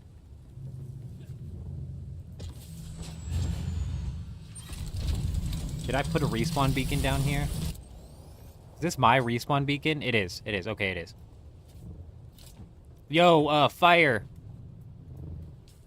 Hey, you might want to place a respawn beacon down here. Where'd he go? Oh, he's gone. He's gone. You might want to place a respawn beacon down at this island. I'm going to fly down to D2 and go see what is up with that. Because something's going on over there. What are you pinging? What are you pinging? What are you pinging? Did I ping that?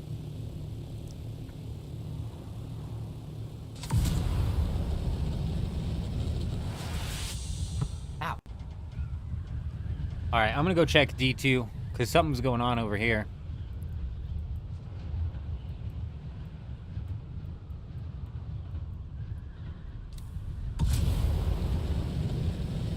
Something strange is happening over here. I'm wondering if that's happening on every server, D. I've not seen that. That's crazy. Are you on a private server? Are you on a public server? There's just so many questions. I'm not sure. I'm not certain if anybody's in the Discord. I closed it. But they posted a picture with, like, words are just floating in the air. That whole station seems to be bugged.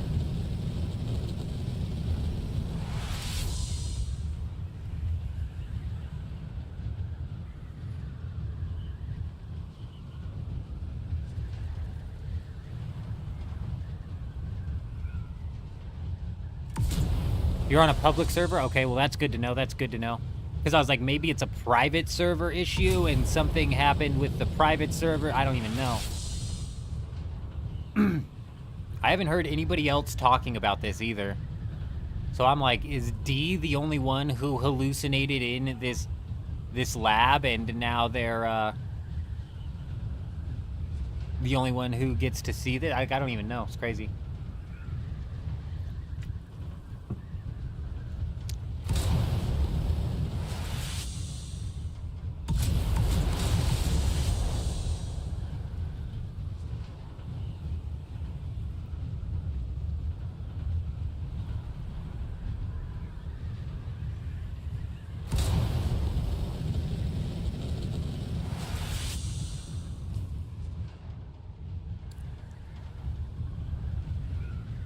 Is it even on the map for the deep desert? It probably isn't.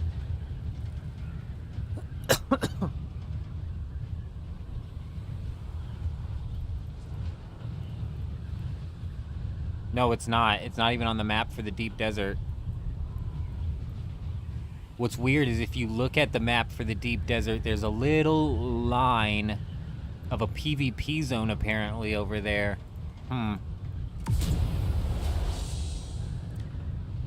Hey, bikini, yes, yes, yes. Not the middle of the night, not the middle of the night. 4 a.m., it's the perfect spice time. Oh, Alan's got the bug as well. Alan's got the bug as well. Okay, we're gonna be able to go. Look at some things here real quick. That's interesting, and it's PvP inside. Interesting. I was gonna say on the map, there's like a little sliver of PvP over here. Very weird. Very weird.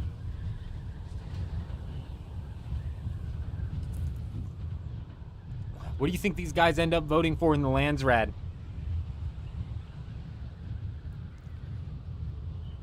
I highly doubt it's going to be Rite of Salvage, but we might be walking into a full loot week next week, which would be cool.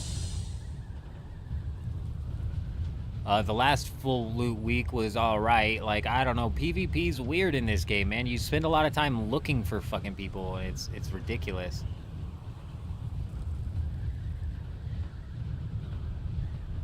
Yes, that night shift, it's what we're accustomed to around here, Norbert, I swear. Like 80% of my jobs throughout my life have all been overnight shifts, so I'm not surprised this is the time slot that we've set the live streams into. It just ends up working better for me anyways, scheduling wise.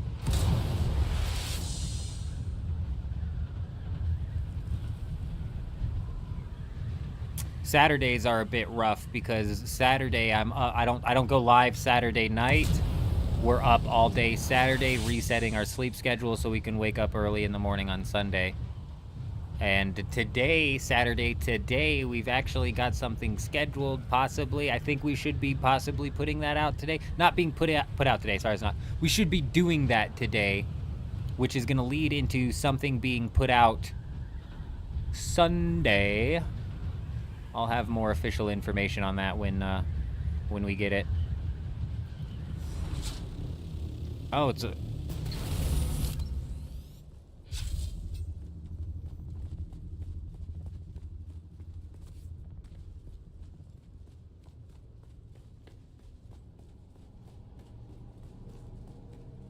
When does it shift PvP? Like halfway down these stairs, I'm assuming? The granddaddy worm from below? Yeah, that'd be something. That would be a sight.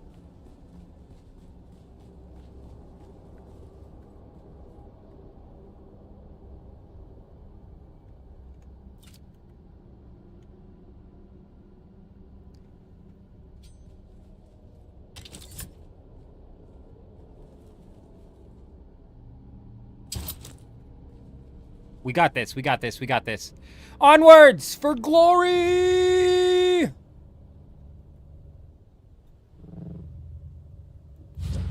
It's not a bugged lab, you guys. It's just a jump puzzle. This lab's fully here. It's just a jump puzzle.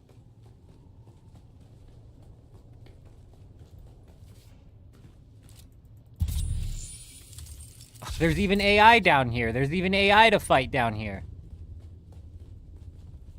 There's no chest? There's no chest in here? It's dark.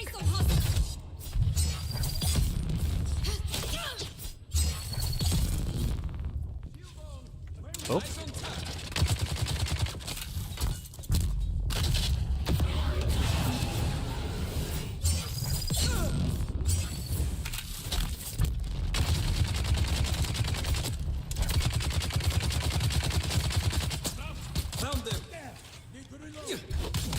Oh, fuck you. Oh, come on. I'm being pinched. There we go. One at a time now. Thank you.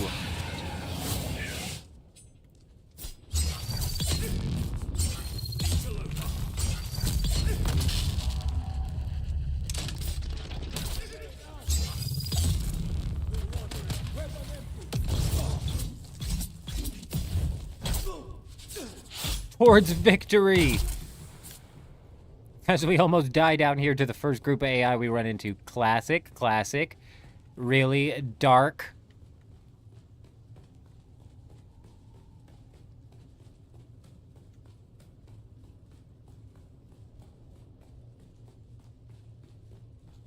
Is this just gonna keep going down? Oh, overgrown.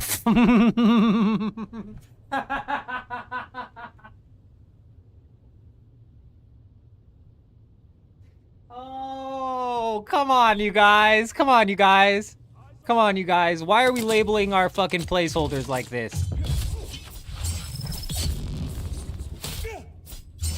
Storm's coming. Storm's coming. Shit. I'm coming. I'm coming. I'm coming. I'm coming. I'm coming. Let me find some AI so they can kill me. Excuse me, AI. I would love it if you would take me down, please.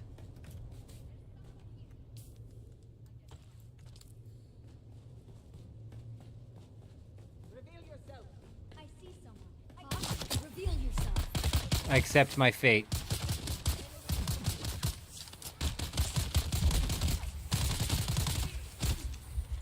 Finish me off, thank you.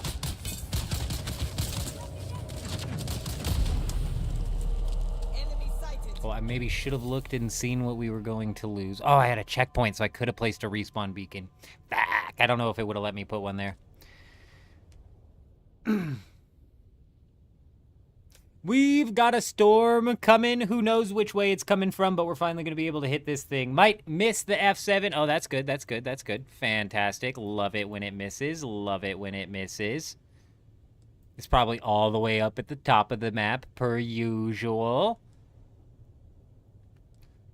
Always when you're waiting for it to hit a base is when it never hits a base. I think the storms should just sweep through the entirety of the deep desert. Just so every time a storm hits, you know that you're gonna have to hide. You can place the ornithopter under the map. Yeah, D, that's what I was gonna say. You can get in an ornithopter when you're under the map like that, but it's gonna treat it like you're trying to fly around in glue. Right? It's gonna treat it like you're trying to fly around in glue. But if you swap to glide, you can glide through that just fine. We've glid under the map all the way to the back end of the deep desert. It's a little bit wonky. You have to stay up above a specific height or it'll like auto reset you back to the top. But actually scared the shit out of me with that. Actually scared the shit out of me. I'm not gonna lie. Not gonna lie. That one scared me. That one scared me good.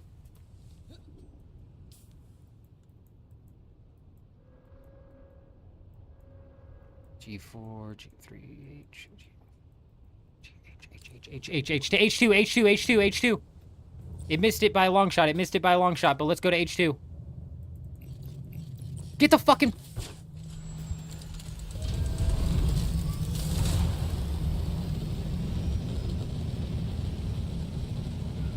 It's gonna hit H2. How many meters off of the storm are we? 4, 3. It's getting closer and closer to the H section. 14,000 and 5,000. It's gonna hit it here in a couple of minutes. We're probably gonna have only like 4 minutes to do any damage to this base. But still. Valley, good morning, good morning, good morning. Good morning. We're not in a rock this morning. We're not stuck inside of a rock this morning.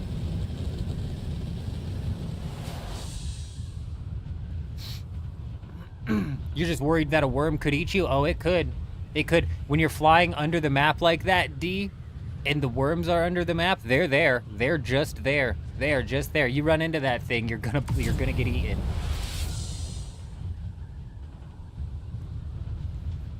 Chuji does not play around, I tell you what. Chuji is a machine. Urism is a machine, and Fiblet are absolutely crazy. You know who else? Kel. Kel's a bit wild as well. Those guys don't play around. Those guys don't mess around. Not when it comes to farming, not when it comes to nothing.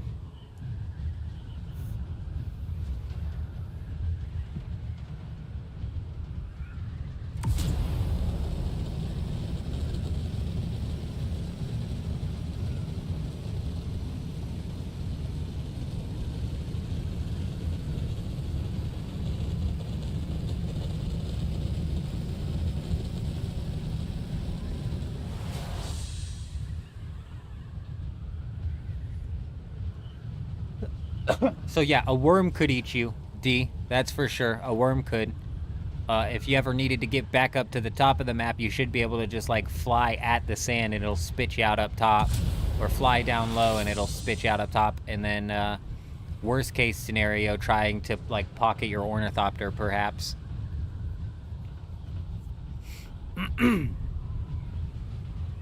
Because if you fall to your death out there, it will respawn you.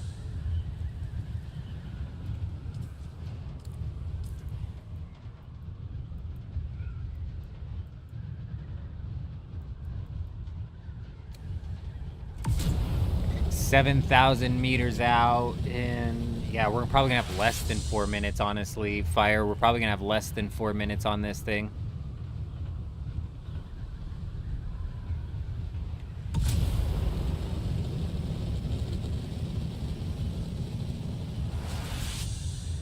What are you going to accomplish from flying under the map, Punky? Like, what did you accomplish via flying under the map?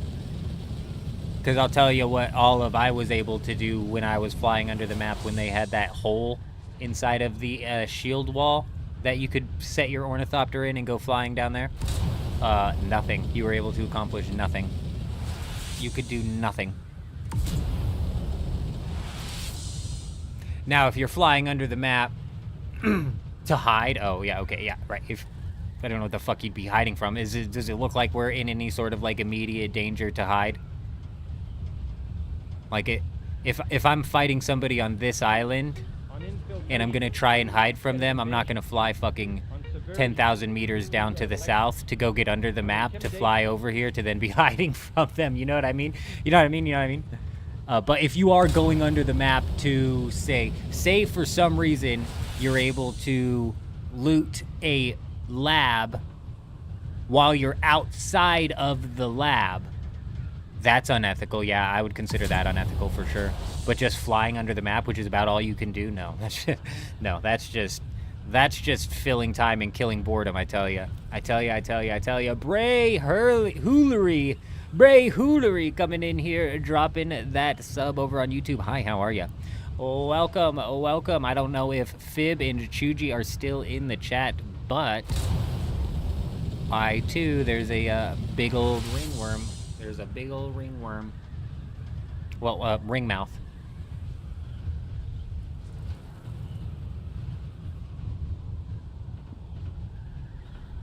I agree with you, D. It's more of like a curiosity searching.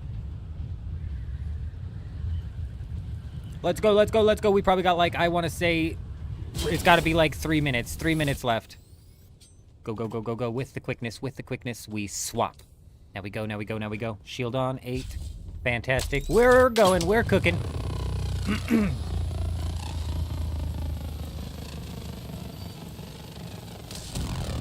Well, looks like that door survived that time, huh? Not this time. Nice try. Perfect honeycombing by these guys. As you can tell, they've prevented us so much prevention.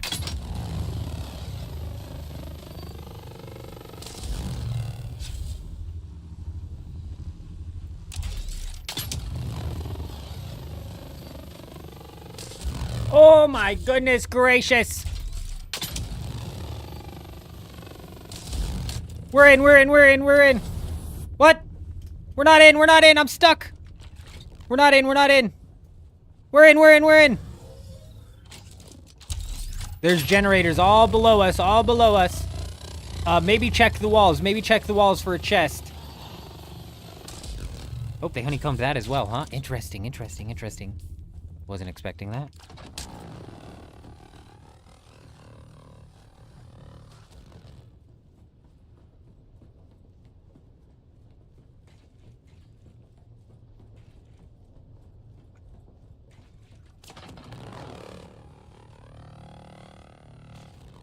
Why is there nothing in here? Why is there nothing in this one?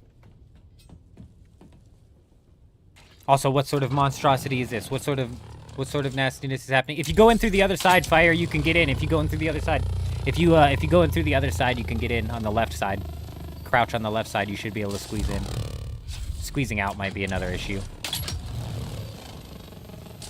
I know, Julian.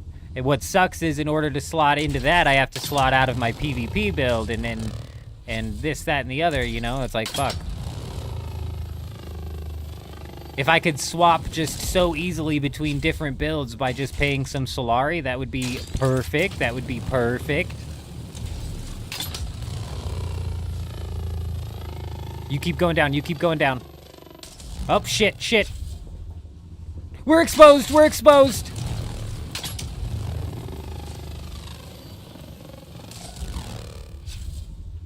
Jeez, this guy's got to be using like a tier 4 power pack or something. What power pack are you using, Fire? Oh god, they've honeycombed everything. They've honeycombed off everything. They're not playing anymore. They're not playing anymore.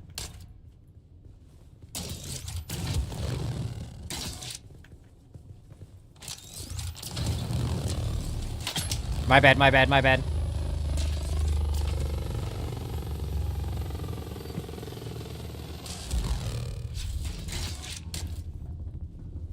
Oh, that's stairs, that's stairs, that's stairs behind this white wall.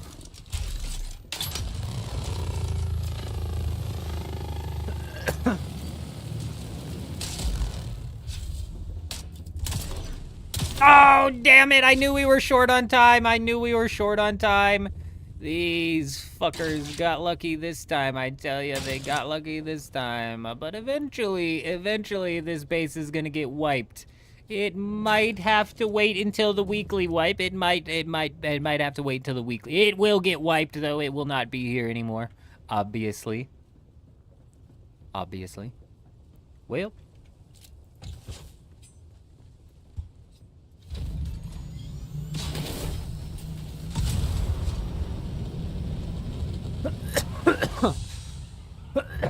Let's go back down to this lab and try an experiment.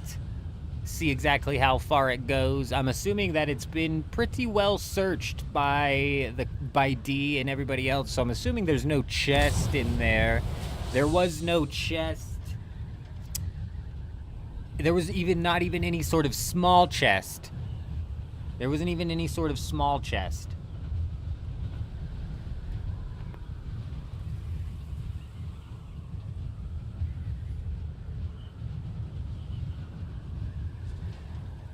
So I'm assuming that just nothing is spawned in there. Not even bandage chests, right? Right. AI made it in there, right? AI made it in there, but nothing else. Very weird. Very, very weird. Also, we didn't even get a good look at the fungus thing. Gosh, that is so funny that instead of...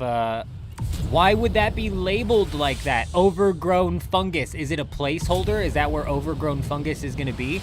If we look behind the overgrown fungus, it kind of looks like overgrown fungus. So why is it labeled like that? Why is it labeled like that? Super weird. Incredibly strange. We're for sure going to go peep out the rest of this lab over here, because something strange is happening. Some sort of insanity is taking place over here.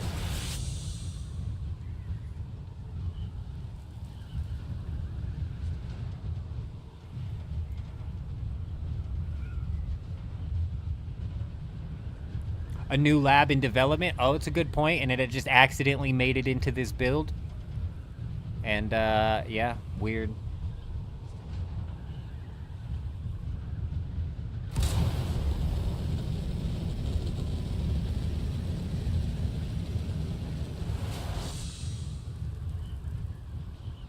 You're right, though. It does seem like it's a new pattern. Which is why I'm assuming that's a placeholder.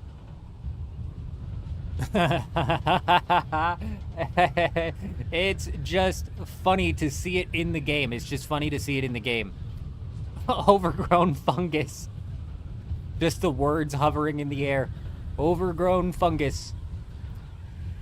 That's too good, man. That's too good. What I don't understand, how am I only 800 meters away from my... Oh, D2. D2, right. It's not in the shield wall. We're here. Never mind. I thought we had to go all the way over there. Nope, we're good. We're exactly where we need to be.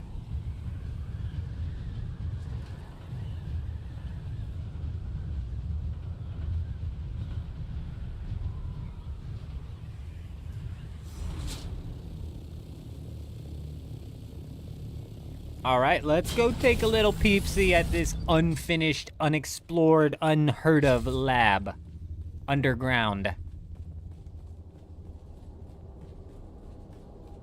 There's also a text pentashield in a doorway. Oh my gosh, we have got to see this. We have got to see this. Oh boy, the eldest of the men, Jenkins, has stumbled upon an adventure today, I tell ya.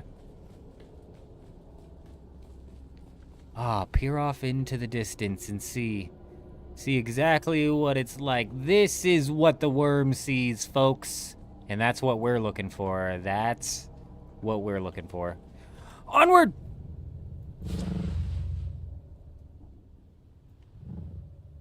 In, and we're in. And we're in. I think I heard somebody land here. Did somebody land here?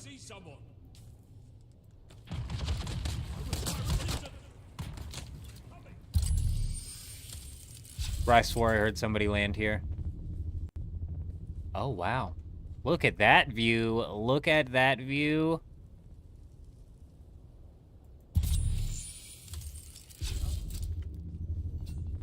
Is this lore accurate? That's how worms travel under the sand? Because there is no sand. Exactly, exactly. Now you're getting it. Now you're understanding how the worm gets around so quickly. Makes sense to me. Makes perfect sense to me.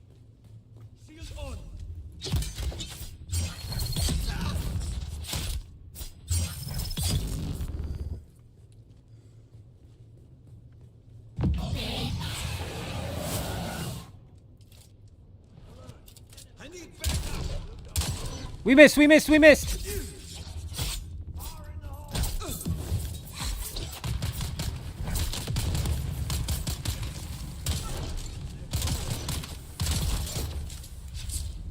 Got him.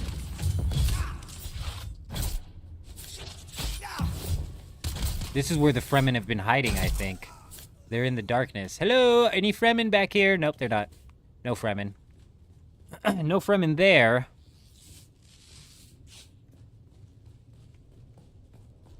We didn't go this way last time. There's a lot of different stairs going in different directions here. Oh! Pentakey, just so you guys know, when this raid comes out, the Pentakey will be here. Right here. Oh! Lair, sleeping quarters. Okay, okay, this is where you'll come to take a nap. AKA the lair / sleeping quarter, in case you didn't know what a lair was. Yes, that's essential text. That's essential text. Okay. Yes. This is where you'll sleep. Very nice. Very nice.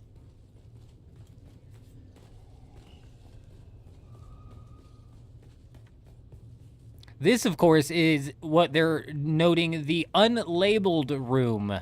It used to say meeting room here. They didn't like that. They didn't like that. So they went with unlabeled room. Weirdly enough. Moving on. This... Oh. We've got a staircase.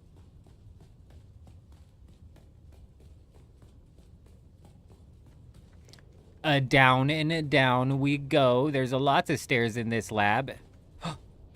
Enemies. Watch out. I think he knows we're here. Never mind. He has no clue that we're here. He's an idiot. He's an idiot.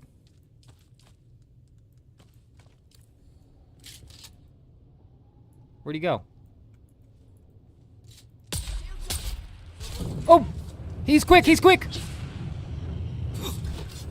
Oh, he's really good. He's really good. He is fantastic, but I'm better.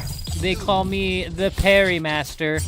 I never miss a parry. Not once in my life. Not even the first parry. I missed that one on purpose to prove a point. That's how you get the one-liners in.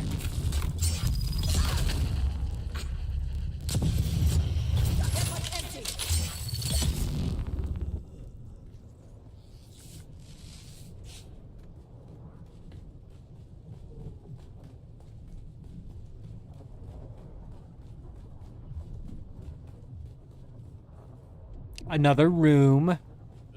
I see you. Oh, there's a dead body over there. I wonder whose that could be. Not mine.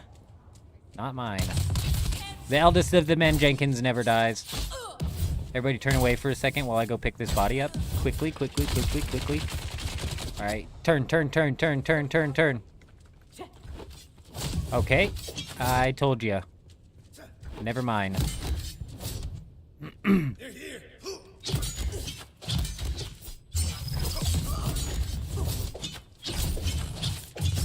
Okay, yeah, sure. Okay, just come at me with the fucking whirlwind attacks. Settle down. Settle down. Yeah.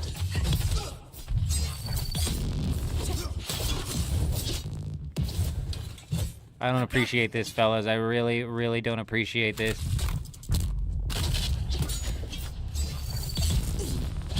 Nice try, pals. You're gonna have to try better.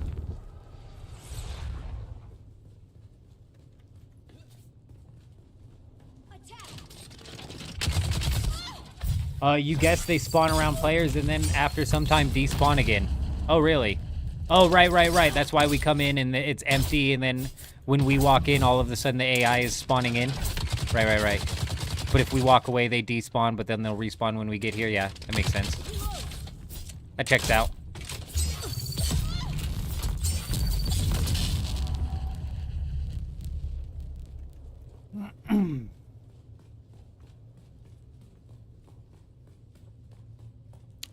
I think that that's just about the entirety of the lab. If I'm not mistaken, this is where this is where we died. So we cycle back around this way and up the stairs. So this is just like a circular lab. I'm not really even seeing any rooms that would be held off in the sense of how these PvP labs typically function. Overgrown fungi.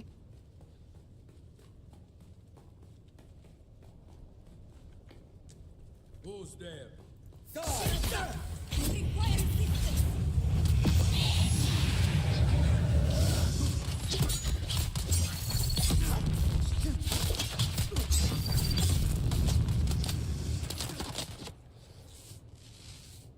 Sad that there's no chest or reward whatsoever. I'm not surprised. This shouldn't even be here whatsoever is the thing.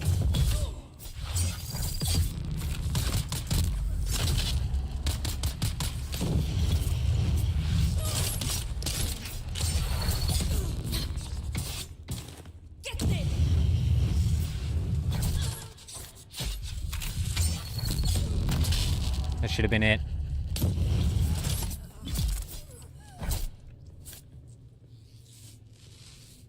Overgrown fun guy, yep. Yep. Fungi is more fun to say. Fungi. Funcom, you know? Yeah.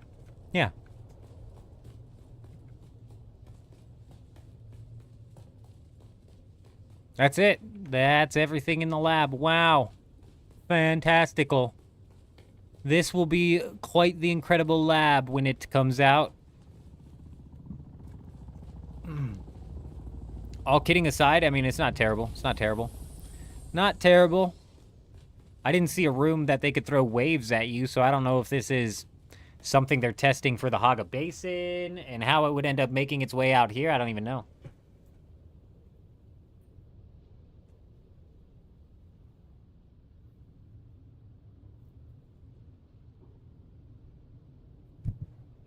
Yeah, knowledge is the reward. Yep. We'll be fully prepared when this launches. We won't get lost. What the? Oh, this is where we entered. We won't get lost at all. Oh, shh. Oh, it's just fire. It's just fire. I was like, he's gonna know.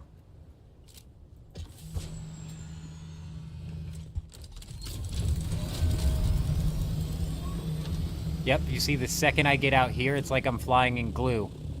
But when you're over top of something, you can fly just fine. Get in there! Here, we can fly just fine. It opens back up. Oh, back in glue. It's because we're not over top of something. But check this out. There you go. apparently, I didn't spend too much time under the map last time, but apparently it kept spitting me up above the sand. Apparently, if you stay above 250, it won't spit you out above, out at the sand.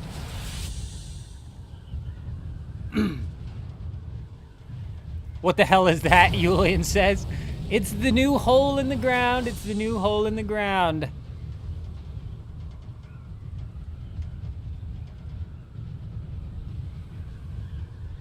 Well, I tell you, when I no longer am getting the DLC for free because I no longer have the season pass, I won't be picking up the DLCs. They would have to be way more substantial than the one we just had.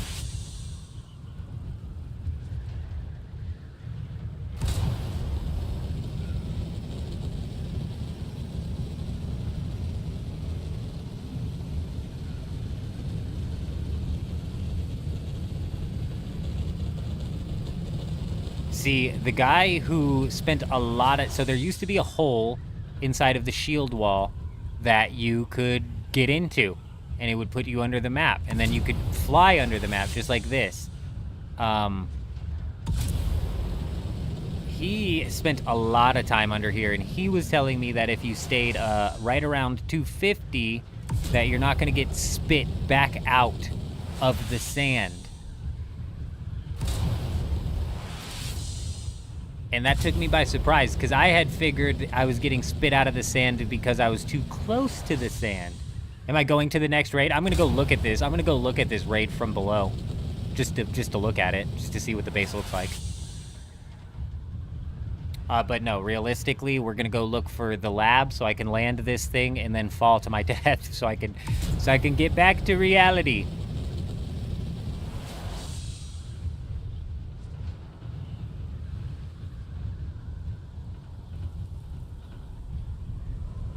Oh, what lab? What lab? Training station, yes, or whatever they're called. Yeah, it was unmarked D2. It's unmarked on D2. Right here. Top left corner of D2 is an unmarked lab.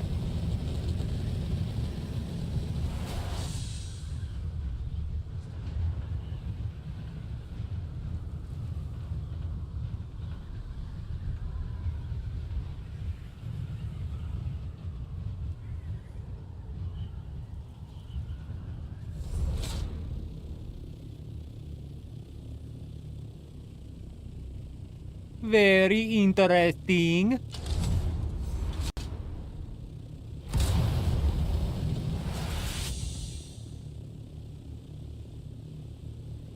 Get in there, get in there, get in there!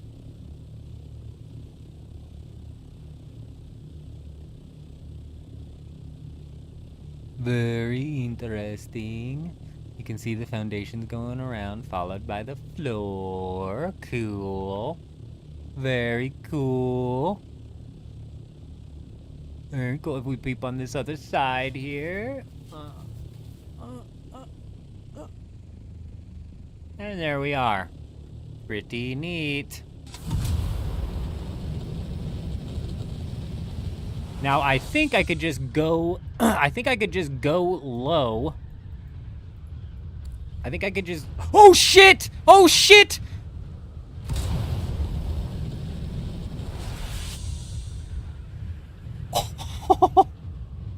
That was a little bit too close for comfort, let me tell ya. Oh!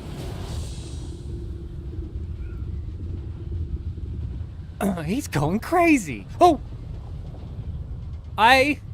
He's turning. He is not happy that we're in his territory. He is not happy that we're in his territory. Let's get the hell out of here.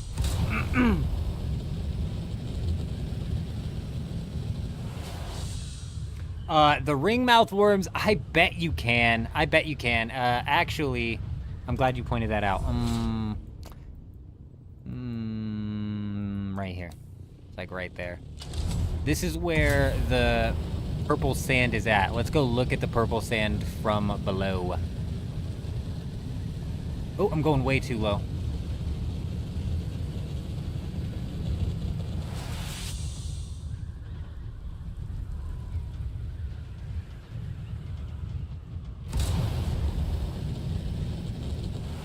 You would need to spawn the ring mouth. The ring mouth doesn't spawn based off of players.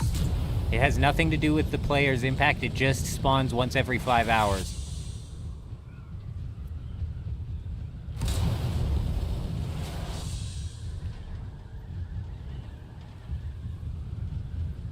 I think. If I'm not mistaken, we're like right under. We're like right under or close to right under where the ring mouth would spawn.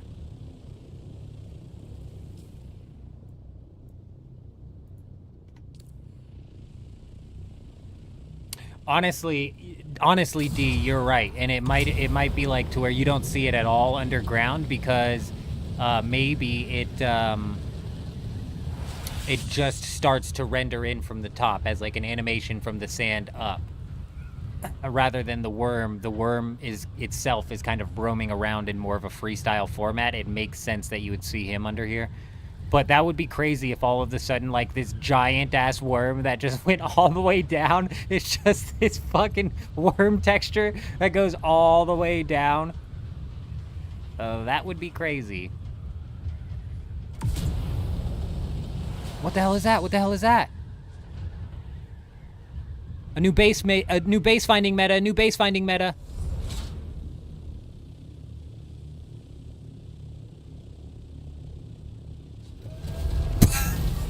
Oh, what? He's fucking cheating. He's cheating. That shit's fucking cheating. See, this is where flying under the map very quickly turns into fucking cheating. I'm having fun. We're having fun. We're dicking around, right? That asshole has a build up under the fucking thing. The other assholes Chuji had to deal with had a buggy outside of the fucking thing. Scum of the earth, I tell ya. Though technically not cheating. Like, if we're being real, that more sits on the line of bug abuse. Though it's abuse. It is abuse. But it is bug abuse rather than cheating. Does that make sense? That's kind of where I sit on that. It's fucking scummery. It's scumbaggery, that's for sure. But it's not cheating.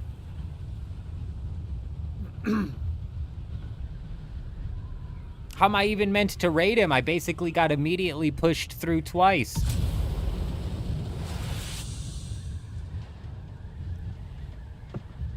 Also, he's under the map. I wouldn't be surprised if that made it to where your shield didn't go down. God, do we maybe try that again?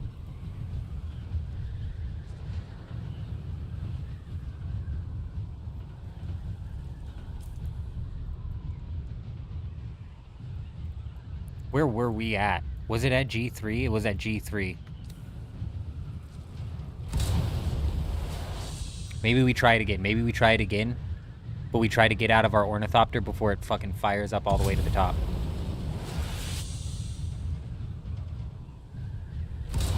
You were standing on top of the lab and still affected by the storm. Nice. Good to know. Fire in the hole. My knee-jerk reaction would be no. But with D saying that they were getting hit by the storm, I'm assuming yes. Norbert, I agree entirely. I've been saying that one for years. For sure. I agree. Could not agree more. Because of the fact that we are 30 minutes off of a storm, I'm going to try one more time to get under that and into that guy's base. Because if we can get in that little in-between zone of sand and hill there... God, that's cheesy. That's so cheesy, dude. That's so cheesy. And what's cheesy about it is I bet there's nothing in there. I bet it's just literally used as a respawn room. I bet you anything he uses it as a respawn room, and then they can respawn and come right back up, and they're at G3. They're pissed off that Chuji popped their buggy that they had behind the wall or whatever. That might have even been the type of wall that they had it behind. I don't even know. Fire. If you can unlock the weirding step ability, when I'm under this map, you may be able to weirding step to me so we can both raid this thing. Just FYI, just so you know, just so you know.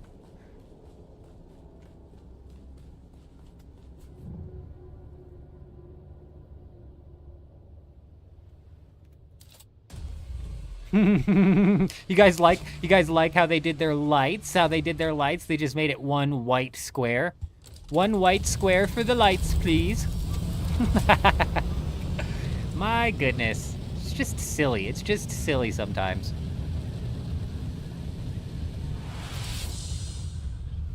There's like 6 devs over at Funcom who are busting their ass and everybody else is phoning it in.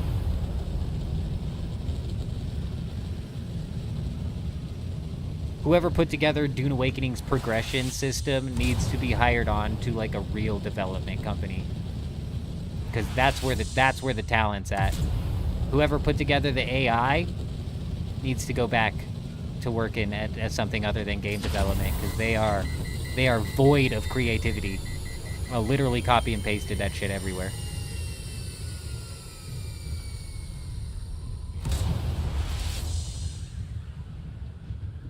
The map designers have seemingly been getting better. Did you guys see that? There's like a lot of inside there's like a lot of inside area there. Bro, I swear if people are doing this, I swear if we find another base out here doing that, I'm gonna start to get pissed off. Because there comes a point in time where you cheese the fun out of a game. You know what I'm saying? Like, you cheese the fun out of a game. Fuckers.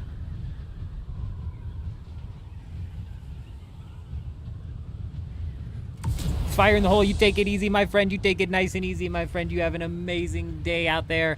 If we manage to get this base raid, I'm probably going to end up turning it into a video. If we don't, then you can always check the end of the live stream to see exactly what happened. My guess is we're just going to end up getting double pushed out of the sand again, and we're not going to be able to land where this guy's base is. I'm going to try and tuck myself up closer to his base this time, so maybe there's a little bit less ornithopter flingage. Yep, you're right, D. You're right. If it can be exploited, it will be exploited, and the Funcom devs seem to not even care, because I remember hearing explicitly from somebody in the chat that during the testing, the devs were warned that players would just spawn camp. The devs were warned that players would just spawn camp chests. And the devs were like, "Ah, players won't play like that." What?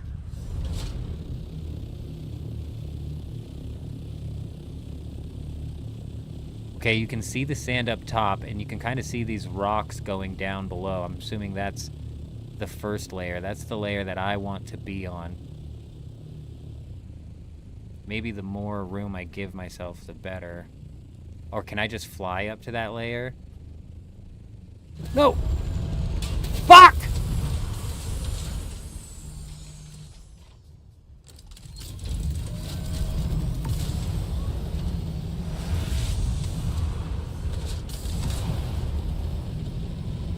Yeah, it's the same one. It's the same one.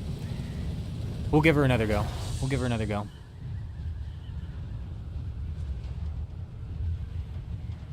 Directly under the base. There's like a couple different angles we could possibly take this. If I'd have jumped out of my thing sooner, I would have been fine, I think.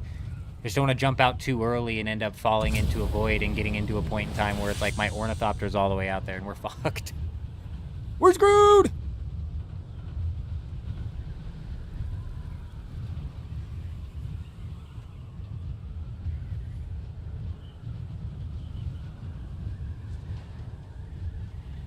The ornithopter itself is probably going to double clip through the damn thing anyways, so the ornithopter itself is probably going to be sitting in the deep desert. We've got about 15 minutes plus 8, so 23 minutes remaining until the next storm should cycle through. Whether or not it lands there, I don't know. I don't know. Whether or not we get there, I also don't know. Also, not end of the line here. If we don't get the base here tonight, next time we're live, we could potentially get Chuji or Kel or Fire or Kato or somebody to push us under the map closer to his base so we don't have to rely on meshing with this ornithopter. 7D coming in, dropping that follow over on Twitch. Hi, how are you? Dan, if I had to assume, Dan coming in, dropping that follow. We appreciate you. We hope you're doing fantastic.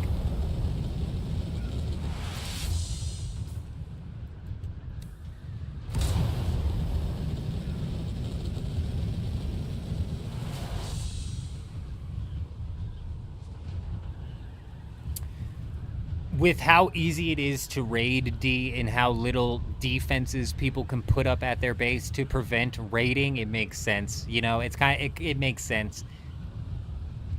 I think that the storms should hit the entirety of the deep desert because there's been times that we've had a base scouted out and a storm has passed and missed it like 5 times in a row.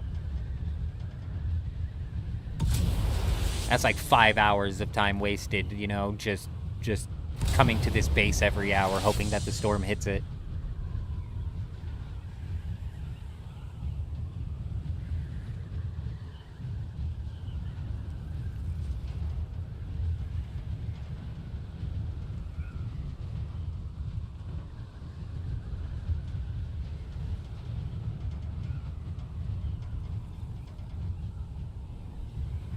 Well, let's give this one more college try here. One more go.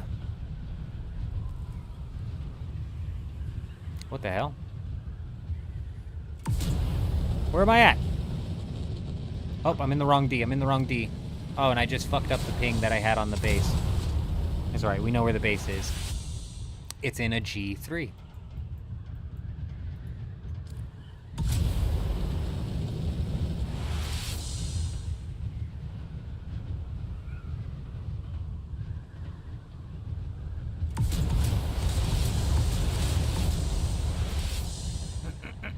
I think I'm out of gas. Nope, we still have gas. Where am I getting these fuel cells from? Interesting.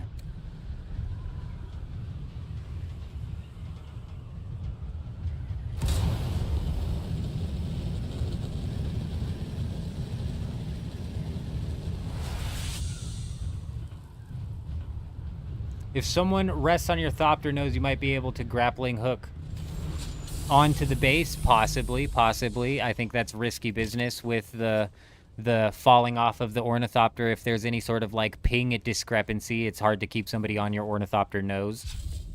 But possibly, if we had another person here, it'd be easier to just have them ram me into the mountain where that base is located, which is probably exactly how those guys got to that base. I doubt those guys flew from here to there. I can almost guarantee that they just had somebody push them under the ground. That's how easy it is to mesh in this game, and that's why people are exploiting the fuck out of it.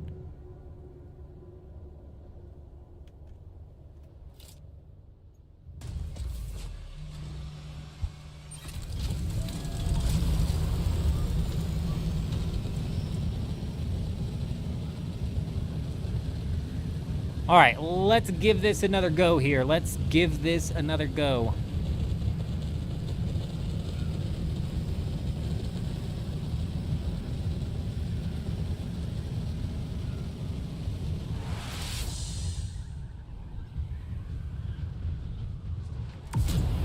What's crazy is whoever came in like 2 weeks ago when we were dicking around when we found that hole inside of the shield wall and said if you stay around 250 you won't get booted out of the sand, he was so dead on.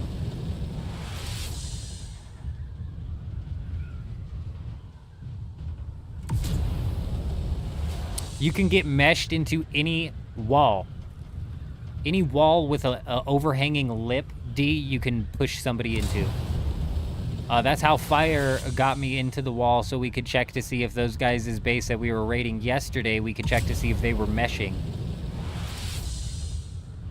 He shoved me in the wall. That's what they do. They go up to one of these cliffs right here, and they have somebody shove them in the wall.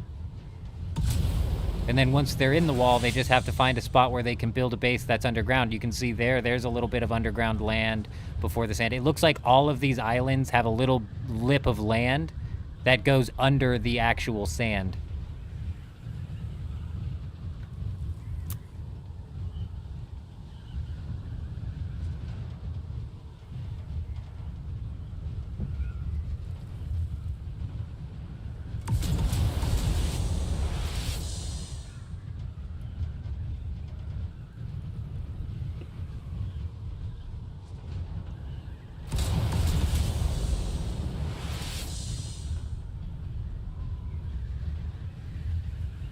Here we go. I think I'm gonna try and hit it from that rocky side. Because if I go right up under the base, it's really close to the edge of that sand hill that I'm trying to get under.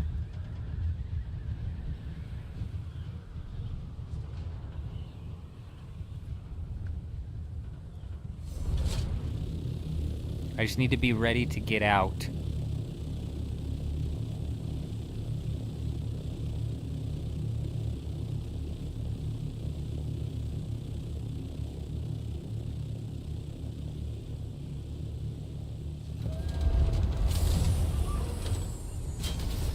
Fucking grab it! You're mine! You're mine! You're all mine! You dirty, dirty dog! You dirty son of a bitch! You! We got you this time! We've got you this time, pal! You're done for, buddy.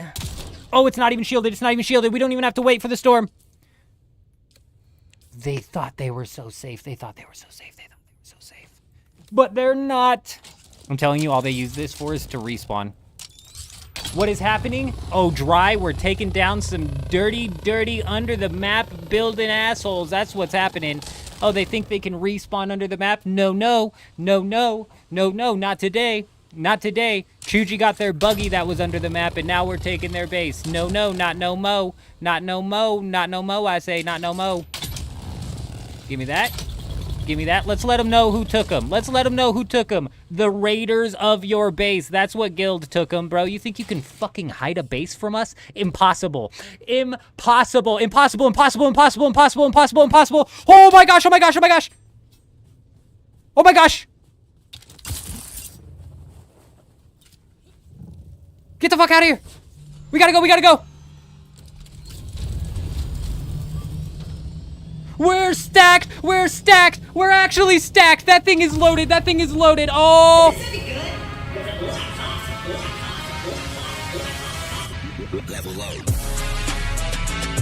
Hey! Hey! Hey! What? You think you can hide a base from the best base raiders in the game? No, no! No, no! No, no! That is some sweet-looking stuff. That is some sweet-looking stuff. I couldn't agree more.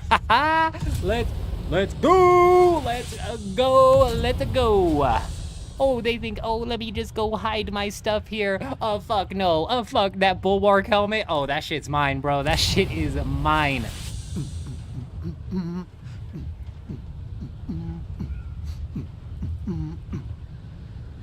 Norbert, or Julian, that's exactly what I'm thinking, bro. That's exactly what I'm thinking, dude. How did he get that? How did he get that? You know, it's funny, Fire. They're gonna know exactly who raided him. They're gonna know the eldest of the men, Jenkins, has striked again. Oh, baby. Oh, baby. Oh, you think you can hide from me? No. No, you cannot. No, you cannot.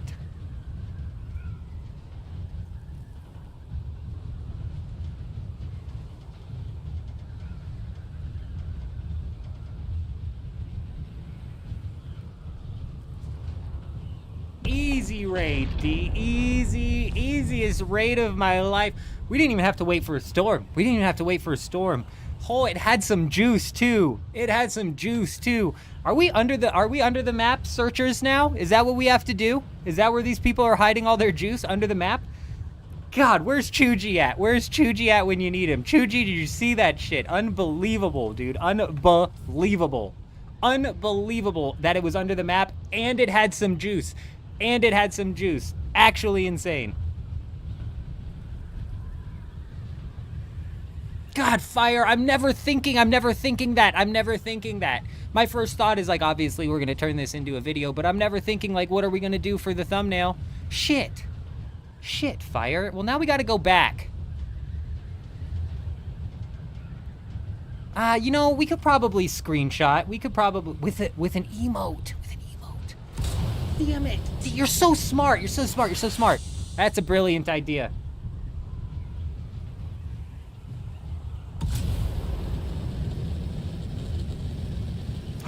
Oh, Julian, that's cheap. That's cheap, Julian. That is a cheap strategy that you just pieced together, but yeah, that could be the case.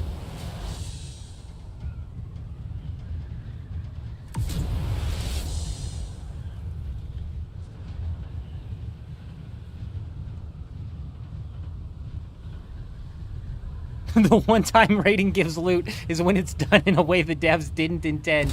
No kidding, bro. No kidding. No kidding. That's the first time we've gotten some actual mega loot from a base in a while. The last time I pulled schematics from a base was on Dugap, and they were just schematics that you got out of the ships, the crashed ships. Well, I'm gonna go stash these schematics, Julian, and I'm gonna go get a thumbnail. Fucking Fire, man. Fire came up with the idea, and now we have to. Now we have to. We're gonna grab a screenshot when I F6. Oh, you can't F6 when you're in an ornithopter. That's cool. That's cool. That's cool. Do I think there might be more like those? Yeah, I do. Yeah, I really do. Fire, I really, really do. I really do. Hey, BJ, coming in, dropping that follow over on Twitch. Hi, how are you? Hi, how are you? Welcome. Welcome, I hope you're doing fantastic.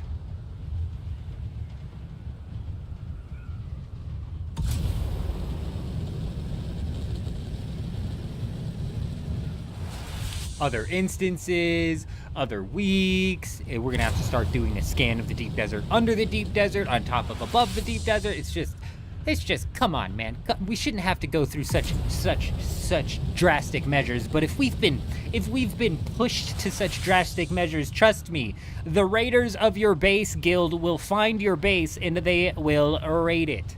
They will raid it. The most expensive schematic out of here is gonna be the Bulwark helmet, which I'm probably just going to research and craft, if I'm being entirely honest. If I'm being entirely honest.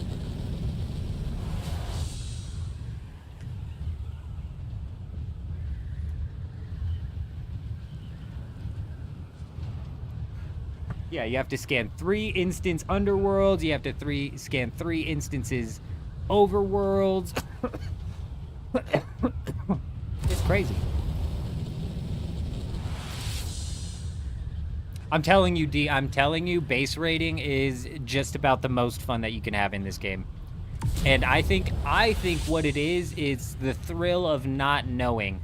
That's why the big forward operating base that's basically just the carrier dump off, that's not a fun base to raid. Because you know there's going to be nothing inside of that base.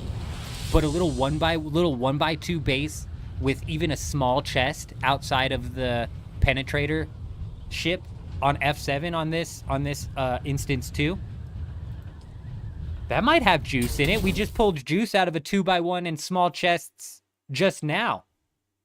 You know, so that might actually have some juice to it. Fire, you know, by the time I fully caught wind of the offline base raiding inside of the Haga Basin, all of the bases that were easily raidable with NPCs were already raided. They were already broken. So by the time I tried to go and see if how it worked and how it was possible and if it was easy, it was no longer easy, bro. It required like a process of chaining the NPC that was way more involved than I was looking to be. You know, I was not looking to be that involved. Yeah, yeah. Wars got to them all before I could. If there was Haga Basin base raiding, Wars would still be on right now to this day, knocking down some bases. He was a menace, bro. I tell ya, he was a menace.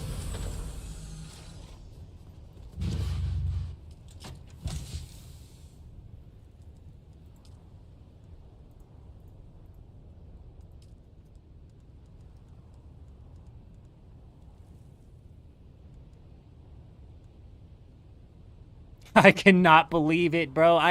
I'm still a bit in shock that there was schematics in there, let alone schematics from G3 or from G3. You would assume they'd be, you know, fucking some crashed ship schematics or something like that. But damn, some schematics from G3, bro, that is the juice.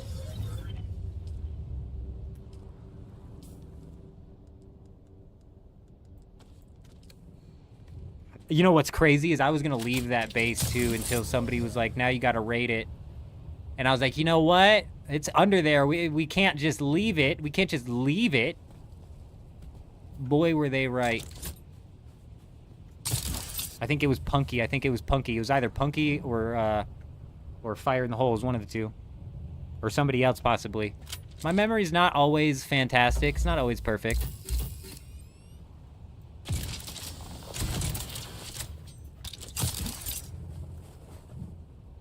It was a map cleanup. That was the thing for me. That was the thing for me, Fire in the Hole.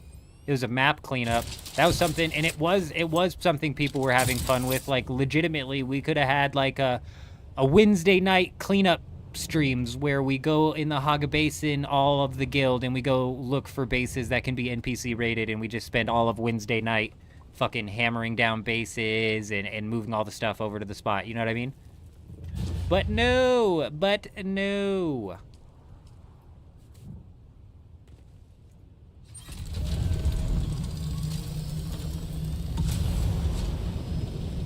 Not Punky? Oh god, I forget who it was.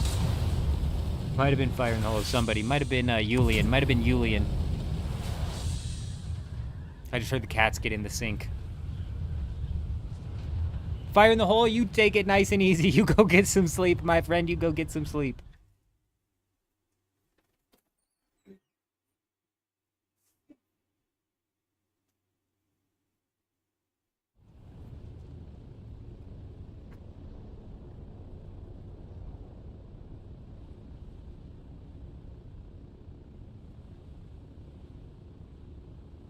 Yeah, I know there was a trick, but it was still a trick that was involved.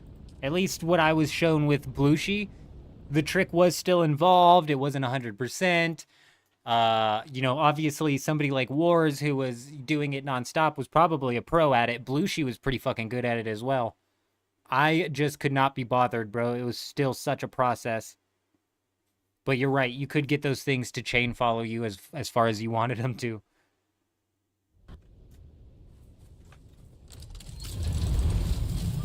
Let's go get ourselves a thumbnail.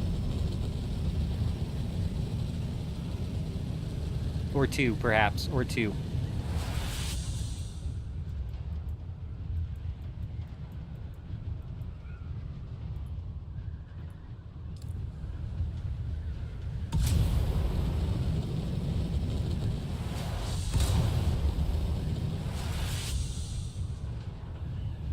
I wonder if that base was anywhere near where Chuji found their buggy.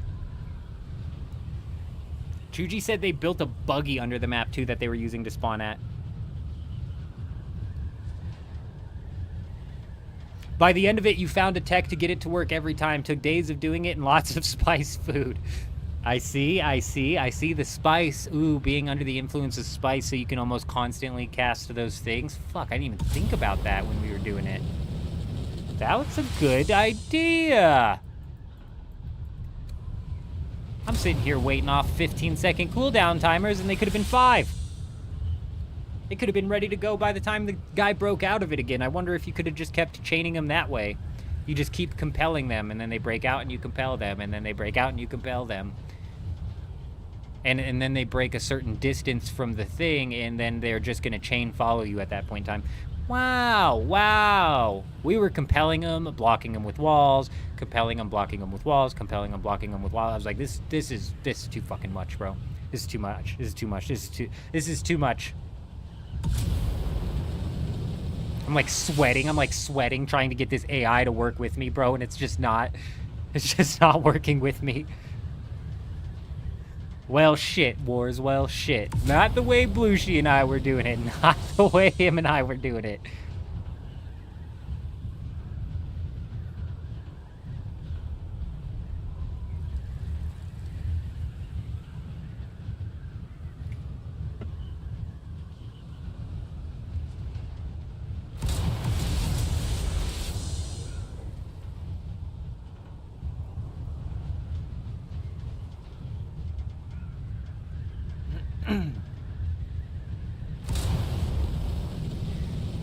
Alright, so we're going to take some shots of this base from the ornithopter before we attempt to get in between the base again.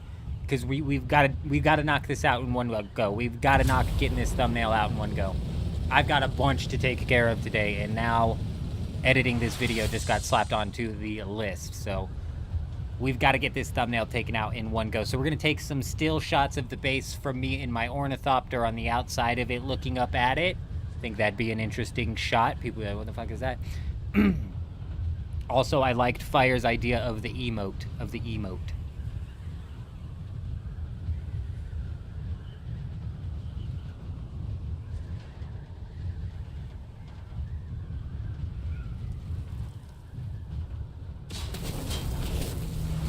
What a weird chain of events, MHC. Like, God, how you must have figured that out. I don't even know.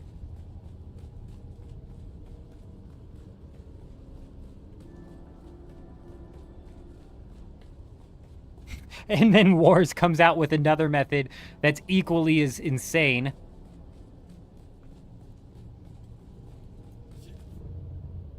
It's like, do this chain of events and it'll work. What the hell?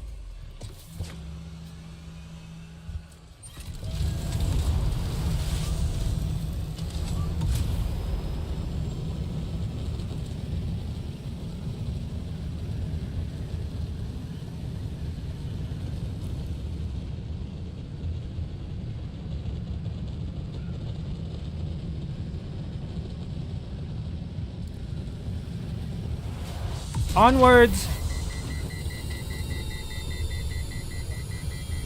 Hidden base under a test station. That's what we just raided, Light Ray. That's what we just raided. We just pulled 3 pieces of bulwark out of a base that was not hidden under a testing station, but that was hidden under one of these islands. That's what we're going to go get the thumbnail for. That's what we're going to go get the thumbnail for. Yeah, shutting off people's power was when that whole ordeal got a little bit crazy. I tell ya. I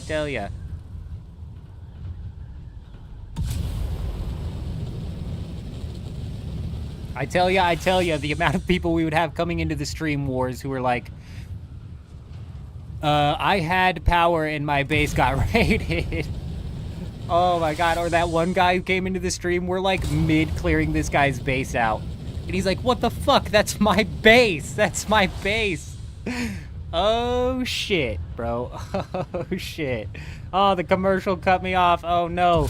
Light Ray, I was saying, that's what we just raided. We just raided a base that is hidden under the map, and we pulled three pieces of bulwark schematic from it.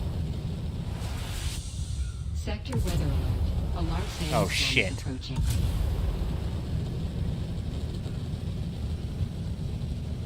This is troubling. This just cut the time frame in half to grab this thumbnail.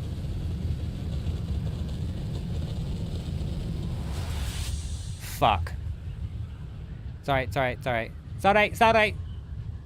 There it is. There's the base. We gotta get up under it perfectly at the perfect angle. Sector weather alert. A large sandstorm is approaching.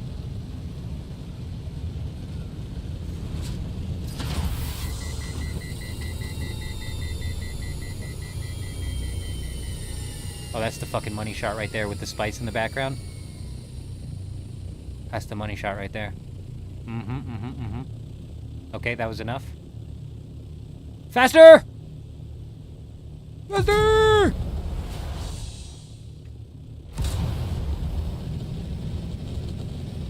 Get up! This is what I yell. This is what I yell to myself before coitus. No, I fucking... Oh! We're good. Yes! Success! This was the chest with the juice. Yes, it was. Yes, it was. A large sandstorm is approaching. Does under the map count as sheltered? Oh, that's a good question. I want to say no. Oh, I am sheltered. Oh, hey, look at that. Not everywhere under the map. So I have sand above my head. There's a sand hill above my head here. That's probably why I'm technically considered sheltered, because I have a sand hill above my head. Who was it? Somebody was in here earlier saying that D was in here earlier saying that they took damage from a storm while they were standing on top of that bugged lab over in D2. They were standing on top of the bugged lab in D2, and they actually took damage. There's no hidden compartments under the floor. Oh my gosh, you're a genius. You're a genius. You're an absolute genius. I love that. I love that. I love that. I love that thought process. I didn't even think about it. I think this is just a foundation. Yep, these are just foundations. Oh! Dangerous. Danger! Danger! Danger! All right. Don't you worry. The danger has been averted. Danger averted.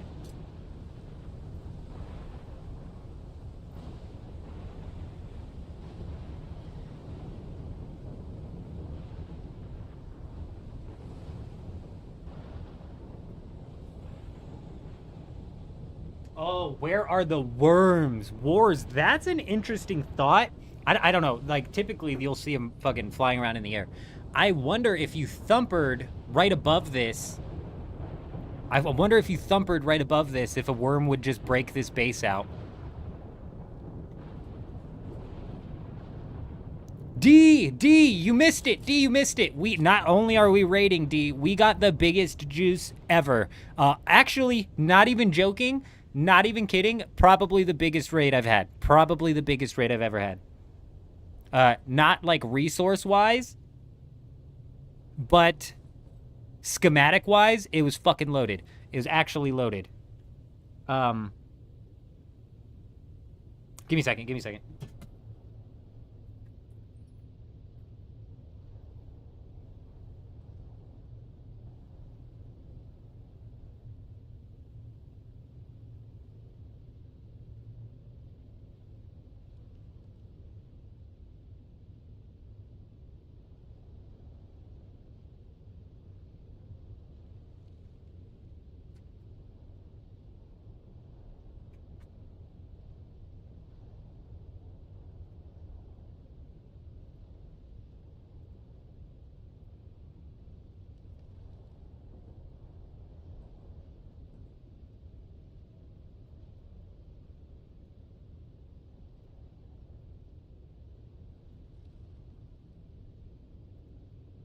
No, I don't think you can collect spice from underneath. I don't think you can collect spice from underneath. So there's a lab at D2, but it's not actually there. Correct.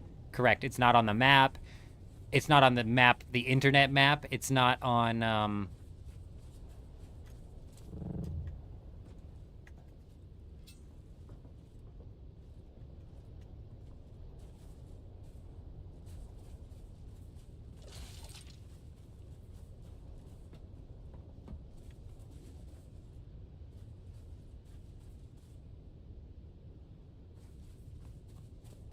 It's not on the map. It's not on anything, but it's there.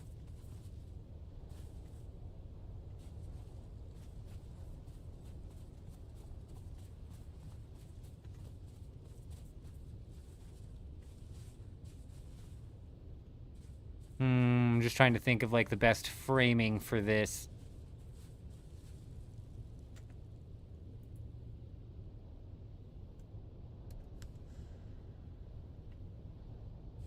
I wasn't moving, idiot.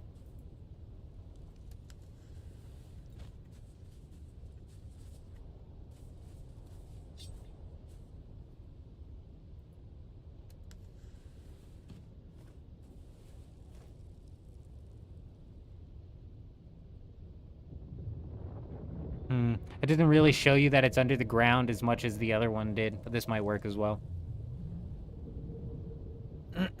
Is there NPC in there? Oh, yes, there is NPC in there. Leave one slag in the container. One slag. Just shifted to dark. That's gonna fuck everything. I'll give him a, I'll give him a little bit of, actually, This'll send a message. This'll send a message to him. Now they'll know exactly what's going on. That is gonna send a message of confusion. Confusion.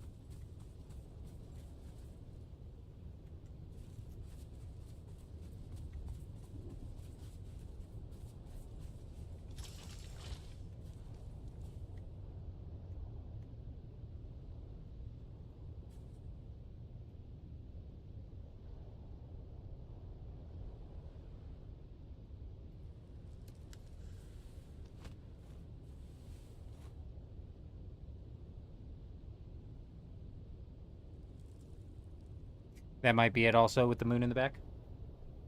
How did I find this base? Holy, so D has been talking about D2 all night, how it's a busted lab, how it's a lab that you can basically see under the ground with. And then we were talking about,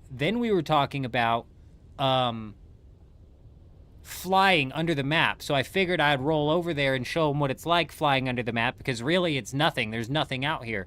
As we're flying under the map, we saw this base. So I was coming up towards this base to come up out of the ground to go and walk around the base, see if it was shielded, whatever. Do my normal, like, little base-looking scouting type thing. We pop up out of the ground right here, and we pop double out of the ground, and this base is hidden in the sand. So we're like, he's fucking under the sand, he's under the sand. And I was going to leave it at that, bro. I was going to leave this base, but Fire or Yulian or somebody in the chat was like, now you have to raid it. And so we raided it, bro, and it was loaded. It was actually loaded.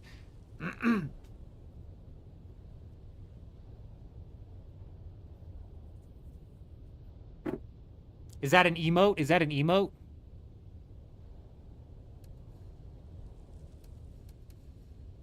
Not seeing it.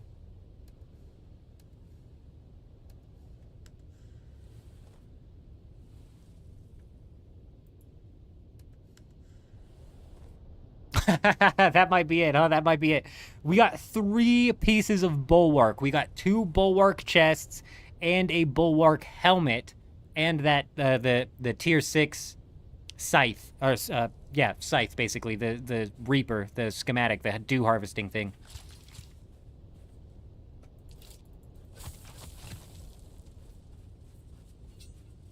Oh fuck! Now they won't know. Well, fuck them.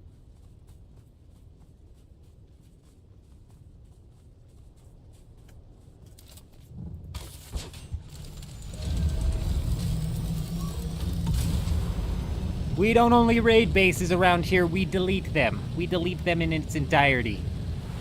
The sickle, yeah, whatever they're called, yeah.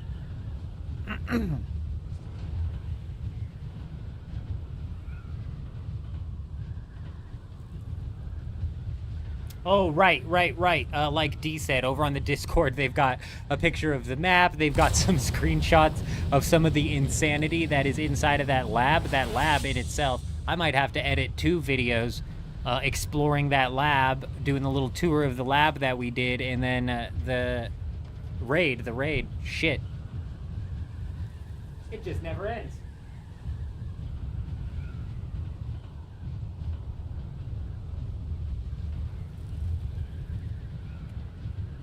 It just never ends. I was gonna run a split stream today too and finish out the second half, the second last third of the stream over on RuneScape, but one thing led to another.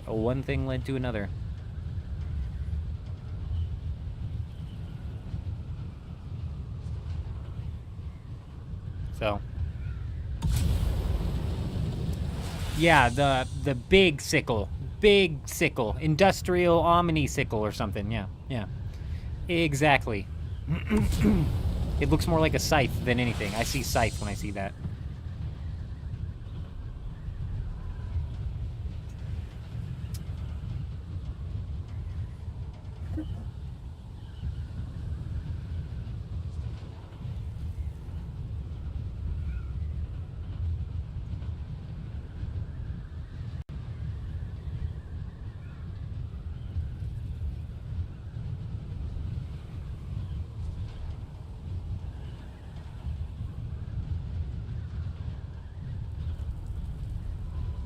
Oops, maybe blew that the wrong way.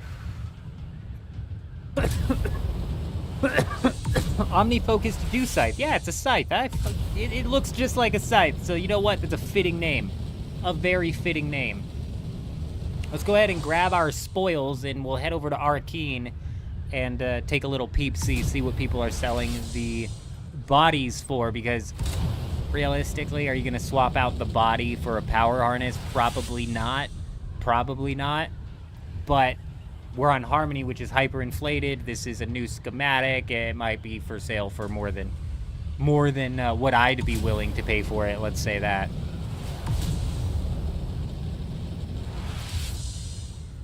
That helmet though, is juice. That helmet is juice. When it comes to my set, I've been saying that I would swap out 2 pieces of this pincushion gear that we have. One of them for Executor or heavy gear, and then the other one for a piece of Forge. We are on Harmony as well. Yeah, we are on Harmony.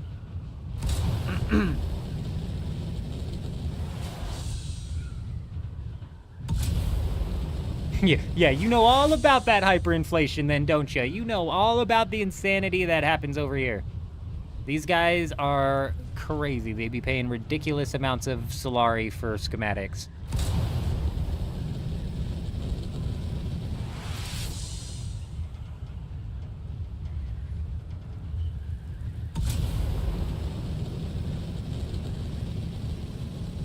Billions, yeah. There's several people. There's even a couple people in my guild, I think, who are sitting on a max cash stack, which is 3.2 billion, I believe,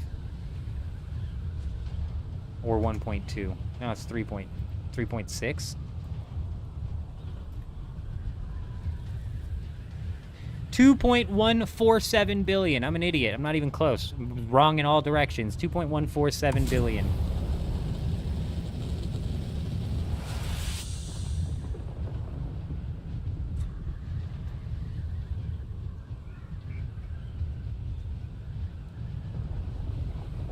But yeah, we've had a couple people in the guild, Punky, who just work the shit out of the market.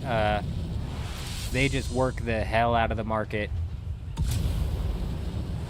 Urism might have dipped into his max stash cash stack a little bit when the melange, when the duping stopped for the time being, because they stocked up on a hella spice.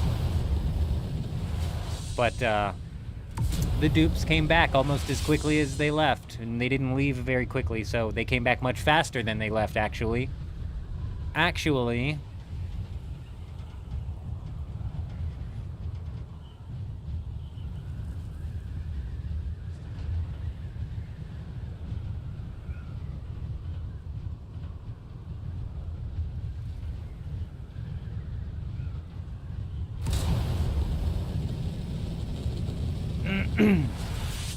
Yeah, I'm right there with you.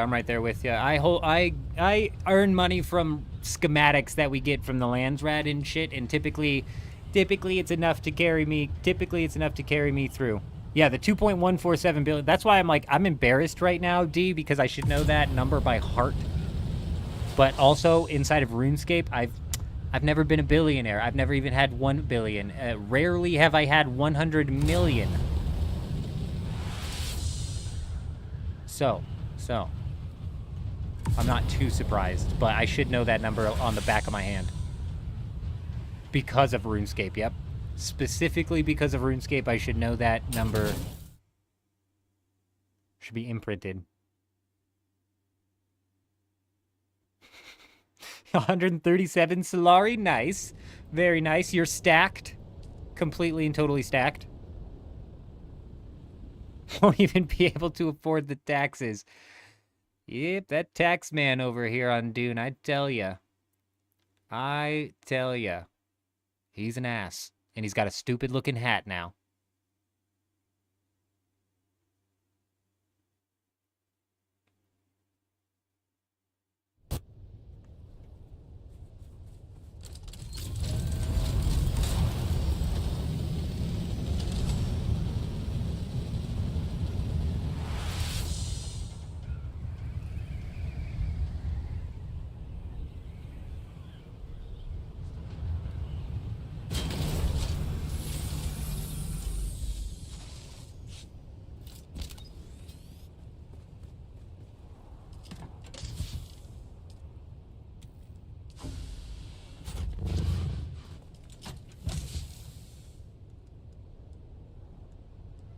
Oh my god, to think that we pulled Bulwark out of that thing.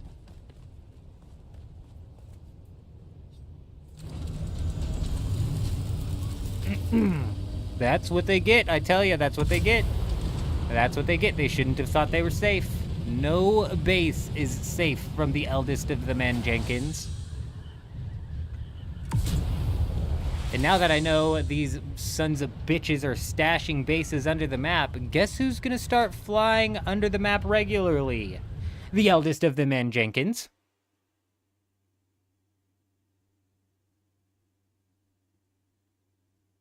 So they're gonna have to start powering those things as well, because that was their crucial mistake. I wouldn't have been able to raid that base until the storm hit it, which a storm did hit it, so I would have been able to raid it, but I would have had to wait.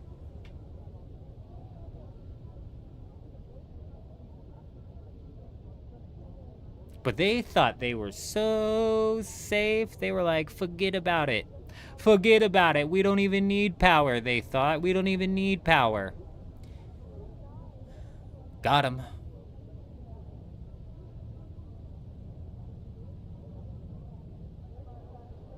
Got him. And with that base there, man, like, somebody brought it up right off the beginning. I think it was Fire in the hole. He's gone now. He brought up how, now it's like, how did they even get it under there? They could have had somebody push them under there every single time, but maybe there's something easier that these guys are doing. You know, maybe there's something easier that these guys are using in order to mesh under the map. I don't know. I don't know. There's a lot of client-side verification. Could it be somebody using like a no-clip cheat, maybe? Is it possible? It's not impossible. It's not impossible. But realistically, they probably just have somebody shove them in there. But that seems like more of a hassle to shove your buddy in a hole every time you need to deposit some schematics. Rather than these guys just... Ooh, MHC's got a really good point. I love putting logic to my doubt, and I think that you just did that right there. Fantastic. Fantastic. Yeah, I think you're right. I bet they can pick up stuff through the ground.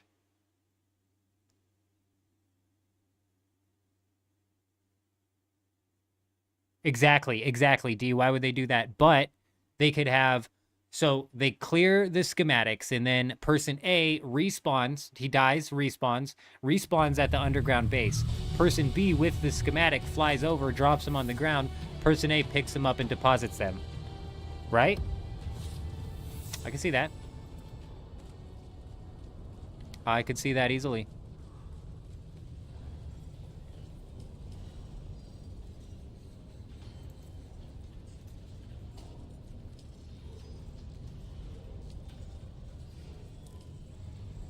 Chest is all the way down to 18. That sucks. I think I'm gonna hold it at that point in time. God, even with the helmet being at 40, I'm like about to buy another one. Like, fuck, dude. And this is what happens, bro. And it's just gonna get worse. It's just gonna get worse when the instance loot comes out. It's just gonna get worse when the instance loot comes out. Why are the Bulwark gloves selling for 70 million? Who's swapping their circuit gauntlets for Bulwark? Why would you do that? If you fly into a crevice and the ornithopter can't flip itself over, it will clip into the rocks. Yeah, something as simple as that. Like you hit it just at the right angle and they're really good at it. That's possible.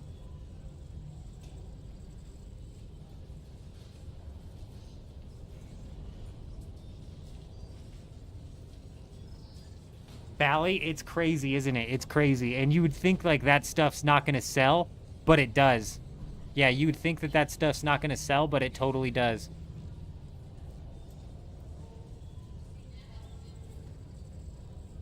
Bulwark boots are solid. Bulwark legs are solid. And the helmet is solid. The chest and gloves, I don't know why. Like, it makes sense that the chest is down to 18 mil. This is exactly where the gloves should be sitting. The helmet being all the way down to 40 mil is a bit surprising, to be honest. That's a bit surprising. Nevertheless. Welcome. Would you like...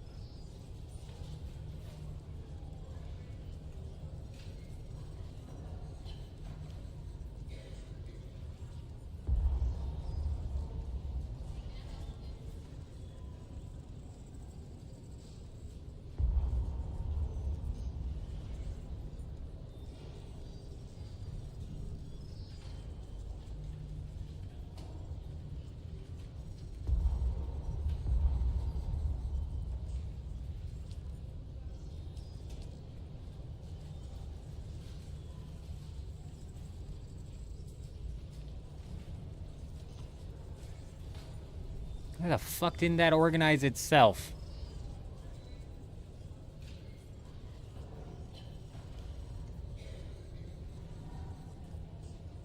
Okay.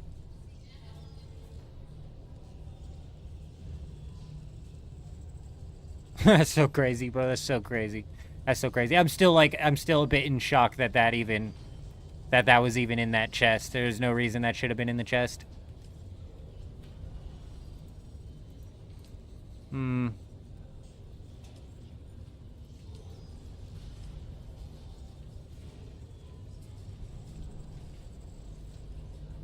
Dupers for days, bro. Dupers for days.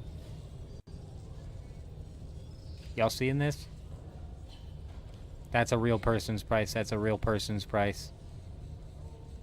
The 19,000 might actually be dupers as well. Honestly, Goblin, like 150 million Solari on Harmony is like 150,000 Solari on another server. Seriously. Do I trust Funcom not to mess up and delete the contents of my bank? No, I'm not worried about it, though. If they did, it's whatever. Is it just to the south? I haven't yet. Bally, I haven't. We'll for sure have to do that, though. Well, okay. Well, Goblin, just spit in the air. Just spit in the air. Go in the air, and it'll generate 10 million Solari. I swear. I swear. People be buying spit out here. It's crazy. It's crazy. It's crazy. It's crazy. We'll definitely have to check that out, Bally. Unfortunately, we are going to be ending the stream here, ladies and gentlemen. It's rounding out the 7 o'clock hour. I've got a boatload of stuff I need to take care of today. Keep your eye out on the YouTube channel. We're going to be posting that video of that raid, possibly posting another video of us exploring that bugged lab. And then when it comes to tomorrow, keep your eye out on the channel because I'm going to be most likely making a post linking to a podcast that we're going to be partaking in. So keep your eye out on the channel for that.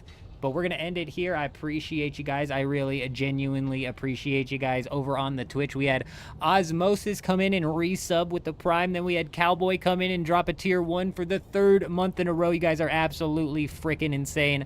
But we also had Holy and Punky and Goblin and Jen was here for a bit. Light Ray was here for a bit. Fire in the Hole over on Twitch. 7D swung by for the first time. We appreciate you. We most definitely appreciate you guys. On top of that, over on the YouTubes, coming in the top 3 fans, we've got number 1 being Dez, followed up by Electros, and then number 3, the man, the myth, the legend, Norbert himself, the OG of OGs. Norbert is a madman. We appreciate him. But rounding out the rest of the top 10, we got Hayden and Kato and Stubaka, Endless Mystify, Austin, and Mad Joker. And then finally, Galadorn rounding out the top 10. We definitely appreciate you guys. We're not going live Saturday. We don't go live tomorrow, but we will be live Sunday night. Most likely looking for some bases under the map. You know what I mean? You know what I mean? They might bring some bases back under the map. Hopefully this gives the guys, you know, a day to start building up some more bases for us to come and raid, hopefully. So, Sunday, we will be back Sunday night. But other than that, I hope you guys all have an amazing night, amazing day, amazing afternoon. I'm out.